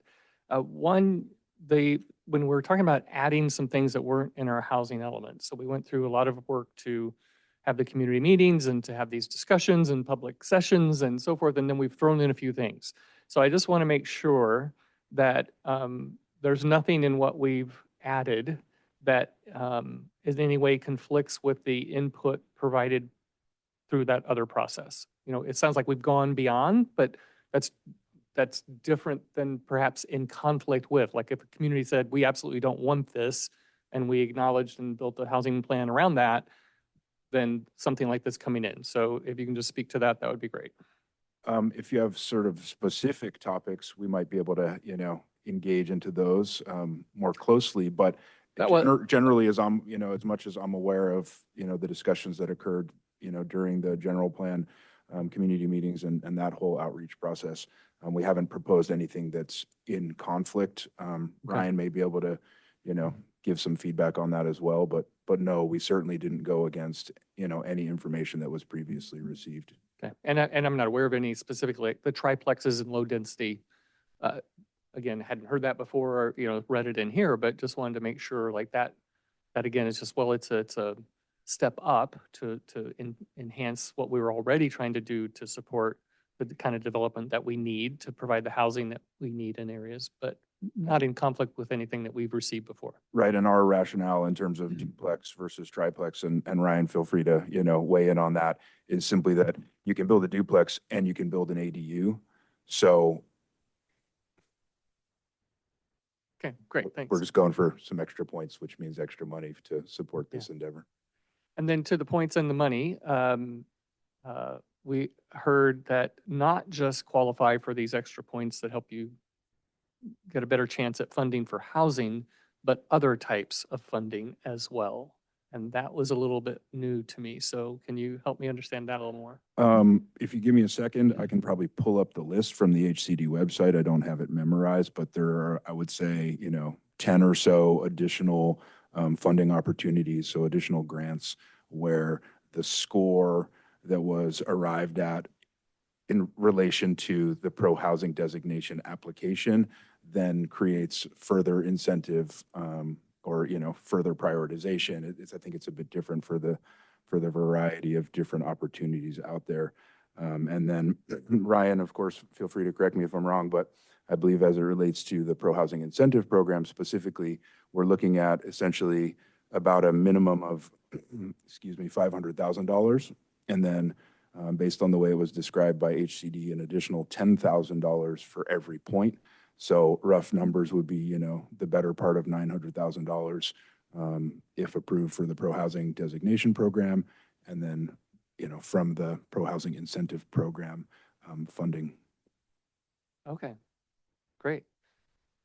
Yeah, at some point, maybe if you can just point me towards the other funding options. I just want to make sure that taking advantage of all of them as we think about this, but it's also good to hear those PIP, the Pro-Housing Incentive Plan funding levels that you're talking about, because the research I'd done, I wasn't expecting quite that much, but I had seen, as you guys have described it before, the money is regional. There aren't that many jurisdictions in our region that are qualified.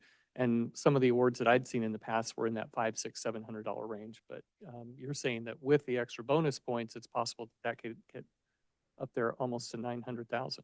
That would be. If I may, I can Go ahead, speak Ryan. to this. Yeah, so just on the question of the other grants that you get kind of priority or extra points on, I can speak to those.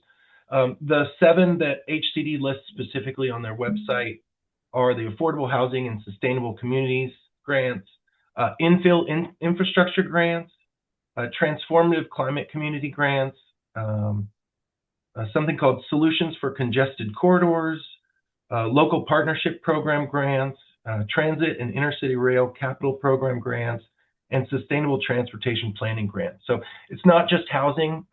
They've connected it to a number of state grants. And all that's outside of what Drew was just walking us through that we anticipate could get up to 900,000 just from the PIP.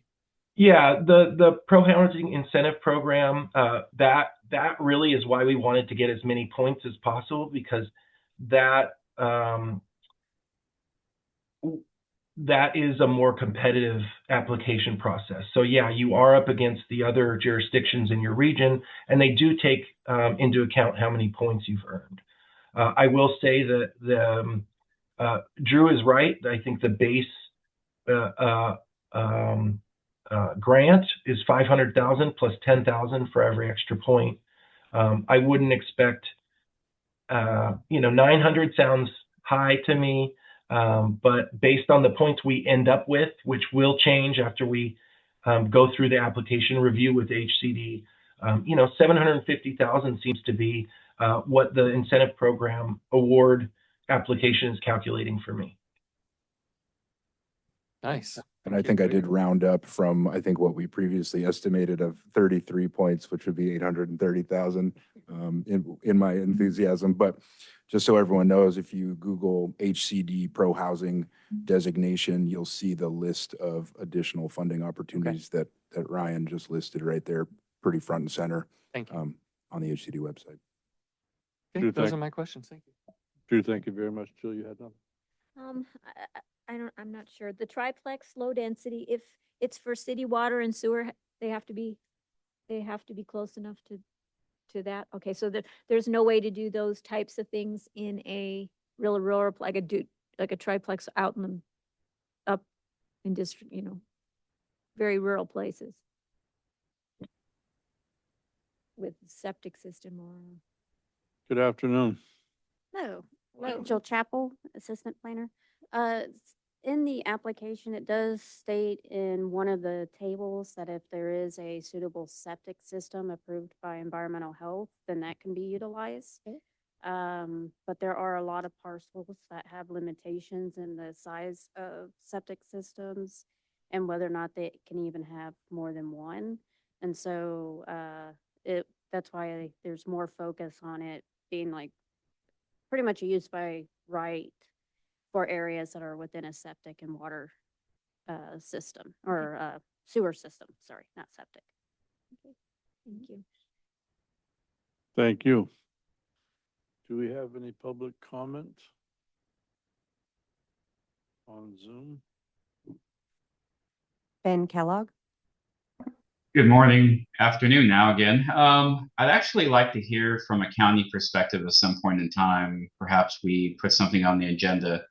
So it's great to have a plan, obviously, but how are we getting home builders or a home builder up here that is specifically to build rural housing? Someone who's familiar with the USDA Rural Development Program for rural housing site loans that can do that, it's great that we have home builders up here, but everyone's aging out of the trades. And realistically, we need someone who can build, 20, 30, 40, 50 houses and lower the cost of housing in this county so that we can get, jobs filled up here. It's a domino effect. I've asked this question previously, but I don't see that part of the equation happening or a plan. Thanks. Thank you. Any other? I show no other raised hands. Drew, did you want to comment on the public comment that was brought forward? That would be helpful. I'm happy to. Go right ahead. So in January, I think it probably makes sense for there to be a discussion item related to the Pro Housing Incentive Program application that we will submit to HCD. And that's when we can kind of collectively have a brainstorming session on, what the board thinks is the best prioritization for the use of those potential funds coming in. So I'm happy to give some thoughts off the top of my head, or we can just keep it to January and stay on topic for this particular item at this point. Let's stay on topic for now. Keep those on the top of your head and we'll get around to those. Will do. Thank you very much, Drew. I would, if I may, I would just offer that there have been conversations with a number of developers to come in and look at opportunities here. And there's also an organization here in town that is looking at working with retired contractors to do some of the initial work, but they would then use that opportunity as apprenticeship for younger people to create a new pipeline of those kind of development folks in the county. So I think there's probably a lot more that is under discussion than is visible. So I think, and I know Drew's been talking about having more visibility in that and public engagement on that in the coming year, but I'm just glad to see right now you're trying to get us in so we can get the money to actually be able to do something with it later. Thank you.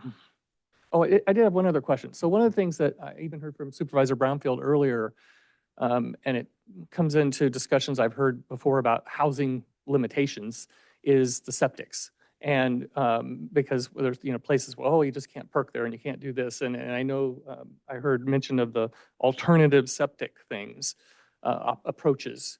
And I gather that we need special certifications, capabilities to be able to approve those or manage or supervise or whatever those in the county. And is there anything in what we're doing here that addresses that, or is that just a separate issue that we would have to choose to address as board and staff and so forth?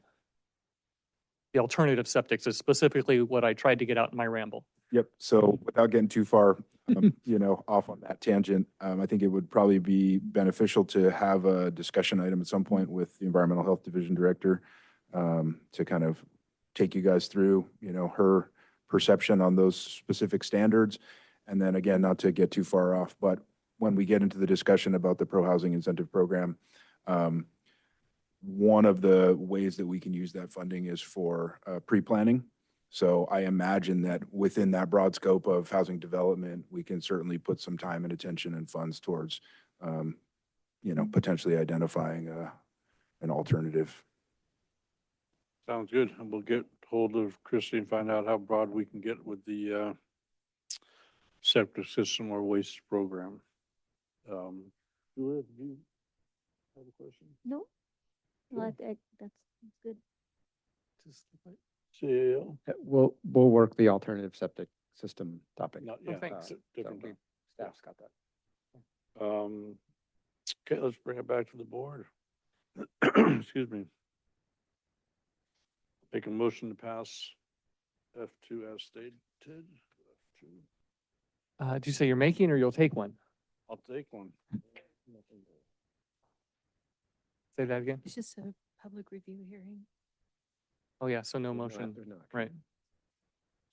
I didn't hear what you said. We don't need a motion because it was just basically a public review hearing so that people could provide feedback and have discussion. Okay, we'll move on to F3, community development planning. Waive reading of and enact an ordinance amending Title 17 of Trinity County's code, modifying various subsections to be compliant with the county's certified housing element and state housing laws, introduced November 18th of this year. How are you?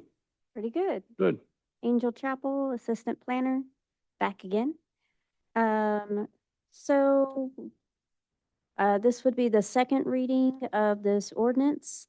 And I wanted to clarify that, because in paragraph 3, that in the previous meeting, we did take into account the Planning Commission's comments and made updates to reflect that by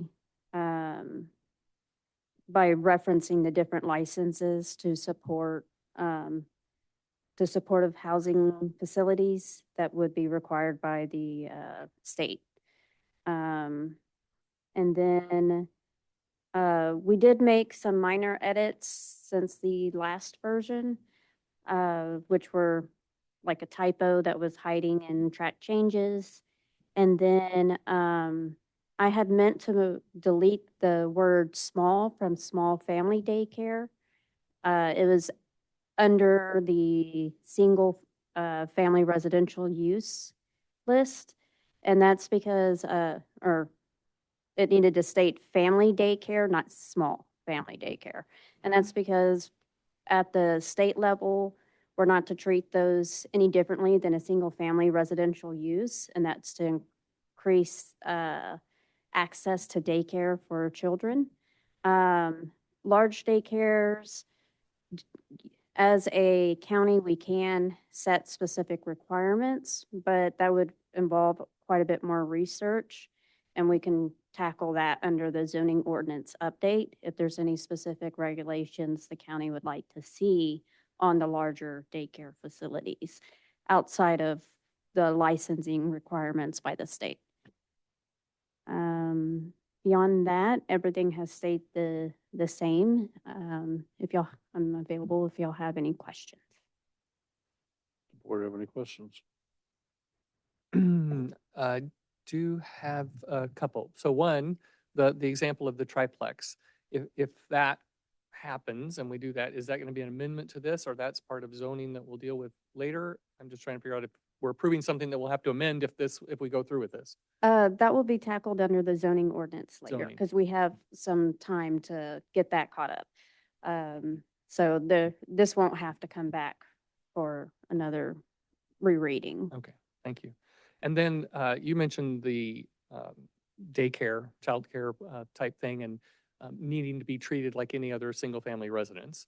And I've had it come up a few times now from residents in the North Lake area, not about daycare, but about the rehabilitation center. I don't know what the right wording is, but basically saying kind of the same thing. If somebody's going to be housing 6 or fewer people going through those facilities, then you have to treat it just like any other single-family residence.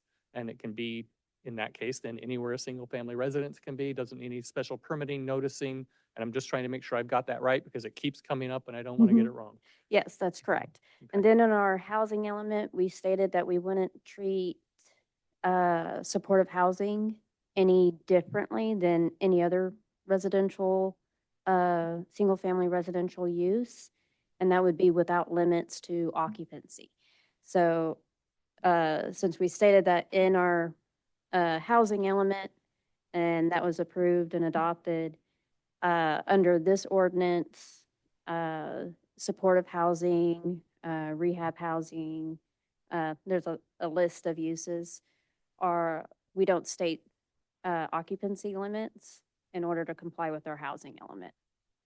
Okay, so then to clarify that, my understanding is the state law says 6 or under. Doesn't matter whether you want to have further implications or not, you can't. Correct. But what we're saying in this is even beyond that number, we won't put any new restrictions on. Correct. So I mean, they still have to comply with health and safety and building code for occupancy limits based off of the structure design. But from a zoning ordinance standpoint, we wouldn't be regulating that. And for like the medical facility concepts that is sometimes associated with that, they would still have to comply with state licensing laws. And we reference out in the ordinance to medical facilities and then list where they can go and look up the relevant state laws for that. Okay. And I was just going to say, in the North Lake area, as this has come up for various residents, the fire department also kind of was weighing in on this a little bit because they were saying, you know, that it's potential, and it's just that, the potential, that if you're having this sort of a facility, that there could be a greater need for the services of the emergency response teams. And in very rural areas, should that have some kind of approvals or limits versus you're throwing in, you know, I mean, if you want to go all hog wild, there could be a dozen now 20-person facilities in the North Lake area where they have 7 volunteers, average age 62. I'm making all that up. But again, what this is saying is, as long as they're meeting these other requirements, if there's special medical requirements, whatever else, that kind of a facility, just like a daycare facility, can go anywhere regarding the occupancy And that's part of what we're approving as part of the pro-housing and trying to be supportive of the people in those situations. Yes, part of that and compliance with our housing element. Jude, do you want to? I think something that you're trying to get at, Supervisor Lutweiler, which is that Angel's point that from a zoning perspective, we're not creating any additional regulatory standards above and beyond, what the state is suggesting that we go forward with. But it's important to point out that, and neither of us are experts on this, but as it relates to, I believe, supportive housing and those types of other land uses, for 6 and over, they have to go through the state licensing process. And I believe that at the state level, when they're licensing these types of facilities, they are taking into consideration some of those, first responder capacity type of dynamics, to make sure that they're not putting these types of facilities in a place where there is no ability for first responders to respond and facilitates a medical emergency. Thank you, that helps. But with any of that, if you could, there is no room in any of this. This would all move forward in a very ministerial fashion, correct? There wouldn't be the opportunity for neighbors to weigh in. And that's consistent with state law. Okay. I mean, it is Supervisor Lutweiler's district, but I too have been approached with the concern about the particular area and neighbors wondering if they have a say in that. And the answer is no, and we can't change that. From a zoning perspective, now we could certainly do a little more research. I don't know if Angel knows off the top of her head as it relates to what the, public engagement and noticing process when applying for those types of licenses from the state. I do believe there is some neighbor noticing that happens, but again, I'm not certain off the top of my head, but happy to, figure that out and present it to you all so you can clearly communicate that out to your constituents. Thank you. Thank you very much. Public comment. Zoom, I show no raised hands. bring it back to the board. Any further questions? I move to approve as presented. Second? And just for a comment, I just want to say, I've also, besides this one, which Supervisor Cox acknowledged, also hearing some feedback about, I think there's some always differing views, obviously, on these sorts of things. But one might look at this and say, oh, well, we're doing a lot to support low-income housing, affordable housing, these kinds of special facilities and so forth. Is that raising up the county in terms of, wouldn't it be better if we were, incentivizing larger homes and more expensive homes where we get more property tax and so forth? And it's interesting because I think having sat in this seat for just 3 years, it's amazing how much you learn in 3, and who knows what you could know, 10 years later. But what I see is that we are working really hard to provide the housing that our community needs. When I look at the rental properties that we have, and you look at the housing study and the work that we're trying to do to change some of that, is people are having to pay way more than they can afford by normal calculations because that's what's available. And so the more that we can provide the more affordable workforce, low income, whichever kind of version you want to look at housing, then we start to basically level out so that people can actually afford to live here, not rely so much on the services that many are required to survive on, because that's where they are financially. And that then also creates more housing for the workforce that we want to hire, that we sometimes offer a job to, and then they don't stay with the job because they can't find a place they can afford based on what we can afford to pay them. So it's always, to me, a catch-22 on things like this, but I just want to support what we've been guided through to basically acknowledge what our community needs from us and what we're trying to provide. And then, we've already passed it, but the whole pro-housing thing just gives us a real push forward to help make some of that a reality, not just legislate or, create ordinances that make it possible, but to actually start to make it happen. And I just want to add to that, and I think I brought it up previously when we had a discussion about this topic, that based on average, statewide median income, And the way that this program is framed, it's for very low, low, and medium income categories, which the vast majority of Trinity County residents fall into based on statewide average income. This really is intended and likely would be supportive to the vast majority of the constituents in Trinity County. It's not really, if we were in a very affluent area, the dynamic might be different, but that is not our reality at present. Yep. Yeah, I think it's a good foundation for the county and the people that live in this county and the money that they make. This is a good start, and I think that we are doing it right by looking at the income and what we have here and building that foundation and hoping something grows from that. And I do hope something grows from that, but we can't start up from the top down. We got to go from the bottom up, and this is a good way to start. Do we have a motion? I already have a motion in a second. Supervisor Gogan? Aye. Supervisor Lutwiler? Aye. Supervisor Cox? Aye. Supervisor Brownfield? Aye. Supervisor Carpenter Harris? Aye. Okay, F4. County Administrative Office, waive the reading of and enact an ordinance amending Trinity County Code Section 2.64.050, updating various county fees, introduced November 18th of this year, 2025. Thank you, Chair. Chair. So this is as the agenda item says, this is the ordinance, second reading of the ordinance submitted on November 18th. There have been no changes. There's been no comments since that date. So we're requesting the board consider this as the second reading and hopeful that this will get adopted.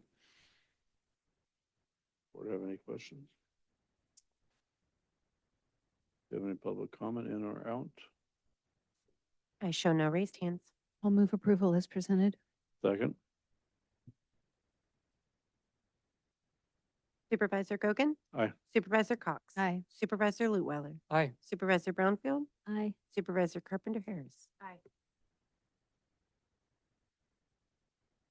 F5, Treasurer Tax Collector, receive an update regarding the cannabis tax collection program. Terry, you are up. Only had to wait 5 hours. Just 5 hours, that's all, no big deal. Do you have the presentation?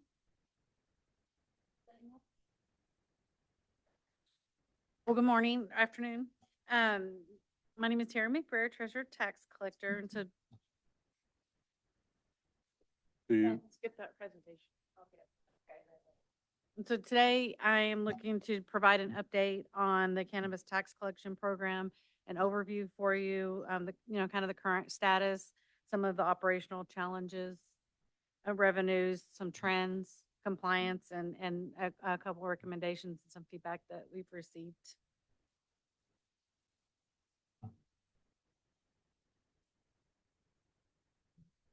Sorry, it'll be up momentarily. Okay, no problem.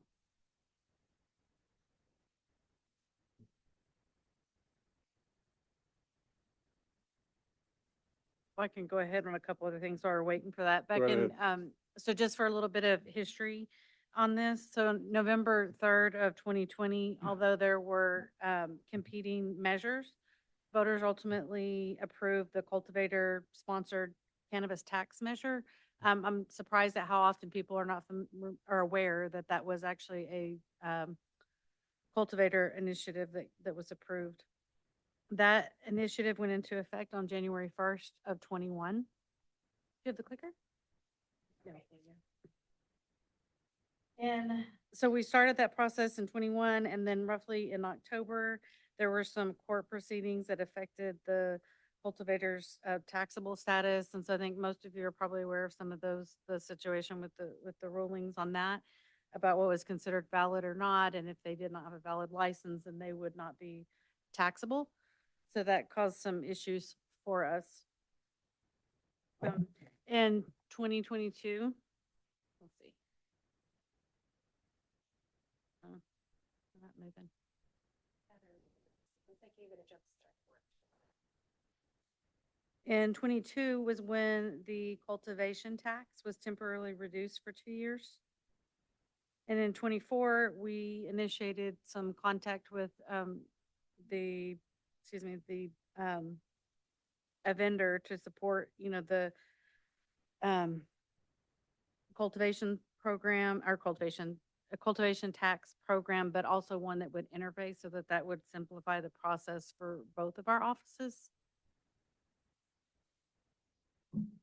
That's still ongoing. And in January 25, that's when the tax rate was returned back to the original rate.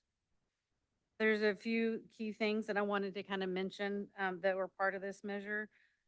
Cultivators are required to maintain a cash bond or a surety bond. That I'm authorized to enter into an MOU with Metric for reporting verification. There are 2 reporting periods for cultivation. The retail reporting is on the last day of the month following the close of the calendar quarter. We do have a unique tiered tax structure. It's categorized by product type and then by weight. So flowers, leaf, and fresh are the categories that we tax. The ordinance also includes some provisions for non-payment, catastrophic events, and then also for destroyed plant material.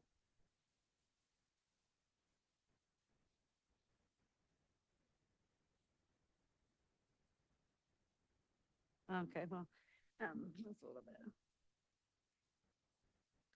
So I included this chart here to kind of demonstrate a little bit of what the tiered cannabis tax structure looks like for us.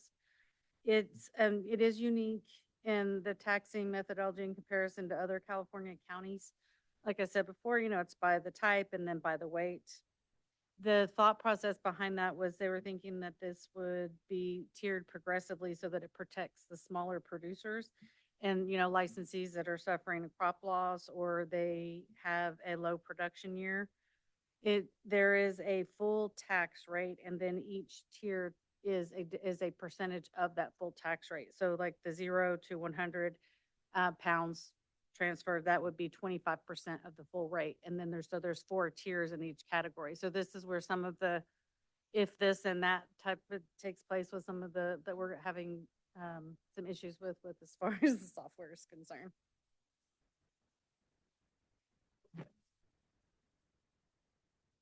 And the retail is at 2.5%, just a flat rate. Mention that.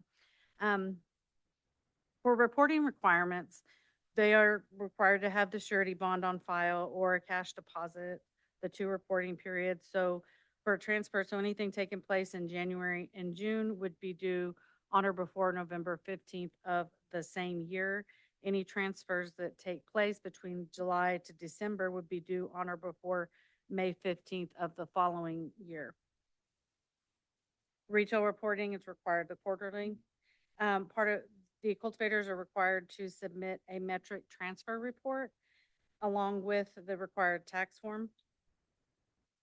If part of the provisions that are in place, if they are requiring that they need to have an adjustment, we do have an adjustment form available for them, and that's also part of the requirement that they have to submit with us along with their metric form and their return form.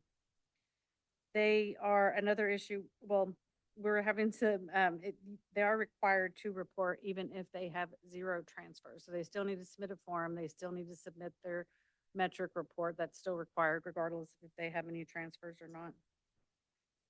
Part of our effort, we do this with any sort of new taxation. We try to make the process as simple as we can. We've created forms that automatically calculate all they have to do is just kind of plug the numbers in. It's going to calculate for them. Depending on the date when they put that in there, it'll calculate the late fees for them as well.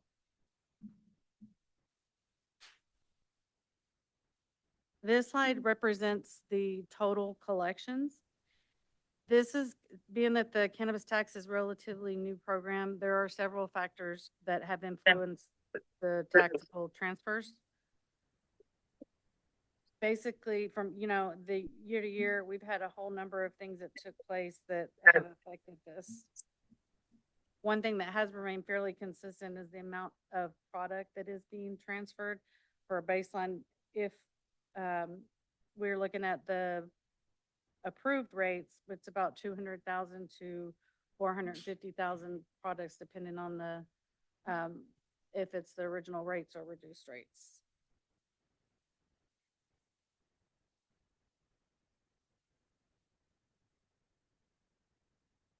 This next slide, I've included the total transfer by cannabis tax or type, excuse me, for each reporting period as reported to the county. This figure, what we've come across is that this does differ from what's being reported to the state, and that's a variance. It's an area that we're currently working on with our compliance efforts. Terry, can I just Yeah. ask while you're there, is when we hear about the component where it costs more to pay the tax than it does to that you can possibly sell it for, is that the fresh? It is not the fresh, it's for the leaves. That's Leaves, that's the okay. feedback that I'm receiving, it's on the leaves. Okay, thank you. So, and I do have that in there and talk a little bit more about Okay. that as well. Hmm. For next up would be compliance. We've implemented several practices to kind of assist, encourage. You know, we start out with the welcome packet, or oops, you missed a step. You're supposed to also, got touch base with us. What we've come across though is that we are having a significant discrepancy from what's reported to the state and also what's being reported locally. Part of the measure also requires that not only do we mail the notifications, we also email them as well. So there's additional forms that they were getting the information out there to them, different methods. Some of the issues that when we went through the audits, we came across that we have different issues, but some related, some not. We have cultivators who have not submitted reporting, but they didn't transfer anything, so they didn't owe any taxes. So initially we thought that the numbers were much higher as far as what our delinquency rates were. But what it turns out to be, so that's one issue, is that they don't know anything, but they didn't report, which they still need to do. But we also have some that cultivators who transferred product they're just not reporting or paying the tax is another issue. And then we also have those who hold state licenses, but do not have county licenses, and they have yet to register or pay, which is another level in the compliance issue we have. We've tried to categorize and kind of separate these groups out to kind of better address each type of noncompliance. We have been offered assistance from the state for those that are not compliant with the local county things, but they do have state licenses. And this is something that I'm working with Drew to address how we're going to move forward with some of that.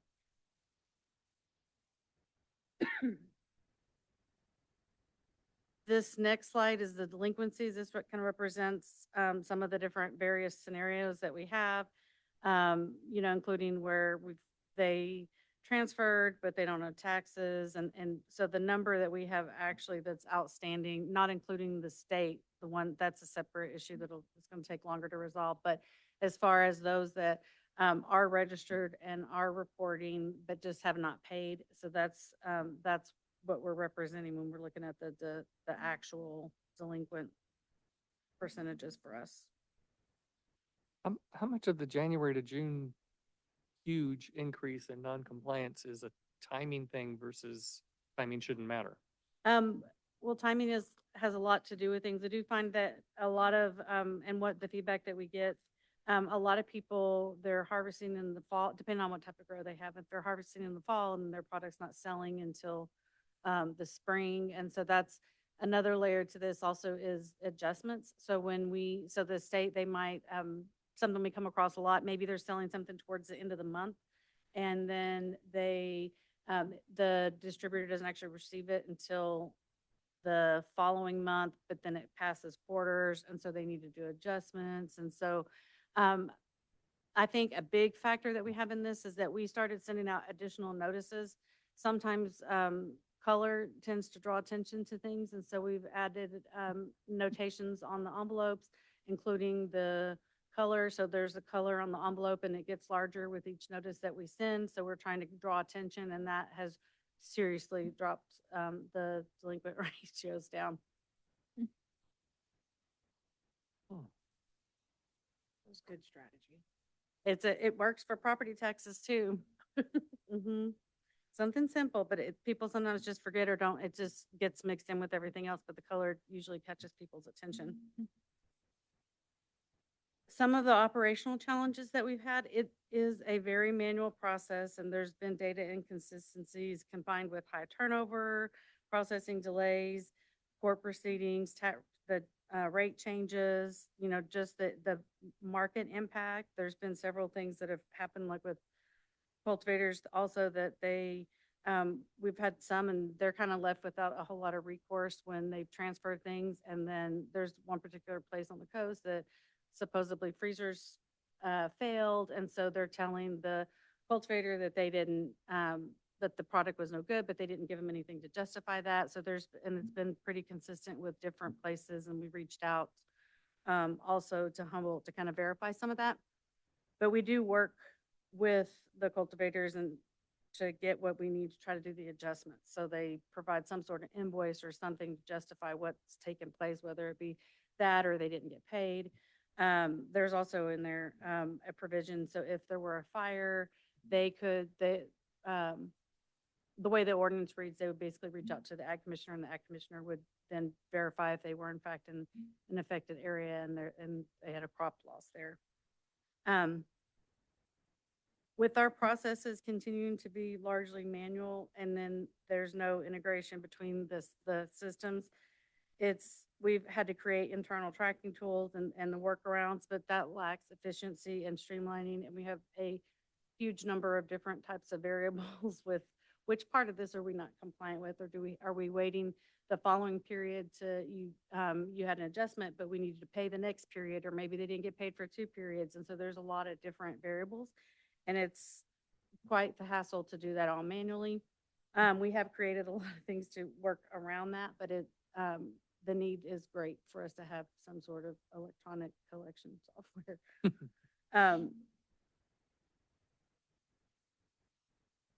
The other issue, another significant issue that we've come across also is the backdating of the licenses. That's been a problem for us, because if I'm to enforce something, I need to know that you have a valid license during that period. And if I'm assuming that you don't have a license and we've gone through the work, and then there's at that point you didn't have a license, but then they go back and backdate it, that changes things for us, number, collection, enforcement, all of those things.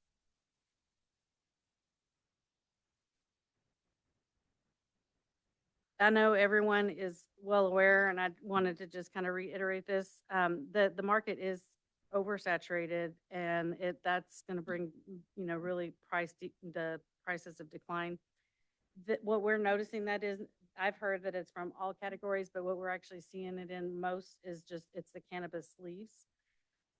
All the data indicates that most of the cultivators would end up paying more in taxes than they would receive for revenue on the actual on the leaf products. We do have a handful that they are not experiencing that, but these tend to be some of the larger ones, and they're already established and they've got a better rate. But that's definitely not the majority, and that's not the feedback that we're getting.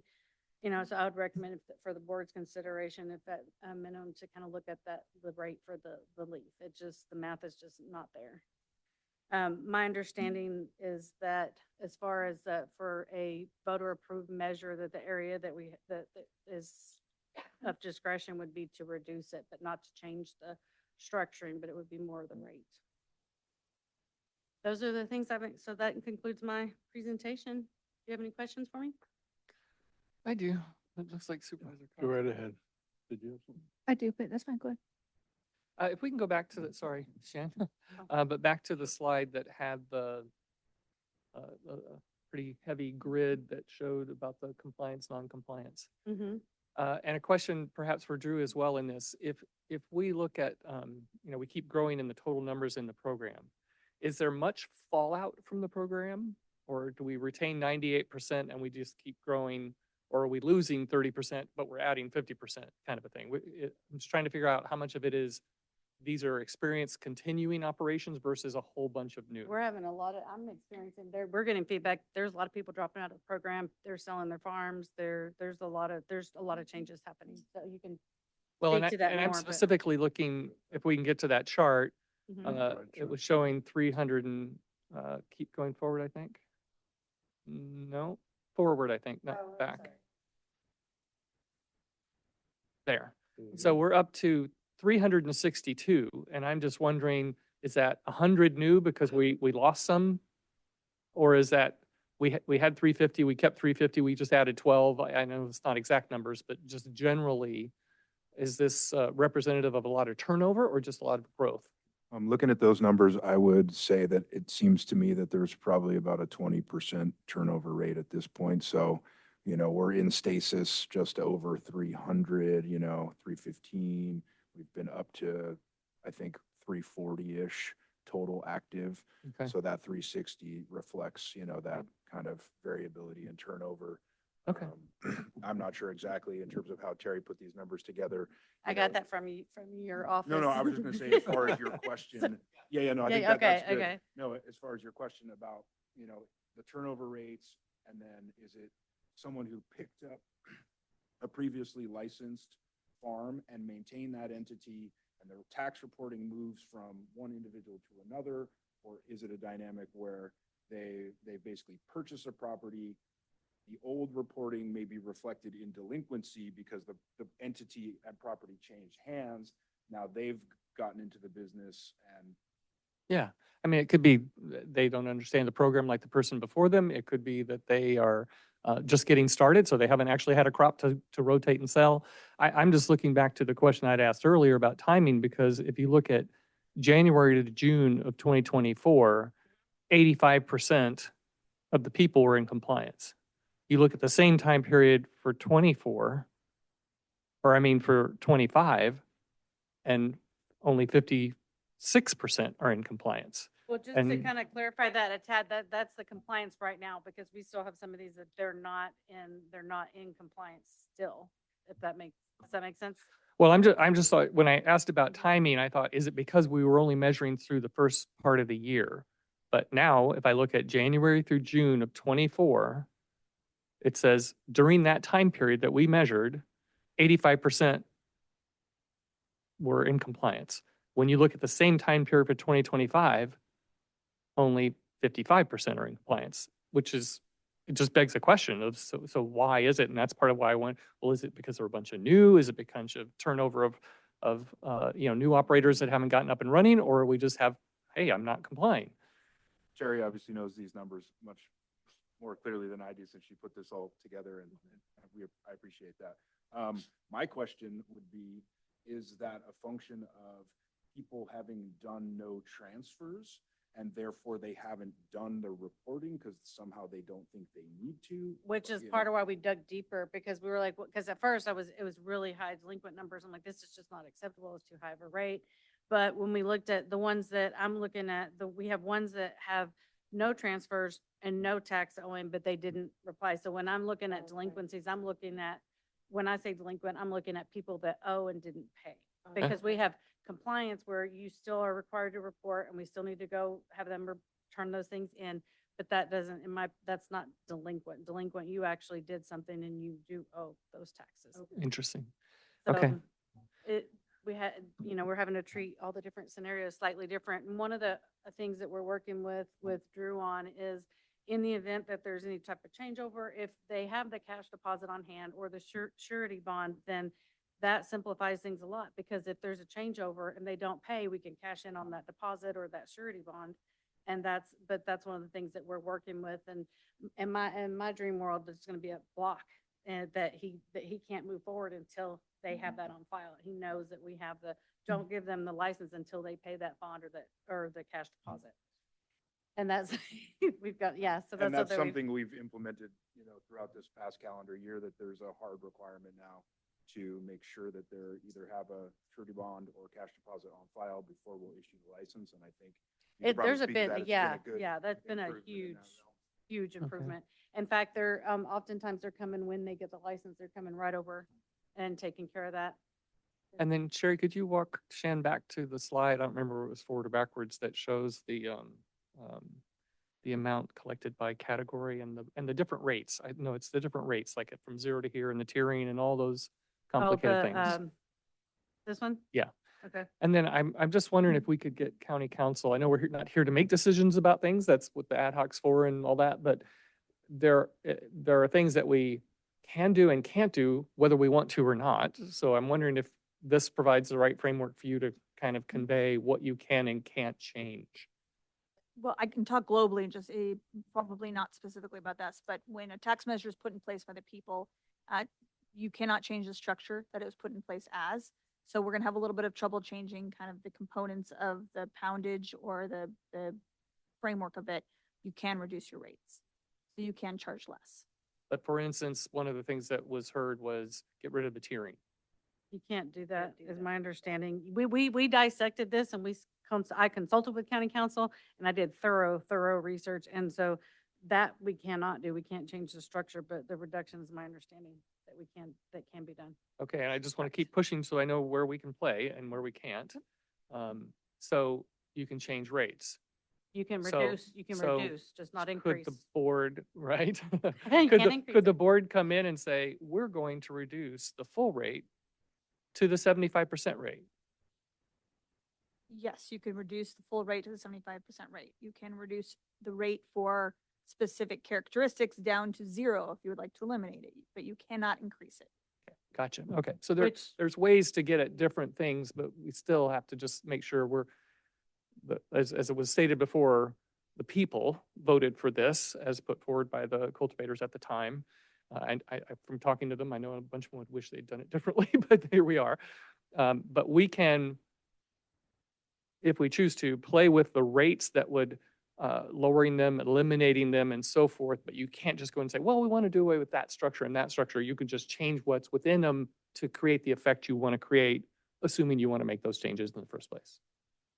Okay. And yes, it wouldn't go away, but you can reduce the rates. You Right. still have the category, you still have the tiering system, but you can reduce it to a 0. And that's all the flexibility we have, is to change the rate. Okay, I'll stop. I'm sure others, Supervisor Kyle. Good to know them, it's good to Yep. With get that, it right the first time. what those numbers tell me, when they dropped from 301 to 200, and the amount dropped drastically, is that they're unable to, some people are unable to maybe pay. And that's what we're trying to do with the ad hoc, is to relieve the pain so that they can grow and pay, and be. And also keep in mind, like in the collection numbers, we had 2 years there where those were reduced rates, like the leaf was at 0 and the others were reduced. And Right. so the total collected for dollars and cents, that was reduced because of the. Right. Mhm. And the only thing I would just clarify there with that statement is, I would say the ad hoc isn't created to try to relieve the pain. It's the ad hoc's created to try to collect information from the public that would inform the board to what they want to decide. Because the On what to do, objective right, isn't to right, try to okay. reduce pain, it's to try to, This I is. just want to be The clear. ultimate thing would be, yeah. Yeah. too. So the question I have would just be to do with circling back to your accounting software that's causing you a lot of grief. Just affirm for me my understanding that it is the tiered structure that's causing you the problem, correct? In part, I do think was the biggest bulk of it for us, but we do have, because keep in mind, we're trying to interface. And so we need both parts to work in order to function. And so that's another part of the issue. We have a few issues, but Okay. we're working towards having some kind of resolution. We hope. But And, that's, and is that part because most jurisdictions don't have such a tiered structure, so those writing this software have never really written to that because there hasn't been need that direction? my opinion is also that they are not there on the planning side of the house. That's their shop. It is not the collection software. And so I have very strong opinions, but I will leave it at that that's what the gist of it is that I think they have more knowledge that way. And I've reached out to my counterparts, and I mean, there are other entities that are using it, but they're not using it for a collection side. They're using it for permitting and that sort of thing, but not, and I think, the feedback you've gotten is that planning is also, for that piece of it's an issue also too. I didn't jump up earlier to share any of the woes that we've had specific to you know, that software implementation. I don't know that this is the appropriate Right. moment, but happy to let you know what's going on with that if you'd like. Are you saying that there's shared pain, not just the tax side? Yes, there are a variety of issues that we've encountered, you know, throughout the implementation process. Interesting. I'm happy to hear about that. It's probably beyond the scope of Probably beyond the today. scope of this agenda Okay. item, though.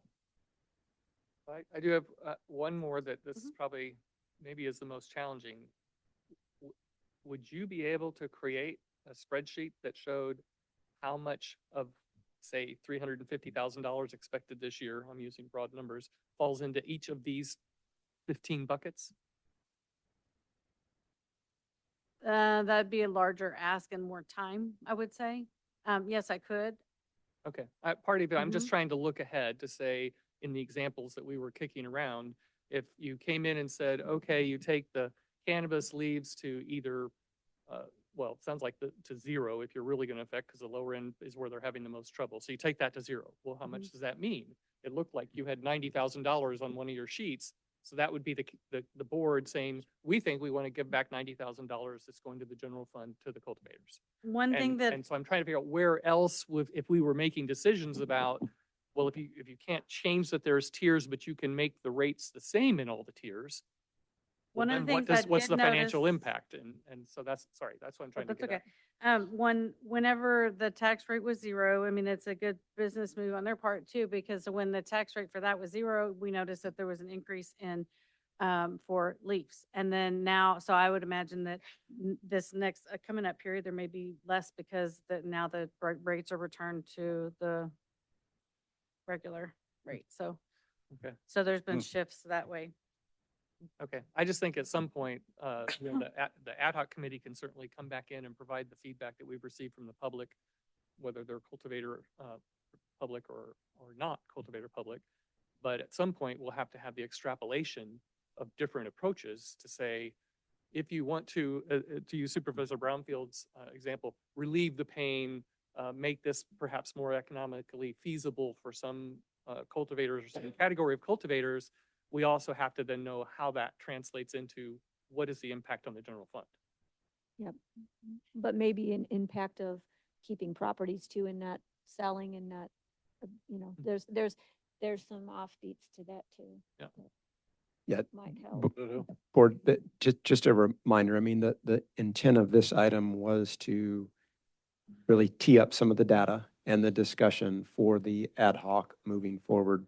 You know, no intention of decisions or anything today, but just to give the ad hoc and the full board and the public, you know, a view of the initial overview that was asked of us during the last meeting, provide an initial overview of the current program, what we've collected to date, some of the data, and then moving forward, the recommendation, you know, would be that the ad hoc would include, you know, Terry and Drew on there, and then whomever else you choose from staff to be part of that ad hoc, and then dive into some of these details, and then come back to the board with a full recommendation at some point in time, or hopefully early in 26.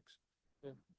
We did track what should have been received if it was for those rates for that time period, then it was reduced. And so altogether, I do have that breakdown for those, but it would have been 720,000 for the reduced amount. That's the difference.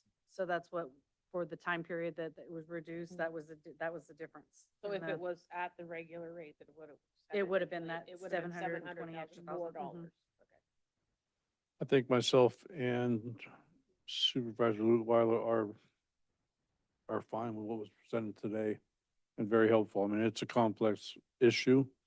We asked you to bring this forward. You did. It's now going to move on to the public, the ad hoc, and two of you out there to all figure out.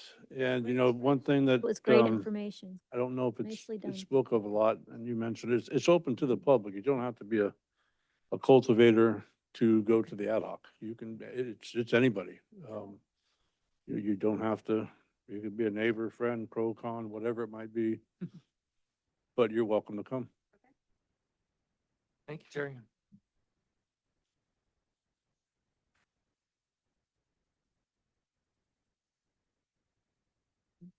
That's it. Are we adjourned? We have One more time? Oh, closed session.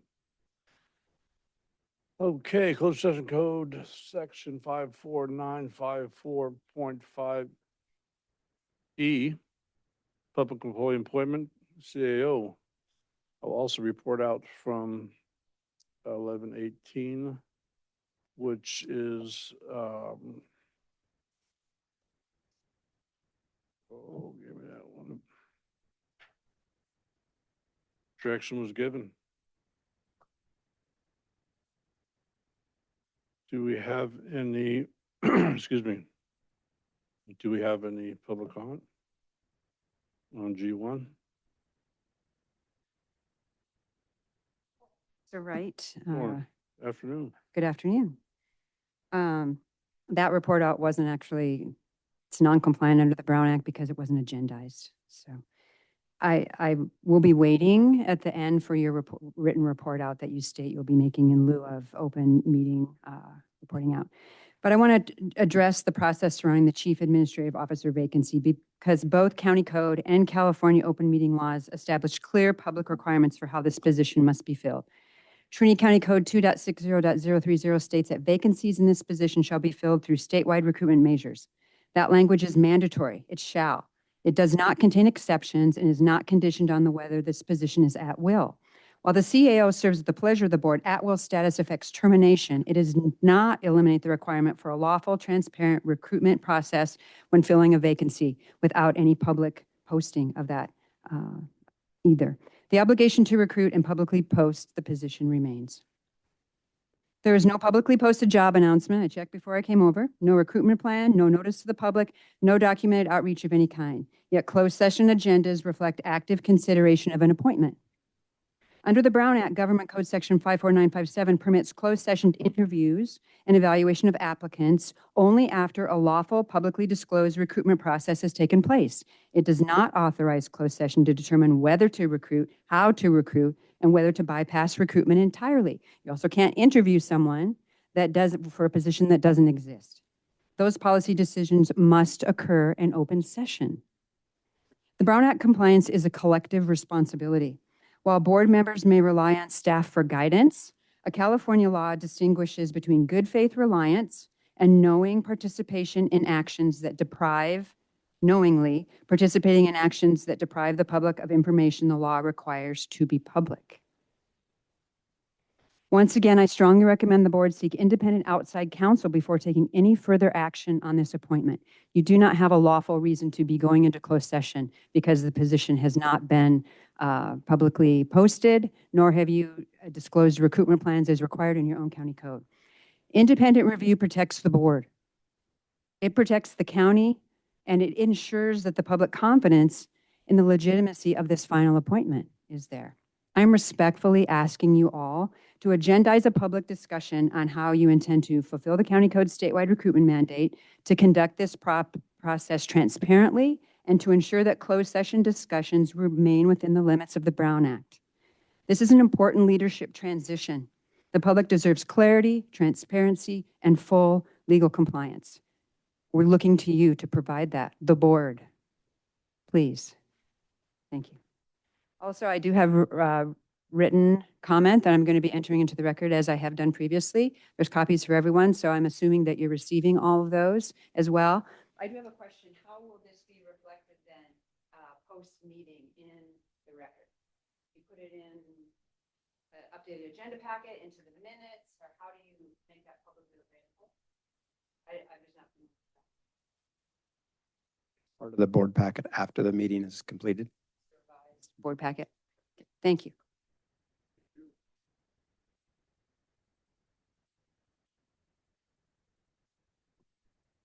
Any other?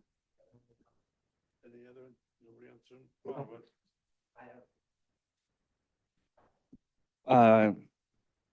Good afternoon, Chair, members of the board, Dan Trujillo, Weaverville. I just have we have a comment, but it's a question for the chair, if the chair wishes to answer in the affirmative or not.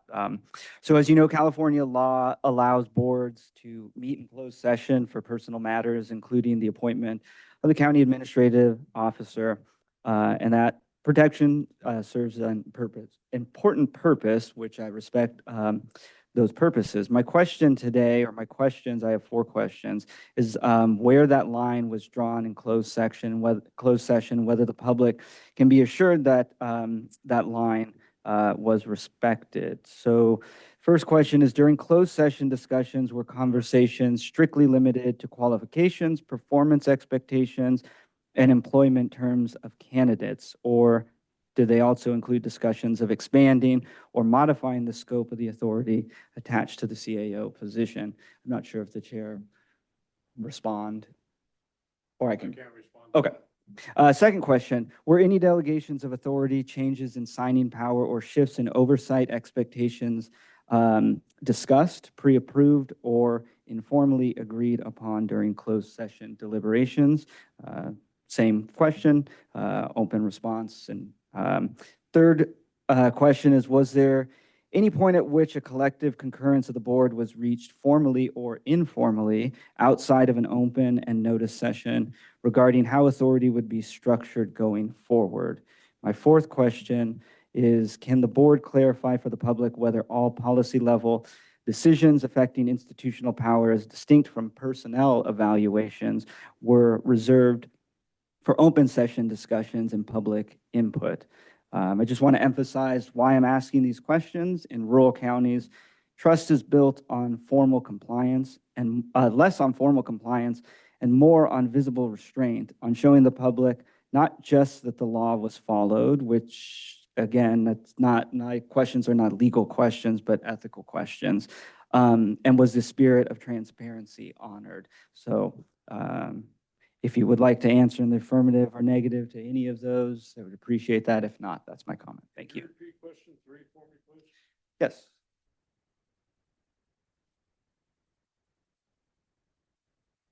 Was there any point at which a collective concurrence of the board was reached formally or informally outside of an open and notice session regarding how authority would be structured going forward? This is specifically on this issue of the CAO appointment.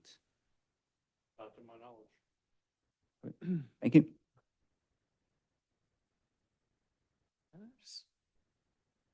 Ben Kellogg? Good afternoon again, Ben Kellogg, Weaverville. I think the consensus here is we're all looking for transparency. This is the most important position within Trinity County, and this has all been done in closed session. I'm not an expert. I'm not going to act like I'm an expert. However, if you all are able to do more things in public than in the private, that's preferable.